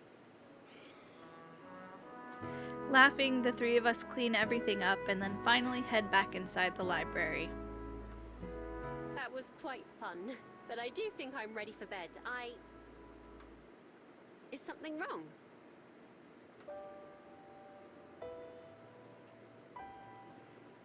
Huh? Uh-oh. Huh? I barely register her words. Something is wrong, but I don't know what. As soon as I walk through the front door, I can tell, but I can't place what it is. Is Silver here? Or Silver Maybe? in danger? Maybe? Oh no, conflict. That's how I'm feeling. Miho? Both of them stop walking, watching me with concern. Finally, it hits me. It's cold. It's cold. It doesn't take me long to spot the source. One of the windows near the shelves, not far from Aspen's usual table, is wide open. The curtains flutter with the breeze. The two of them follow my line of sight. Oh, did we forget to close this? But then, that doesn't make sense, does it? Why would we have just opened one of the windows? We wouldn't. That window was definitely shut earlier. It's Halloween. Maybe some kids snuck in here as a prank. I have Is to anything assume, missing? yeah. The three of us look around, inspecting the shelves, front desk, and everything in between. If something's gone, it's not immediately visible. I can't see anything out of the ordinary. Me either. Yeah. Is this the equivalent of Miho, like, getting her hackles raised? Like, she's like, Something still doesn't sit right with me. I'm gonna go look upstairs. The other two follow behind me. Juliet goes to check her office, but it appears untouched. Aspen waits at the top of the stairs, watching. Meanwhile, I go to my room. Bro, what if they grabbed the scroll? What if somebody took the scroll? That's like the most, like meaningful thing that could be taken either here. the scroll's gone or Silver's gonna be in here, like, bloody or something. Grabbing the handle, I push the door open and turn on the lights. I can hardly believe what I see. My window is open too. My bed sheets and pillows are strewn across the floor like someone climbed across the bed. What few other possessions I have are also scattered around the room, as if a tornado had blown through. Fuck. Miho? Is something amiss? I can hear them both hurrying my way as I remain frozen in the doorway. Behind me, Aspen gasps as she gets a glimpse of my room. Who? Why? I have a feeling I already know the answer to one of those questions, but not the other. Silver's pissed you gave her feelings. Stepping inside, I mechanically pick up my things and put them back where they belong. Everything is here, except for... My scroll! Fuck. My I knew bread. it. Why would she take it? That little piece of paper, the only belonging that I really care about, is nowhere to be seen. I check under my bed and in every nook and cranny just to be sure, but it's gone. That fact is all the confirmation I need. I'll be back. I push my way past Aspen and Juliet's shocked faces and dash back downstairs.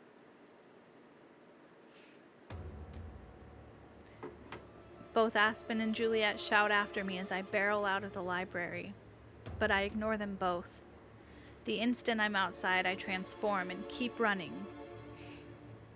She briefly. Silver is doing the most to make us angry and hate her. Or this is another desperate, I want attention, Yeah. friendship.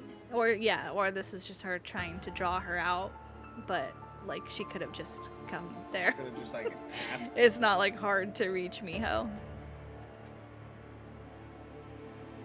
There's no question or doubt as to who took my scroll. The question is why. As angry as I could be, I force myself to stamp that feeling down, at least until I know Silver's reasons. The path to Mount Victoria is more crowded than I've ever seen it. Both the roads and sidewalks are full of people, mostly parents with their kids. Some of them point or cheer as I run past, but I don't give them a second thought. None of them try to stop me or get in my way. Woo, fox! It's cool to see a fox. You see a fox run by, you go, woo, fox! I'd be a little scared. By the time I climb the mountain and reach Silver's part of the forest, it's dark. She isn't in any of her usual spots, but I can sense that she isn't far away.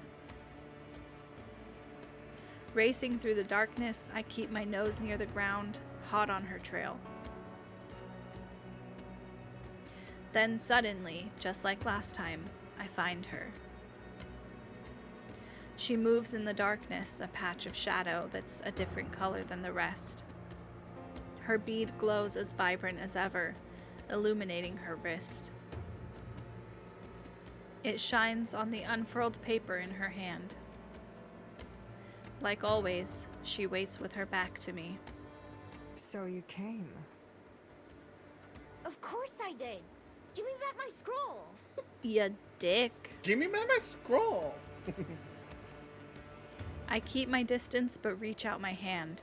She's just a few steps away. Tilting her head to look up at the starry sky. No, not the sky. The trees. I follow her gaze upward and realize something. I've been here before. I recognize this tree. It's the one the bird fell from. That makes me pause. Has she been wondering about it all this time? Is this her way of asking? She did follow me all the way home. I soften my voice, but know that I may as well be blunt. It died, you know. They weren't able to save it. Her posture doesn't change, but by the subtle light of her bracelet, I can see her fingers clench the edge of my scroll more tightly. I met the woman who rescued it. She said the same thing that you did. That's just how nature is. Silence. Gritting my teeth, I try to contain my growing frustration. Normally, I can tolerate her silence, but tonight, instead of just coming to talk like she knows I would, she steals my most beloved possession and makes me chase her out here. Also, she can ignore me? Don't you have anything to say? You must have come here for a reason, didn't you? More silence. Not even a breeze disturbs it. So I probably thought this before. Is there any chance, especially with the very shrouded face, Is there any chance Silver was actually your person? No. Okay. Like she made a new Gumiho, you know, like continued the lineage. No, she's supposed to be younger than you. Yeah, she's younger than us. That's true. And I think we still would be able to tell.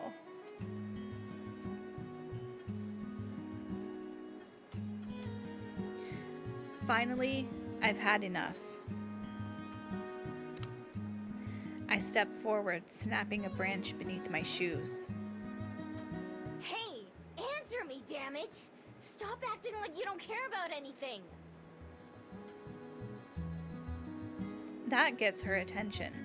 She looks at me over her shoulder, face hidden except for her eyes, and then faces me. Were you to happen upon another burn, more broken than the first, would you still try to save it? Of course. Even knowing that your effort is likely to be futile? Yeah, even then. At least there's a chance it would work out. You speak like a human, fighting against the inevitability of death. While we could watch the river of life from its shores, you choose to struggle upstream. Why? Why? Because otherwise it all just passes by. I did what you said and watched from the shores for so long because I didn't even think about joining it. But once I did, once I let someone pull me in, I realized I like it more this way. It's hard sometimes. I haven't even been trying that long, but those hard times just help me appreciate the good ones more. Or even at all. There's someone I met who was also afraid of getting hurt, and someone else who was afraid of just passing by. They showed me that those are parts of life too, just like death is for a lot of people. Who cares about living forever if you don't care about being alive? Immortal or not, it's all we have. Tell her. You and me, my friends, that bird, it's the same for all of us. I could have run away. I thought about it a million times. It would have been a lot easier than staying. But I did stay. And so now, here I am. Someone took a chance on me once too. Even if I wouldn't have died, they still saved my life in a way. I thought it would be impossible for someone like me, like you and me, that it wasn't even worth the effort to try and change things. But I was wrong. And I'm glad that I was. And so that's why I do the same thing all over again, with the burn. Because if there's even a chance, it's worth trying. Although I don't say it, I can't help but think even talking like this is something relatively new for me. Unlike Silver, who talks more like Aspen's old books most of the time. It just goes to show that there are lots of different paths our lives could have taken, but they both brought us here together. While Silver is still thinking about what I said, her eyes suddenly go wide at the same time that I feel something warm on my neck. Bro, we just hit top evolution. Holding my necklace where I can see it, both Silver and I just stare as my bead brightens before our eyes. The glow intensifies to the point that Silver has to shield her eyes and look away, although somehow it doesn't bother me. I also watch as another eyelash-thin crack appears, and then another. For a moment, I half expect it to just shatter, but it stops after the third crack, still holding itself together. The light from it also dims a little bit, but it's still brighter than it was. When I let go and it falls back against my neck, the bead feels heavier than normal too. Silver is able to look at me again, and though the shock has faded from her expression, her eyes still stay fixed on my bead. She laughs, but it's humorless. Shaking her head, she continues to stare at my necklace instead of my eyes. Silver, my eyes are up here. I had hoped that by looking at this, I might be able to learn your secret. Some magic spell or incantation that you had invoked. At the very least, I thought I might understand. Even as I read it, I thought that I must be missing something. For what meaning could such simple instructions hold? Can she just read it? After we've been looking for so long for someone who could read what it said. Even as you arrived here, I hoped that perhaps you would reveal some missing part of the puzzle. So golden was your light as I approached your library that I thought it must be someone else. So bright that I could see it clearly. The same color as the person close to you. They are faded. Color. Now, I don't know if I should be disappointed or not to find there is no secret to these words. Is there? Holding my scroll in front of her face the same way I held my necklace, her eyes glide across the characters. 수복강령. Please be happy. They did it. They did the thing. They said the thing! Oh my god. We have been waiting all our lives. Did we not know that? I thought it's just Korean. No one would have been like, that's just Korean. Let me look up the letters. They said it's like ancient lettering. Oh, okay. I thought we knew that. She didn't know what it said. That's what she's been looking for. Well, I guess at one point I said, it probably just says, please be happy, right? Well, we knew what it said, yeah but... What simple nonsense. Bro, be happy. And yet, how could I deny that you've taken it to heart when your very aura tells me your truth? It's all I can do to blink, to breathe, to stay standing upright as the world narrows to just the two of us, all awareness of anything else falling away from me. Confusion is just as plain on Silver's face at my reaction, as I struggle to speak. You can read it? That's what it says? After years of looking and trying to understand, and she can read it just like that, Silver, who says she cares nothing for people and their lives or culture. I'm not the only one stunned. The parchment falls from Silver's hand as she drops it in shock. It flutters to the ground and stays there, even as a budding breeze starts to blow. That shock changes into understanding, and then Silver laughs again. She's like, wait, you didn't fucking know what it said? Really laughs for the first time I've ever seen. Her usual dignified and threatening poise is gone as she laughs so hard that it echoes around the woods. Silver, it's not polite to laugh at people who can't read, okay? Clutching her chest, it's all she can do to remain upright as she acts like she's heard the world's funniest joke. Still, just like earlier, I'm not sure there's any humor in it. Finally, with a groan, she retrieves my scroll and then straightens up, wiping her eyes. You're serious, aren't you? You never knew what it said before now. Yeah.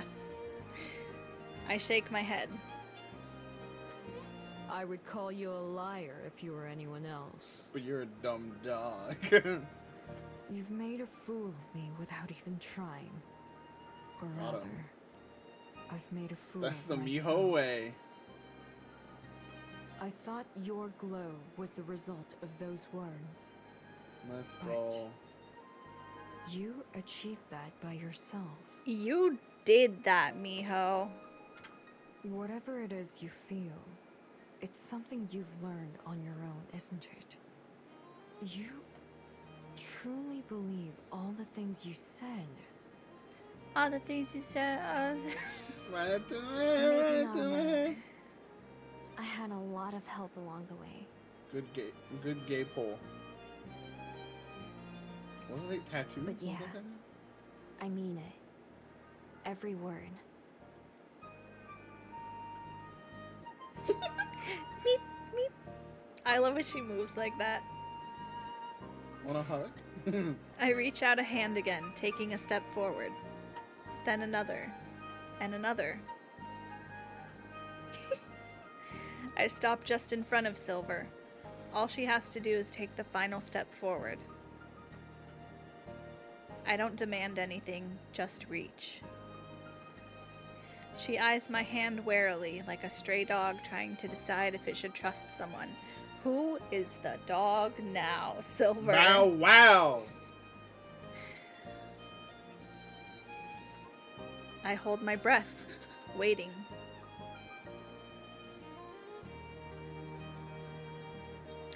With a rustle, she pushes the paper into my hand and then backs away, looking at the ground. Oh, alright. I'll take that. Your path is different than mine. We may have more in common than I once thought, but I still cannot follow behind you. We didn't get the good silver ending. Though I can understand why you walk it. I don't know if there is, but... I nod. And I understand why you said no. I hope you change your mind someday. Perhaps. Although, I do not think we'll Damn, meet bro. again. Wait, why not? I'm going to Korea. Are you leaving? Soon. I don't know when. I haven't decided. But I made up my mind before I ever visited your library. Oh. You're disappointed. I am. I You're wanted the a friend. first other Gumio I've ever known. You're like... family, I guess. Didn't you call us sisters before? Aww. Silver blushes, averting her eyes. Shut up. No, I didn't. Perhaps. Then that's what we are. That's simple, is it? Yeah. It really is. Silver shakes her head and looks around, regaining a bit of her standoffish composure.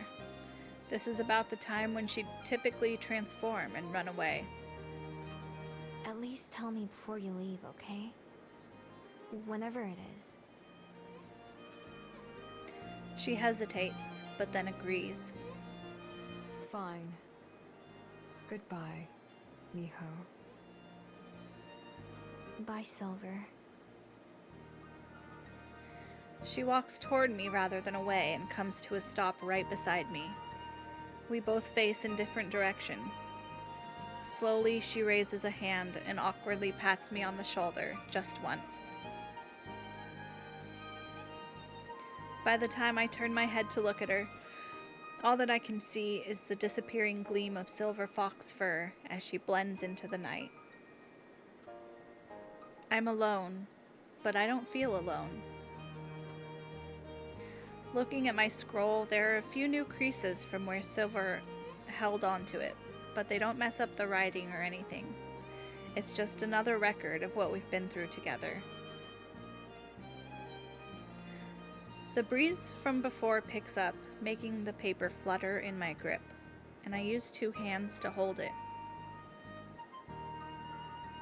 Seeing without reading, I let my eyes wander over the familiar characters. It's funny, all this time spent not knowing what they said just to find I've lived by them all along. Or at least I've started to.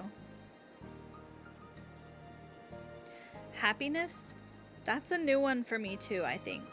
Another abstract concept that didn't seem meant for me. But like everything else, it got easier along the way. I roll my scroll back up and store it safely in my pocket. The woods are dark as I walk through them, but I'm not afraid. The shining light of my bead brightens the path, leading my way back home. Chapter 5! Oh my god, we are here. We made it. Might not be as much of an epilogue as we thought, because... What? There's no, like, wrap-up yet, you know what I mean? Yeah. It'll be more than one part, it feels like. Yeah. Hopefully it won't be as long as chapter 4, but I'm sure it'll be, like, substantial enough. We're gonna have, like, we might get, genuinely, there's a chance we get to part 10. No. Yeah. That would be longer than, that would mean that chapter 5 is, like, double the length of chapter 4. You think it's gonna be that long? Are we gonna do 5 hours next time? I don't know. It depends how long the chapter is. But we made it. Look, we made it to this day. Look, Aspen is happy. She's throwing her papers all around. Yeah. Well, this chapter specifically was incredibly long. Like, I think toward the end of, like, our stream, 2 streams ago is when we started it. So that was a partial stream, and then the full stream last time, and then this full stream just to do chapter 4. So that was quite long. Like 10 hours. 10 hours, yeah. Wild. But here we are. Aspen is in full, like, Disney Princess Belle mode. Do you want to save it here, or do you want to click one screen, just get a sense as to where it's going? No, we've been at it. It's 8:30. We still got plans after this. I know. I bet those people are going, what the heck, bro? I'm gonna call it here. Yeah, that was a good big discussion with Silver, so catch up if you feel like it. I did like the Silver storyline and the Bird storyline, just like, you know, taking such a small little thing, that little experience with the bird, but like it's so important to the story and to both of those characters. We got the Aspen full arc of overwork to depression, burnout to depression to recovery. Good for her. I would love to be in that phase of it. Which again, we don't know. That's why I'm saying, like, this has to be, it's not just a couple hours, like this chapter 5, you know? Like, we don't have any kind of Act 3 end of the game kind of push. Unless it's literally just like they go on a few more dates and then they go, it cuts to 10 years later and they're married and, you know, like. Well, it's less about like their relationship, and I think like the main sort of driver is going to be like what happens, Miho decides in her like journey with humanity and whatever is happening with the bead. Like it's going to lead up to some sort of decision. So I think that is what we'll be experiencing next week. Maybe the following weeks, depending on how long the chapter is. Remember when this was just going to be in January? This was just going to be January. We definitely fully thought we were going to finish it weeks ago. The worst part is there's no way for us to track. There's like a few reviews that mention how long it is. Where there's one playthrough that I looked up on YouTube, and it's like we're past where they are and they're still uploading parts of it, so it's like, well, that doesn't help. Like 2 days ago they uploaded Aspen's confession. We were there weeks ago, buddy. Well, anyway, go ahead and save it then. Okay. I will.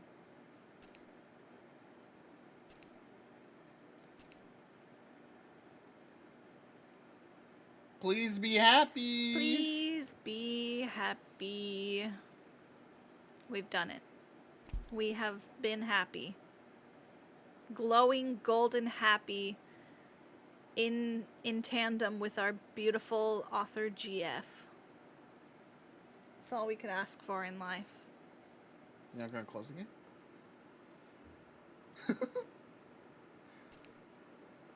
Thank you for being here, friend. Title.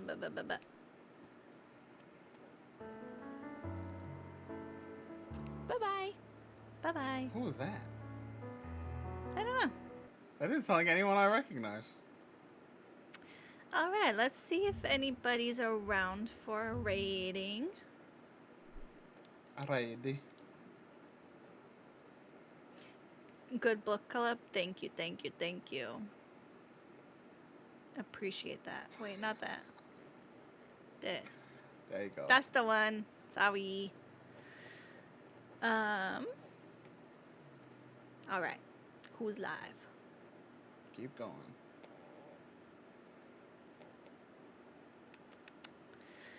We could go here. Here. I don't know. I don't know if they want. I don't know if they either, want man. raids. I don't know. This one. This one was fun. Oh, it's a special occasion. What about this one? This one? Yeah. No? We could. This is a charity event. Which one? The one This? above. What do you think? I'm down for whatever. Let's just poke. Let's poke at this. Just see what's going on. Yeah. All right, hold please. Mute it. Mute it. Do Oh, it. mute what? The sound. This dude is insane. Sorry.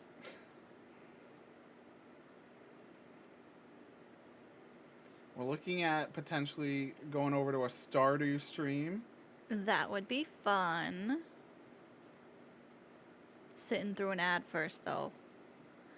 Just wanted to get a lay of the land. Just give us a moment. What's going on over here? This is the vibe. Okay, you know what? Yeah. That's the vibe. Someone's just chomping away on like what, French fries? I think it's hot Cheetos. No, it's like curved. It was like curved. Oh, it looked like Cheetos to me. It's the vibe, though. And just fishing the night away. Having a little snacky, a little night fishing. It's midnight on their little farm Stardew. and they're just fishing the night away. The horse is wearing a hat. It's the vibe. They have a follower goal, so let's try to give some love over there. Yeah, let's do it. We're gonna be rating Lime Grenadine, who is a friend of the circle of streamers that we now have. Mercuti Glow was rated by them. Of course I mispronounced. I'm so always mispronouncing Glory's name that I just do did it for accidentally fun. now. And yeah, let's go. There's good vibes over there. So Okay, let me get the message. Because I always forget to do that first. Let's just do this one, actually.